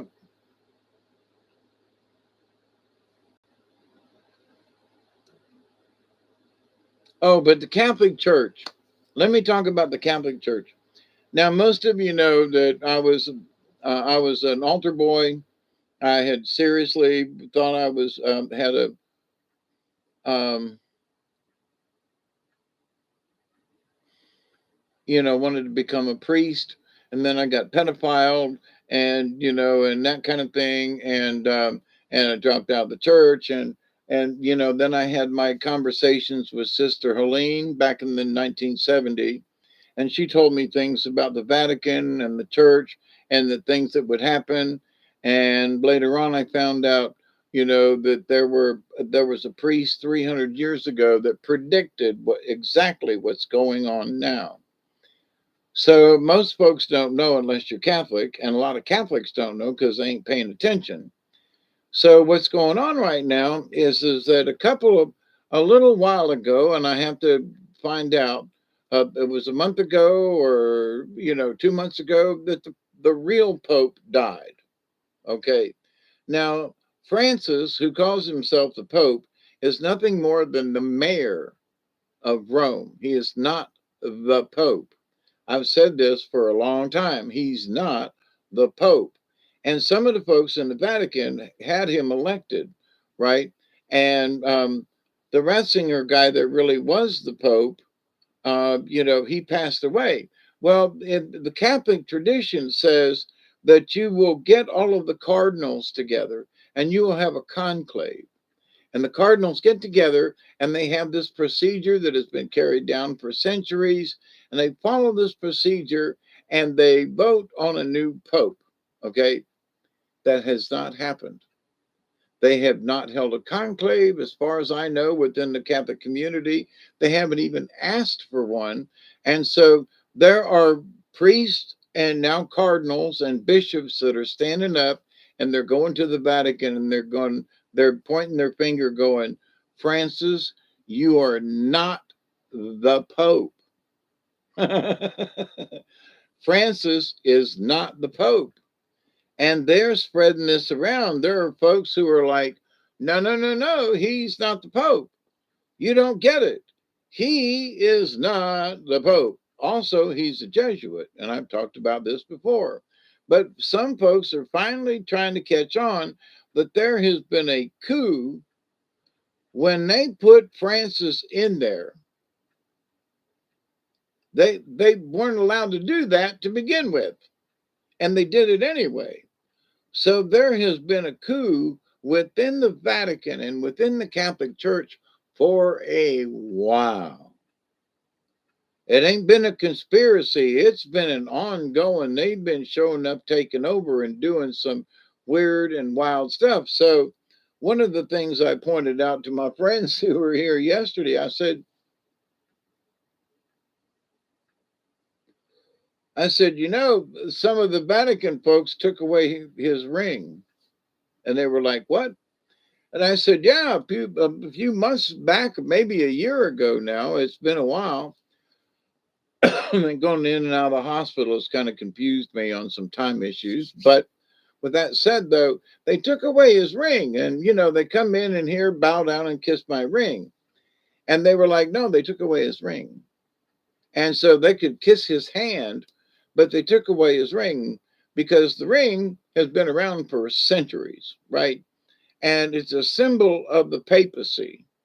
And so here he is, Francis, who ain't the Pope, carrying around this big old ring that's supposed to be the real Pope's ring, right? It's like he swiped it to go out and party with it. Here, kiss my ring. And they were like, no, because there were folks that were kissing the ring, like folks from Saudi Arabia and these people that, you know, and blah, blah, blah, blah, blah. And this person, bow down, kiss my ring, blah, blah, blah. And they was like, nah, no more of this ring kissing thing. And they took his ring away. Now, I don't know what the situation is now, but now they just kind of bow and whatever, but you know, they can kiss his hand, but you know, they took his ring away. And that was before the real Pope died. So, but here's the thing, it was written in Catholic prophecies that this would be the last Pope. What? The prophecy is being fulfilled as we speak. And so I think it's great. Now you go, Dave, what's up? What do you mean? Because there was so much problems within the Catholic Church that was started in the 64 with the ecumenical council thing. There was a takeover of the church starting then.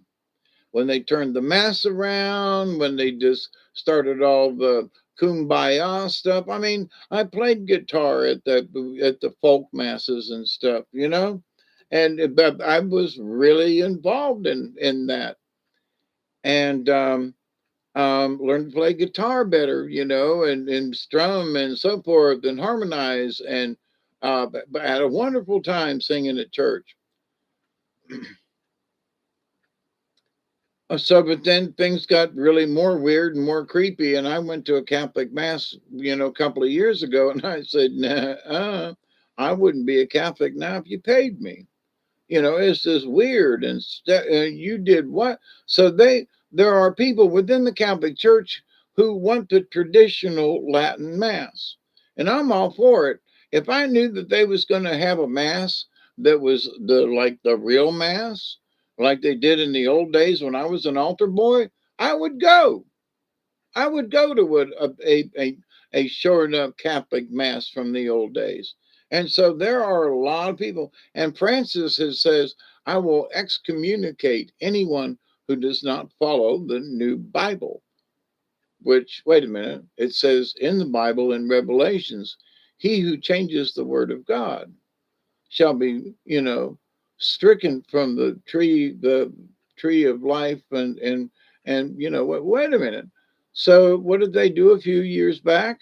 They changed the Bible. You know, 1,500 years of using the same Bible, they changed it and told all the Catholics, throw your old Bibles away. They're no good. No, no, no. So they changed the Word of God, which fits the rule of, you know, in Revelations, and also it fits with the Catholic prophecies from this priest 300 years ago ish. So I can't remember his name, but you know, and the Catholics don't want to talk about it, you know, but it's there. So this is going on with all this other chaos and turmoil that's going on. What does that mean? It means we truly are in Revelations. What? We're here. What? And I talked about it a couple of years ago. Watch out for these things. Well, here we are. Well, what does it mean? It means, there's going to be 1,000 years of peace when this shit rolls out. That's what if you follow in the Bible. So, but all of this has got to take place. And whatever the money's going to shake out, a dollar's still going to be a dollar. A penny's still going to be a penny. It just depends on what you can buy with that penny. Back in the day, you could buy 2 pieces of bubble gum. You could buy 2 pieces of candy with the thing. Now a penny is just part of the taxes. You know, um,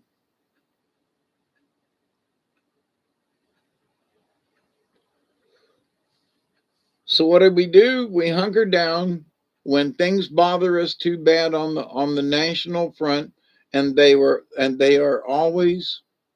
It's 5:15. Yeah, I went through Revelations years ago and did a big study about it, and I've got videos I think that are still up from way back. And those things that I talked about back then, not to be a, I'm not trying to be a prophet in any way, but I talked about this stuff years ago, and here it is. Here we are, and it's happening just as I discussed years ago. Here we are, I mean, it's playing out a little different, but here we are. Here's the situation. The real Pope died. And talking with my buddy today, I said, yeah, he passed away. And he goes, I heard something about that. He goes, aren't they supposed to vote a new Pope in? I was like, yeah. And I said, so now the real Catholics, the ones who want to go back to the Roman, the Latin Mass, to the ones who want to go back to the old Catholic tradition, are the ones that are in the process of this uprising, and I think we need to help them. I mean, I will come back if you will and stand with these folk about the Latin Mass because there was a coup during the 1960s. I was a part of it.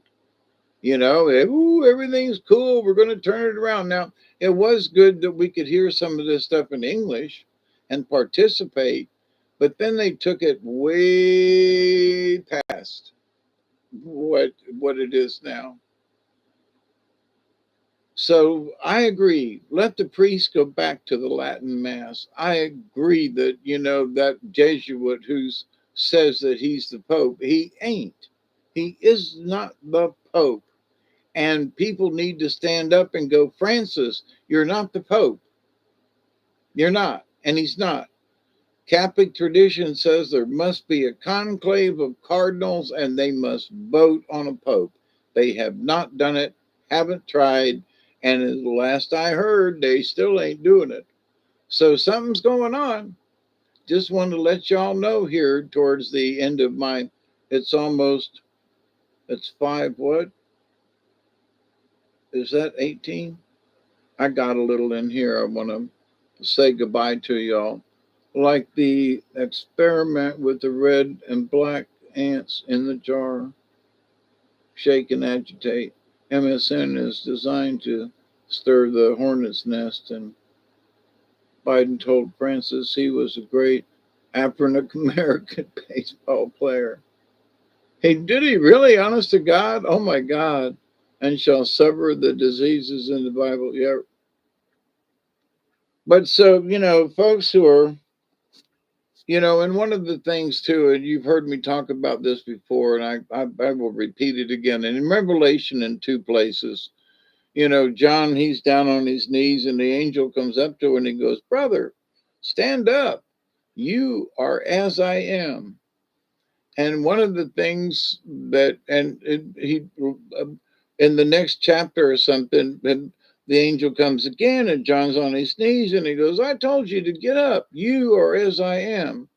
So one of the things that I think that I've tried to explain to folks that those words from the angel to John in Revelation should explain to you that we are as they are. We are angels. We should not bow down to them in servitude. We should stand up and realize that we have the energy of these angels. We are as they are. Wait a minute, skip the rest of the Bible. We are as they are. Whoa, to me, that's always like, holy crap, I don't need the rest of the Bible. Because if I am, as good as an angel, and I should stand up instead of bowing down and keep my head down and never look up. And no, get up. No, no. Stand up with me. We are equals in that. And to learn how to be equals with the angels, with the good guys, and instead of bowing down and feeling shameful and all that, and that, oh my God, no, I can't stand up, I can't. No, no, stand up, stand up, stand up. When people learn what the value of that is, wait a minute, the value of that. This is heavy duty, and people just pass it over. It's a really big deal. We're like the angels. What? Yeah, you know, dying for our sins and all this other stuff. But stand up, John. Stand up, Dave. Stand up, Barry. Stand up, Michelle. We are like them angels. We are as they are. We don't have to put on any fronts or anything because we are good people and we strive to be good people. And that's what's in our hearts. We are as they are. We are as the angels. We are as what? Hang on now. Wait a minute. Where does it say that? 521. Cheers, everybody.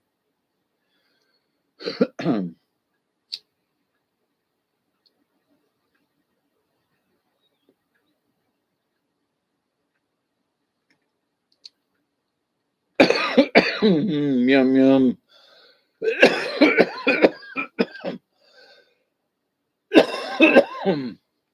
So, but here's the thing.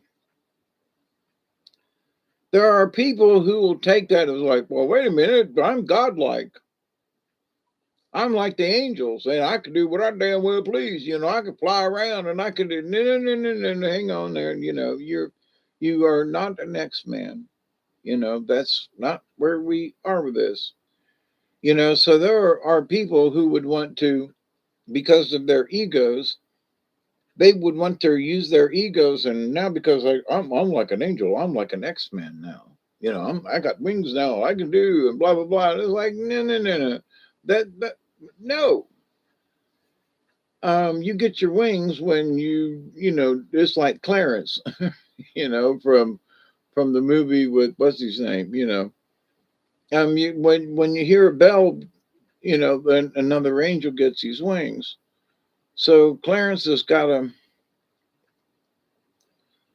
We as angels need to do good things so we can earn our wings. You just don't get them. But hey, yeah, I'm still here, but I'm getting ready to knock it out. It's 5:23 in the morning time. The sun will be coming up, but I haven't done a really long show in a while, and I've been trying to stay on topic, other than trying to tell Chloe how to pull the head off of her car. Oh goodness gracious.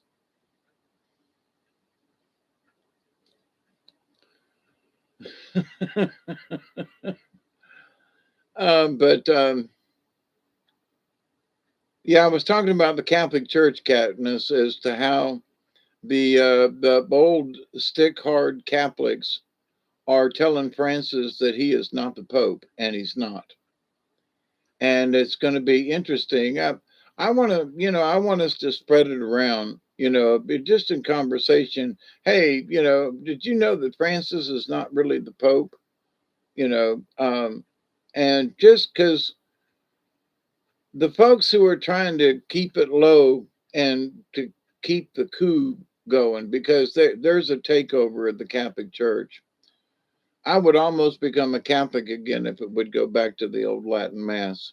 I would seriously consider going back. I ain't lying, because I was spiritual back then, and being an altar boy and reading from the Bible and so forth. Yeah, absolutely. I would seriously consider it, um, because there was tradition there. There was a solemnness, solemnity. So I can't say it right now. Solemnity, a solemnness during, the, like doing the Stations of the Cross at Easter time, um, and reading, and Jesus did this, and he was whipped, and he was taken, and you do the Stations of the Cross. I was always in tears by the end of it, as a teenager, even still as an altar boy. And at Christmas time there was joyousness, and singing with the choir and this, and it was grateful joy. But this new age stuff in the Catholic Church, I no, I just couldn't be there. So, but to go back to the old Latin Mass, maybe, but I'm on the side of the folks who want this. I'm on the side of the Catholics who are going, no, you're not the Pope. So I know I'm repeating myself for the folks who've been here, but I just wanted to bring that up to you, Katniss. Keep an eye on it. There's going to be some interesting stuff, and since you're already over there in Europe and you're in Portugal right now, I would kind of watch and look around and listen and see if there are any Catholics that are you know going, hey, what's going on with that? Because the real Pope died recently. I don't know how long it's been, about a couple of weeks or 2 months, I don't know, but he recently died. And this Francis guy, he's not the Pope. And I will stand up and no, he's not the Pope. Kick him out. You all Catholics need to do what you're supposed to do and have a conclave. Do what you're supposed to do, damn it. If you want to vote him in from the conclave, okay. But you ain't done it right. Now, damn it. Do it right. Even though I'm not a Catholic, do it right. Stand on the sideline and shake my fist. You sons of bitches. You got 1,000 years of tradition now, damn it. Change your shit up and just allow this, you know, felon, because he's a Jesuit. He's not even a Roman Catholic priest. He's a Jesuit, you know.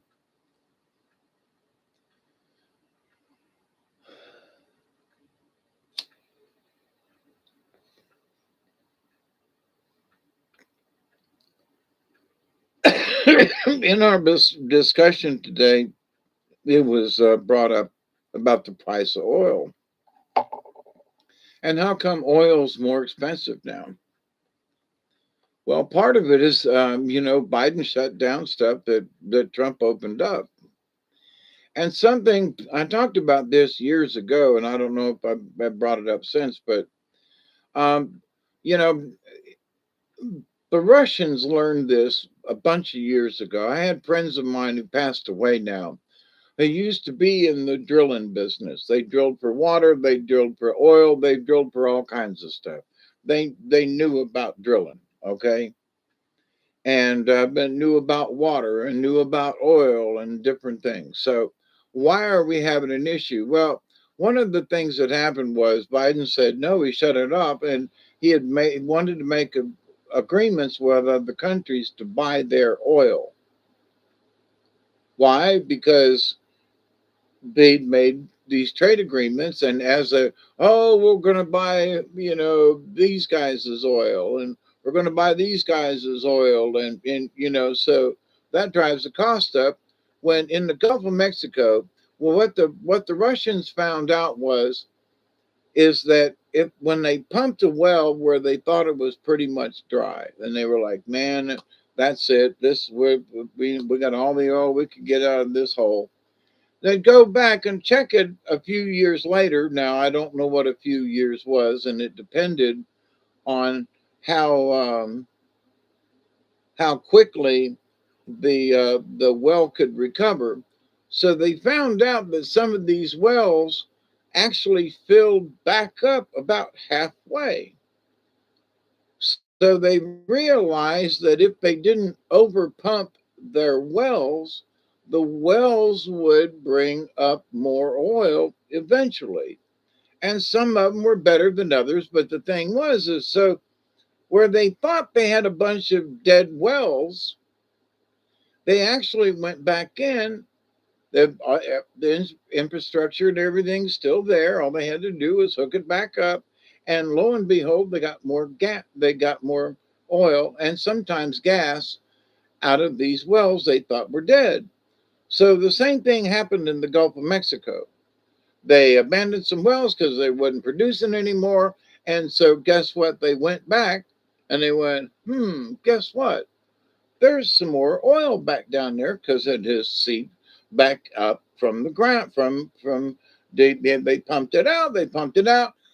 I have pumped my well dry, and within it, depending on the time of year and how much rain we've had, I've pumped that sucker disc right down to where the foot, it's right at the foot valve, and then you can hear the water and see the water seeping in from around the edges. It's pretty dry, a little bit of mud at the bottom, but it's more or less dry. You ain't gonna get no more water out of it until it fills back up, and over the course of a day or so, it'll fill back up, and then you can run the water again. I've done this so many times over the years, I'm used to it. And I know how much I can pump, and what the water level, how much rain we've had, and about how long it'll take to fill it back up, blah, blah, blah, blah, blah. Sometimes it don't fill back up so quick. But here's the thing. If there's enough pressure in the ground, and it depends on where these wells are. But the point is that they made them not go back in over these wells where they were going back in and getting a little bit more out, going back over here, get some more. They said, no, no, no, we can't do that. They closed them down. So the oil that we're getting from Venezuela and some other places are so much higher. They have a higher content of sulfur in the oil, and it's harder for them to get the sulfur out of the oil to make gasoline or whatever type of fuel that they're trying to do. So guess what? The price of the gasoline goes up. Why? Because we're using oil that's not as clean. It's thicker, it's muddier, it's gooier, it's got sulfur in it, and so the quality of the oil that they're trying to refine is lousy. So because it takes them another time to go back through to clean it up some better, it costs more for the gasoline at the end to the pump. What? Yeah, because they're taking sludge and trying to turn it into gasoline. When before they actually had oil, now it's sludge. Uh, so the production of oil, and I haven't checked it before, but there was a lot of oil in the large reserve tanks. And I can't remember what happened, but Biden was like, oh, go ahead and use it and blah, blah, blah. Well, that was some of the good oil that was easy to refine. Well, we're going to use up this oil. Well, why? Well, because it's easier to refine, and they were getting behind. So, that we still got oil from, and I'm picking on Venezuela because that was the one that I remember that had the high sulfur content. But, people were saying, oh, they cut Russia out. Um, and Russia was making money because the U.S. was buying a certain quantity of oil and so forth. That is true. But when I looked into the manifest And there's, they keep track of this stuff. How many ships came into the harbor from Russia and how many barrels of oil they had in them. And there's a manifest. So I went in and checked the manifest for the year they were talking about, and there was only 300,000 barrels, 300,000 barrels of oil from Russia for the whole year. And they were like, ooh, we cut Russia's oil off and it's really gonna wait, 300,000 gallons of oil is really not that much when you're looking at all these millions of gallons of oil. I mean, you're only talking about a couple of tankers at 300,000 gallons of oil from Russia. Ooh, we didn't buy any more from them. Well, wait a minute.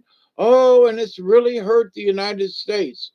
300,000 gallons. That's like 1 day's worth of usage for the United States. 1 day. And they were like, oh, Russia. Oh, and we took away their oil. And oh my goodness, it was actually the amount of oil that we were buying per year from Russia was only a day's worth of oil. What? Oh, they have lied to us. Oh, they have lied to us.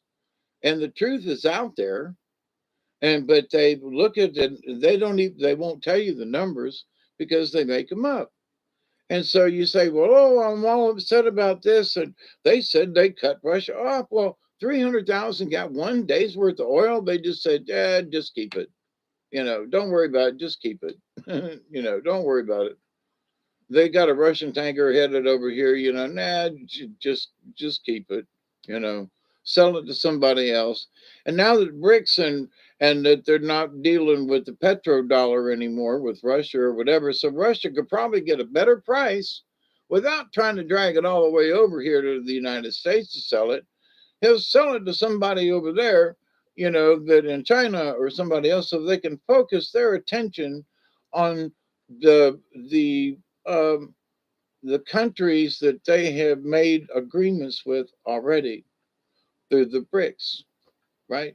Whoops. It leaves America out. It leaves the European nation out. And these people are not happy because they don't want to be a part of the Bilderbergs. They don't want to be a part of this group. They don't want to be a part of the UN. They don't want to be a part of this thing. They don't want to be a part of the bullshit. They've established their own currency levels and they're going to stick with it. And to hell with the rest of the rest of the world. If their economy and everything is flowing fine between them, why should we be bothered? Oh, it's going to hurt our economy. You're damn right, because they're plowing ahead, um, and the United States and Europe is trying to continue to be the bully, and the when the United States is only this big compared to the rest of the world, and we're the ones who are, the Bilderbergs and them folks are trying to be the controlling ones with the power. Sorry, they're on their own, and you know um our tiny little country would have to blow the bejeebers out of the rest of the world, and I mean China and India and Russia, and they would have literally would have to obliterate them, um be, before anything would change, because we're this big and they're this big. Just look at China. And they don't agree with us anymore. Look at Russia. They don't agree with us anymore. Look at India. They don't agree with us anymore. I'm sorry. Hang on. They got their own currency and they got their own stock market and they got their own everything now. And it doesn't involve us. and they're worried. Should we be worried? No, again, and I'm going to shut up because it's almost 6 hours I've been at this now. I can't believe I'm still running my mouth. I got all juiced up on coffee and energy drink early on so I could, do my Native American myths and legends with Robert earlier on. And here I am still yapping, but what is interesting to me still, and we keep an eye on these crazy people, is that they keep making stuff up. One of the things I'm reading, yesterday or the day before was about how there are people who are like, they still believe in Al Gore, and how the world was going to change and how the seas were going to rise and how all these things were going to happen, and it's been 23 years later and, ain't none of that stuff happened. We had down here in the South, we had a severe drought in the early, 2000s. I had to dig my well out. We didn't have water. Things were dead all over. And here, these last few years, we've actually had decent amount of rainfall. The river's down right now, but the grass is up. But we've had enough showers and things to keep things. The well's not dry, and we're humming along pretty decent. So it's been much worse, but things are really nice now. And oh my God! But Al Gore said, yeah, they said that the rivers and the oceans were going to rise. Yeah, they said we were going to have bad storms. Well, we have had those now. Ain't no lie about that. But we've always had bad storms. So, but well, they've intensified. Well, okay, that is true. And one of the things that people don't know about, and we don't discuss much, is that when's the last time you heard about the ozone layer? I mean, honestly, I've talked about this before too. But back in 2000 something, 2008 or 9 or something, anyway, there was a big solar storm that came and hit the Earth and hit our magnetosphere. And it literally ripped the top half of the ozone layer right off of the Earth. Just sucked. It went by and literally sucked the ozone layer with it. And we have had a low ozone layer ever since. And it might be the reason why, the light from the sun has changed from yellow to blue. If they took the ozone layer off when that storm went by, that would change the color of the optics. When we look at the above, and when we look into the blue. So that's interesting, but a lot of people don't know that the ozone layer is pretty much gone. And it was because of a solar storm, and they were worried about us. Back in the day, you couldn't have aerosol, spray deodorant for God's sakes, because all that spray deodorant was killing the ozone layer. So they changed, to roll-ons and to spritzers and stuff like that, and took away the aerosol, right, and changed the propellant inside the aerosol, which they should have done anyway, because it was toxic back in the day, you know. But I mean, they still got some nasty shit in hairsprays that women use. Golly, and drag queens too. Holy mackerel, ooh, spray that shit, baby. But but now the ozone layer was gone because of a magnetic storm, and you go, well, we went to all that trouble for nothing. No, not that it wasn't nothing, but you know what I mean? Oh, to save the ozone layer. So, whoops, it's gone. Can we go back to the aerosols? No, that's not what I mean. But anyway, so 5 hours and 23 minutes and 59 seconds. It's 5:44 a.m. in the morning time. And for those of you who have stuck with me this long, God bless you. And you must, it's a shame you don't have anything better to do.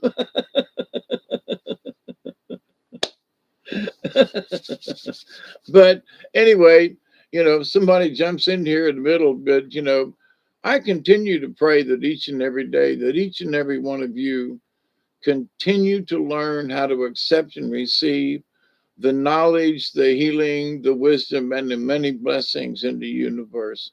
Thank you, Katniss. You're just getting up, ain't you? Um, Honestly, um, I would like your opinion. I don't know what your religious connotations are. That's not the right word, but um, Portugal and over there, them folks are very Catholic. Um, I would, if you know any Catholic folks, I, if you wouldn't mind, I would like to know what their opinion is of the Pope.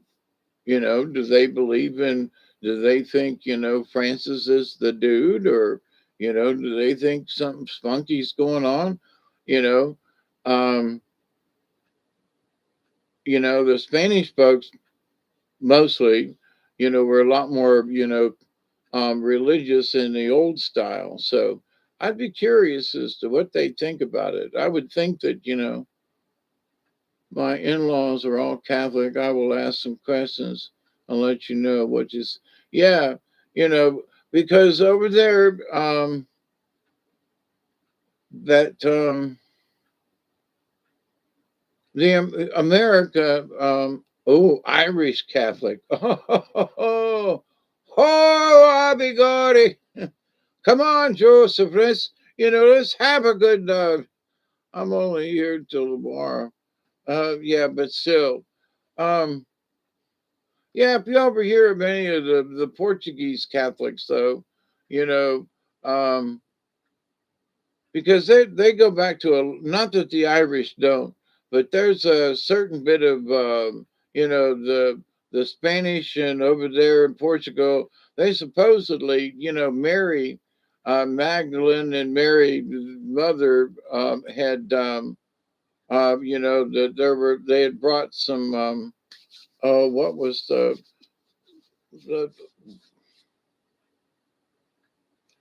I think there was something of the rose. They had started she had traveled the Mediterranean and settled along up in there, somewhere along Spain or Portugal or something. Anyway, uh, that they supposedly brought a lot of holy stuff with them way back in the day. So some of the some of the Catholics there in Portugal and Spain in that area. I don't know where you are, but their Catholicism goes way back. It's real deep.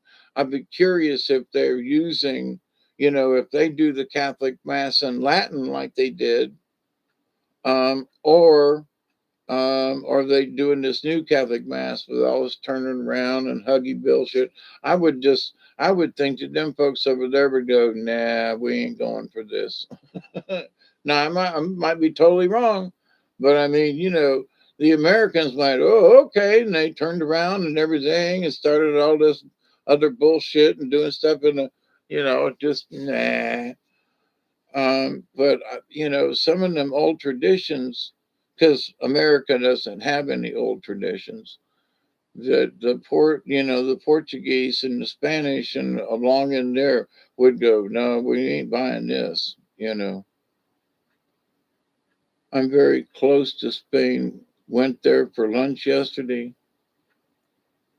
Yeah, just curious, you know. And do they have a lot of churches? Uh, just as a curiosity, and you're traveling around, are there a lot of Catholic churches around? And watching some other shows and things and documentaries, it seems like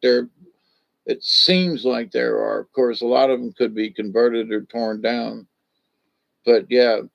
And my curiosity is because I'm an old Catholic, ex-Catholic, but the architecture of the churches and things and stuff like that, especially over yonder, lots in Spain.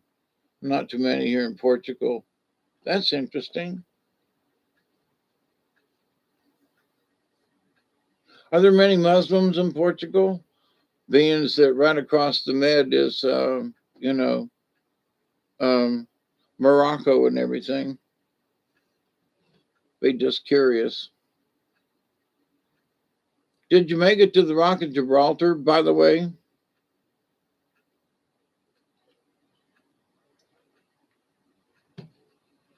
Like minded people with similar belief systems are scattered. And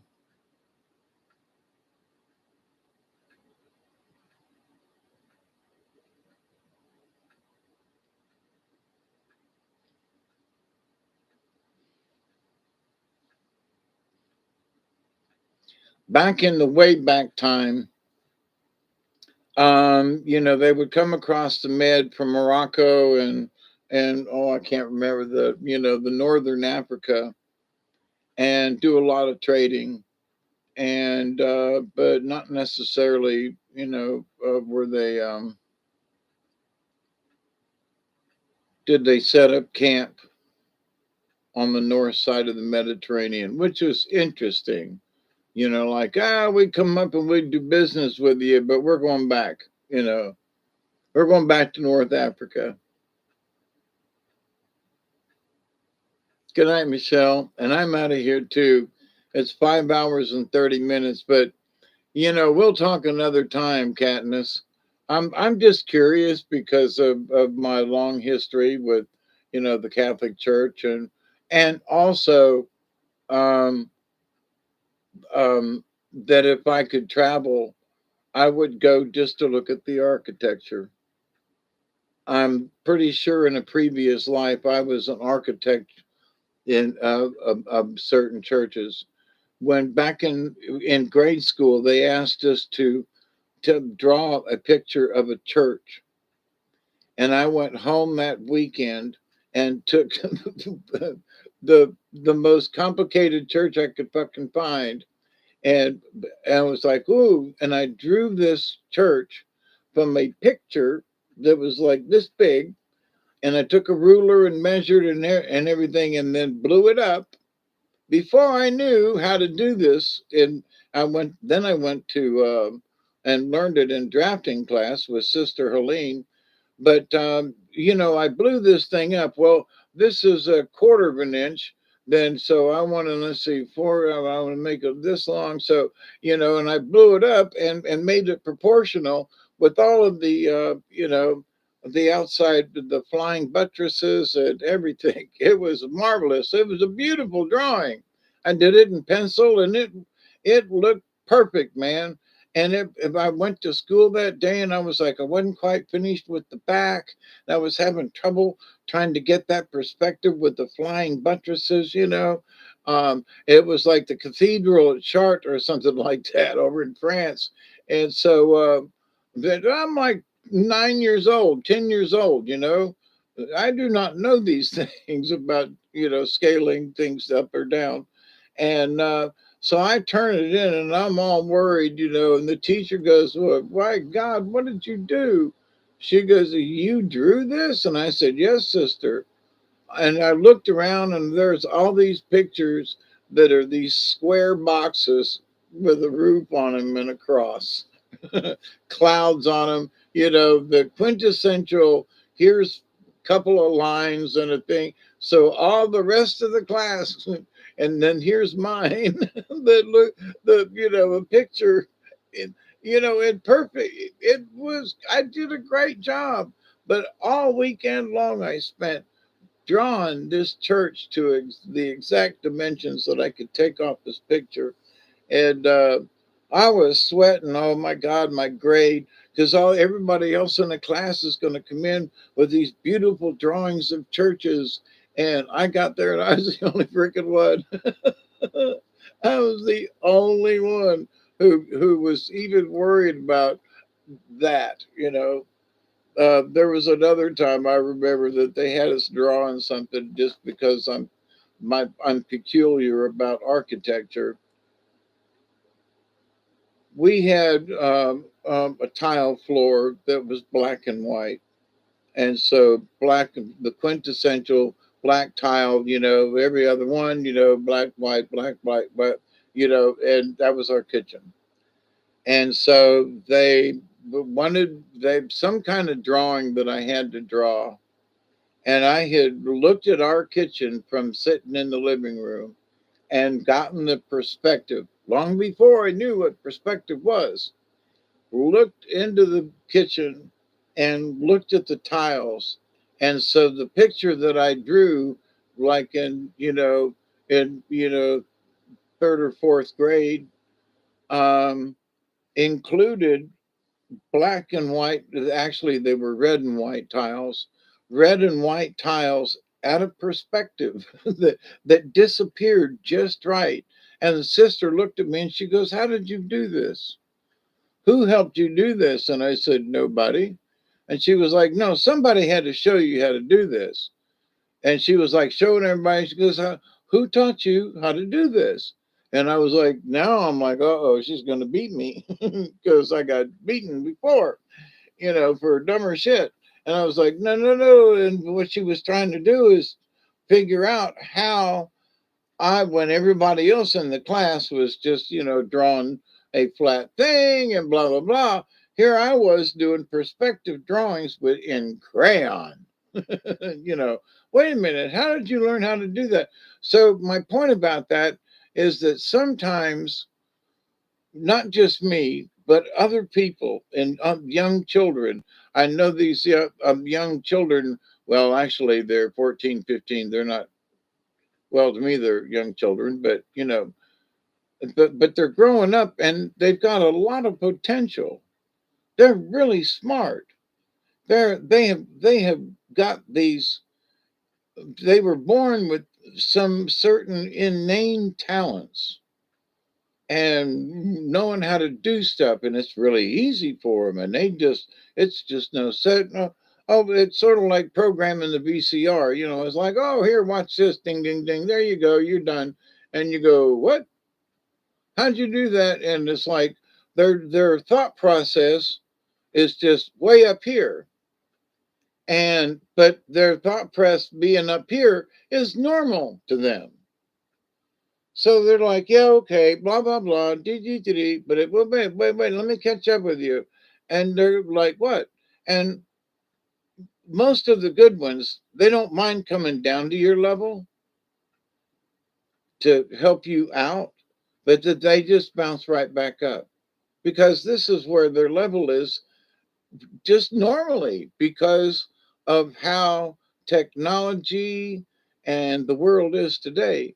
So I'm not saying, well, these people are bad because their energy levels are different, blah, blah, blah, blah. But the smart ones, and I know a couple of really smart ones, and but they're pretty humble in it, which is good because, there are several of us that have kicked their butt, even though their butts are getting higher off the ground, but, I'll get a stool. Um, but no, you keep your humility. You already know that you're smart. You've passed all the tests. You're right up there. You're a high school student, with college credits. Yes, you're doing well along with other people. And yes, you can excel in these areas where other people are struggling. And it's no problem for you. You just breeze right through it. You're smart in that way. So keep that, you and your friends, and because you folks are the future for us old fogies. You're the smart ones that are looking in, and you know that there's a game afoot. You can see where some of these young women that you go to camp with and with these different organizations and things, you see how they're trying to play each other and how they're trying to vie for position and you can see how damn stupid it is at the age of 14. You get it already. And it's like, wait a minute, you already know this about what life's going to be like? Good lesson. Because now there are going to be people who are going to want to play you in life at different times in different situations. Now you know that how do you work with this?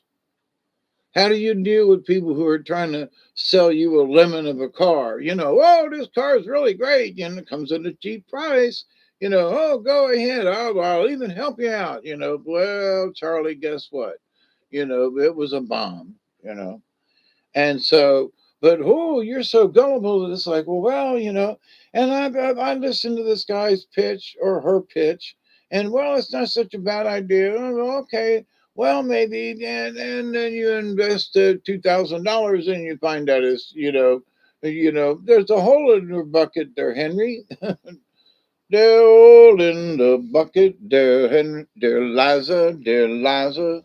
A hole in the bucket, there, Liza. Hey ho. Yeah. Anyway, I love you all, and I do continue to pray that each and every day. This is number two.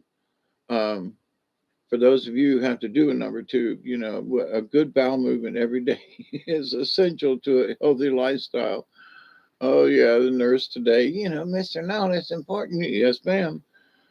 So, but I continue to pray that each and every day, that each and every one of you will have a really good bowel movement, but that you'll also continue to accept and receive the knowledge, the healing, the wisdom, and the many blessings from the universe. And maybe while you're sitting there having your BM, you can think about, accept and receiving part. Oh, goodness gracious. I have been at this for too long. Back at you. Yep. Love you much, Michelle and Katniss and whoever else is awake out there. I do love you. And, thank you for letting me chat and talk about some of this stuff. But, as I chat about it, you know, please stay out of the chaos. You've heard me talk about this before if you've hung out with me before, and I'm always talking about stay out of the chaos. Don't let it get to you. But keep an eye on these dumb sons of bitches because I'm really curious what the Catholic Church's going to do, for one. I'm really curious as to, they've been yapping about this money thing, but now that BRICS is not accepting any, American money, that changes everything for the big businesses, but nothing for us.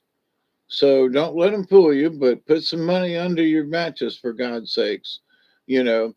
And you know, remember I talk about that $10 can of peaches and what things may be worth. So, what may be worth to you, and you can't eat gold, you can't eat silver, you cannot eat, platinum, you can't eat the piece of paper that says that you have platinum. You bought something in somewhere, and here's your certificate. When the time comes, you're going to wish you had some dollars, period. You're going to wish you had some dollars. And then that's where the value is going to be. This piece of paper, I got a gold bar here. Sorry, sir, but I can't cash that in here at the dollar store. You're going to, do you have a dollar? That's why they call it the dollar store. If you want to buy something, you're going to have a dollar, sir or madam, as the case may be. But I got a bar of silver, but you don't have a dollar? No. Well, then guess you're going to have to go hungry. Well, you're going to have to go trade that silver or gold to somebody, and you're going to lose money on the deal because in the times of tightness, people are going to go, well, I don't know how much this is worth. Well, when I bought it, it was worth $20 an ounce. And yeah, well, I right now, who are you going to sell this to? But I bought it for $20 an ounce. Well, I'll give you five. But I bought it for 20, but I'll give you five. But I need the dollar bills. Yeah, well, I'll give you $5 an ounce for it. Well, okay, maybe four. Well, wait a minute now. But I paid $20 an ounce.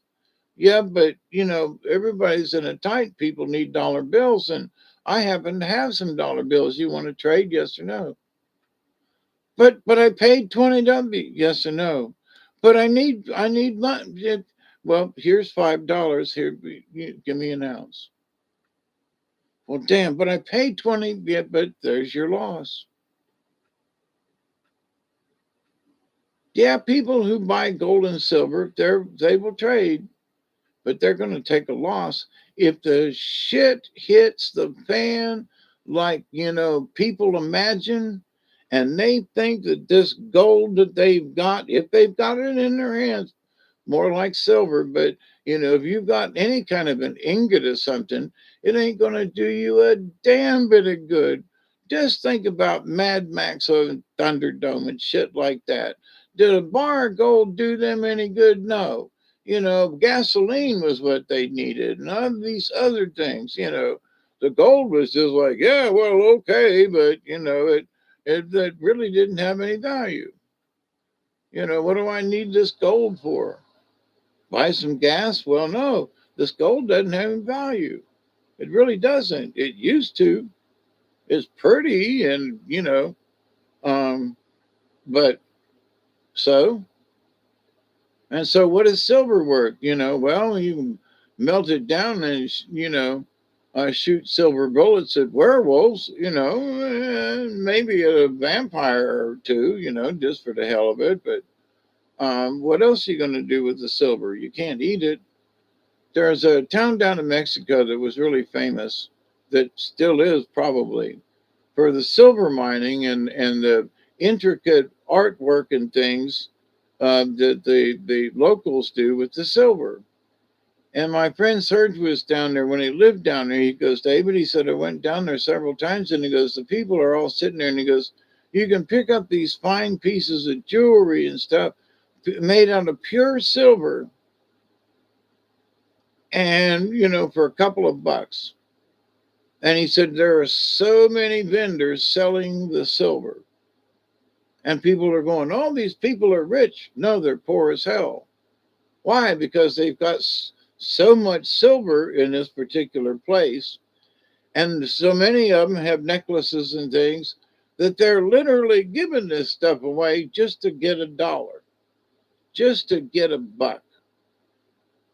So the value to them at this particular place, here's this beautiful necklace that would normally cost, $50, $60, sells for $3 because everybody's got something, and they're all selling stuff cheap, trying to outbid the other. When actually the actual value when you get back to the United States or to a big city is, $150 to $200 for that necklace, and you gave the guy $5 for it. They were doing that. They were bringing silver into the United States, having purchased it from those folks and down there, and bringing it into the United States. They would mail it in with UPS and then pick it up. And then when it got here, they'd open it up and go, oh, here's that necklace. And then they would sell it to somebody literally for hundreds of dollars. Pure silver, and right on the up and up, and there's nothing wrong. But the thing is that they had bought it for $5, you know. So talk about a profit. And they used to do it all the time when they came back up from Mexico. So I got a pipe over there that came out of that town that was made out of pure silver. So, but the idea though, the idea that just because you got silver does not mean you're going to eat. It doesn't mean you're going to be able to make a living. Just because you've got silver and you live there and you've got it and doesn't mean you're going to, have food to put in your mouth. And as I've said before, you can't eat silver. So them poor folk down in Mexico that do all this fine silver work, you know, they're stuck. They're stuck with where they're at. They've been doing this for generations, and they do really good work, but they can't sell their wares for what they've got in it. And so that's how the world goes around. So in some places the necklace is worth $5, and then in other places that same necklace is worth $150 to $200. What changed? Did the dollar change value? Did the necklace change value? Yes. because the necklace changed locations. It went from Mexico to America.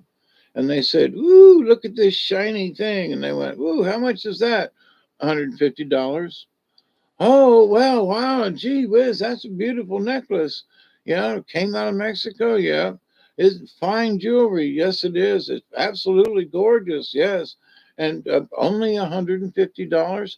Well, it normally goes for 225. Well, I don't know if I want to buy it. Somebody else comes up and you say, "Well, this necklace is worth 225." And they go, "Really? Well, that's a bargain. I heard it. I saw another necklace almost like it, that was going for 250. Wait a minute. I think I'll buy it for 225." So the person goes back and say, "Well, listen, I thought about it. You said that necklace was worth $150. Yeah, well, I took your advice and just sold it for 225." What? You know, Stuff like that happens. And that's the way it went when they brought gold pieces, or I'm sorry, when they brought silver pieces up from Mexico. Just insane.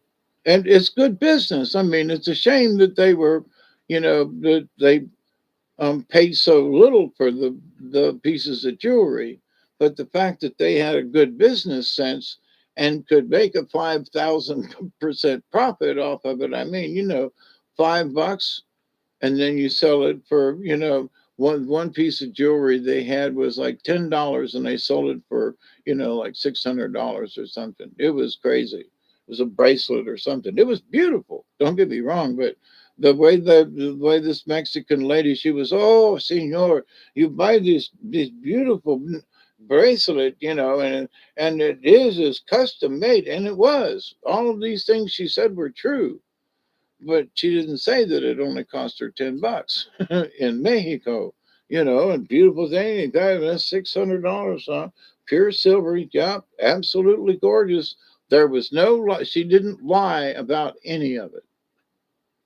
She just left out how much she paid, which was none of his business. And $600 for the bracelet. I was like, "Phew, you're a good girl." But she was buying plane tickets back and forth, from Tallahassee to Mexico and back and forth, and seeing the family and visiting. And she had a good, she got caught was doing some stuff, and had to pay a big fine trying to get back into Mexico with too many clothes in her suitcase. Because she would buy cheap clothes here and go back to Mexico and mark the price up, going backwards. So then she'd make money in Mexico and buy a bunch of silver and then come back up here. Well, they caught her going back into Mexico with too many clothes and stuff, and they got her because there were still tags on the clothes and stuff. And you can't import, you can't do that kind of stuff in Mexico. That's why she was trying to do it on the sly. And they got her. She spent some time in jail, and her family was worth a bunch of money. I mean, they were kind of big, but because she broke the law in Mexico, her and her brother or cousin or somebody got in trouble. And but anyway, but she was had a good business sense about her until she got caught going back in. But anyway, this is my third time around. I continue to pray that each and every one of you will continue to learn how to accept and receive the knowledge, the healing, the wisdom, and the many blessings in the universe. And remember, with all the confusion going on out there, with all this transgender stuff, we don't have to go along with it. Speak up against it and just say no. I'm a cis this or that. Just say, "I'm sorry. What is your name, please?" I don't care what, don't try to tell me what your gender is. I don't want to know. What's your name? And I'm just going to go by, your name is Jeremy. Okay, Jeremy, that's your name. I don't care if you're a boy or a girl or what you claim to be or think you are. Jeremy, yes or no? Yep. I don't care if you dress in drag and later on your name is going to be Gerletto or something like that. Don't care. So, let's be more straight up with people and say, "Listen, I don't want to know what your gender is. Don't tell me. Let's not even get into it. Just tell me what your name is, and leave it at that." Well, I'm such and such. I want to be no. Is your name Jeremy? Is it Juanita? Is it Dalufus. What, I don't care, but I'm a sister. I don't care what your gender is. What is your name? I want to be known as, what is your name? That's all. Well, I don't. You're not going to address me. I'm going to address you by your name. What's your name? My name is bullshit. Okay, bullshit. Have a great day. you know, but because that's what some of this is it's bullshit. So, and we need to be kind, but at the same time say, look, I'm no, what is your name? But blah, blah, blah, call me. No, what's your name? Or I'm not going to call you at all. I don't have to speak to you. I don't have to interact with you. I'm sorry. I don't want to be rude, but if you don't won't tell me your name, that's how, but my designation, don't care. What is your name? What is your name? Not your designation. He is, she is, this or that, lesbian. Don't care. What is your name? That's all. Well, my name is Bumbalump. Okay, Bumbalump. But I'm a transgender. Don't care, Mister Mrs. Bumbalump. Don't care. Are you a Mister or Mrs.? Should I be? Well, I'm a sis. Bumbalump. You know. Bumble up there in the audience, and he is goes to school here, and Bumblump is, blah, blah, blah, and Bumblump will react, and Bumblump will, and my references to Bumblump, you know, but, well, wait a minute, but you didn't tell me, you didn't allow me to tell me my gender. Don't care, Bumblump. It doesn't matter, period. So, we can solve things by putting things in simple terms that maybe somebody would absolutely understand. I will just call you by your name. Just give me your name. But my gender is, don't care. But you can't get in an argument if you say, but I don't care what your gender is and or what your pronoun is. I'm sorry, I just don't care. Tell me your name. And leave it at that. I'm Joan of Arc. Okay, Joan of Arc, you know. But I'm a such and such. Don't care. I really remember that. I don't care. Have a great day and be peaceable and all that, but I don't care. So, my dear friends, it is Wednesday now, and it's about time for the sun to come up in some places. And I'll say it one more time, and am absolutely serious about this. When Duggar and I go outside and take a walk outside, we give thanks to the Creator every day because we're still here and we're still alive. And we are grateful for what the Creator gives us every day, no matter whether it's a big gift or a little gift. We are grateful for what is given. So remember, sometimes the gifts from the universe are really great, and sometimes you can barely find them. But to look up at the sky, whether there's clouds or sun, and to just say thank you to the Creator for what we already have and for the things that we have had in the past that got us to this point. Be grateful for past things that have allowed us to be here. Be grateful that tomorrow may possibly be a better day. We don't know yet, but it could be. And be grateful that things will line up and that tomorrow will be a better day. I'll be grateful that, Chloe finds out about what's going on with the head on her Hyundai. And if there ain't no pistons broken, that she can get a valve job and get her car back going and it not cost her too much. That'd be really cool. So I love you all. Be safe. Have a great day. It's been almost 6 hours, and I'm going to go get some more milk and finished my little Debbie chocolate thing for dessert. So be safe, take care, keep it between the ditches, and I love you till the end of time. And cheers, everybody. Until next time, be safe. Okie dokie.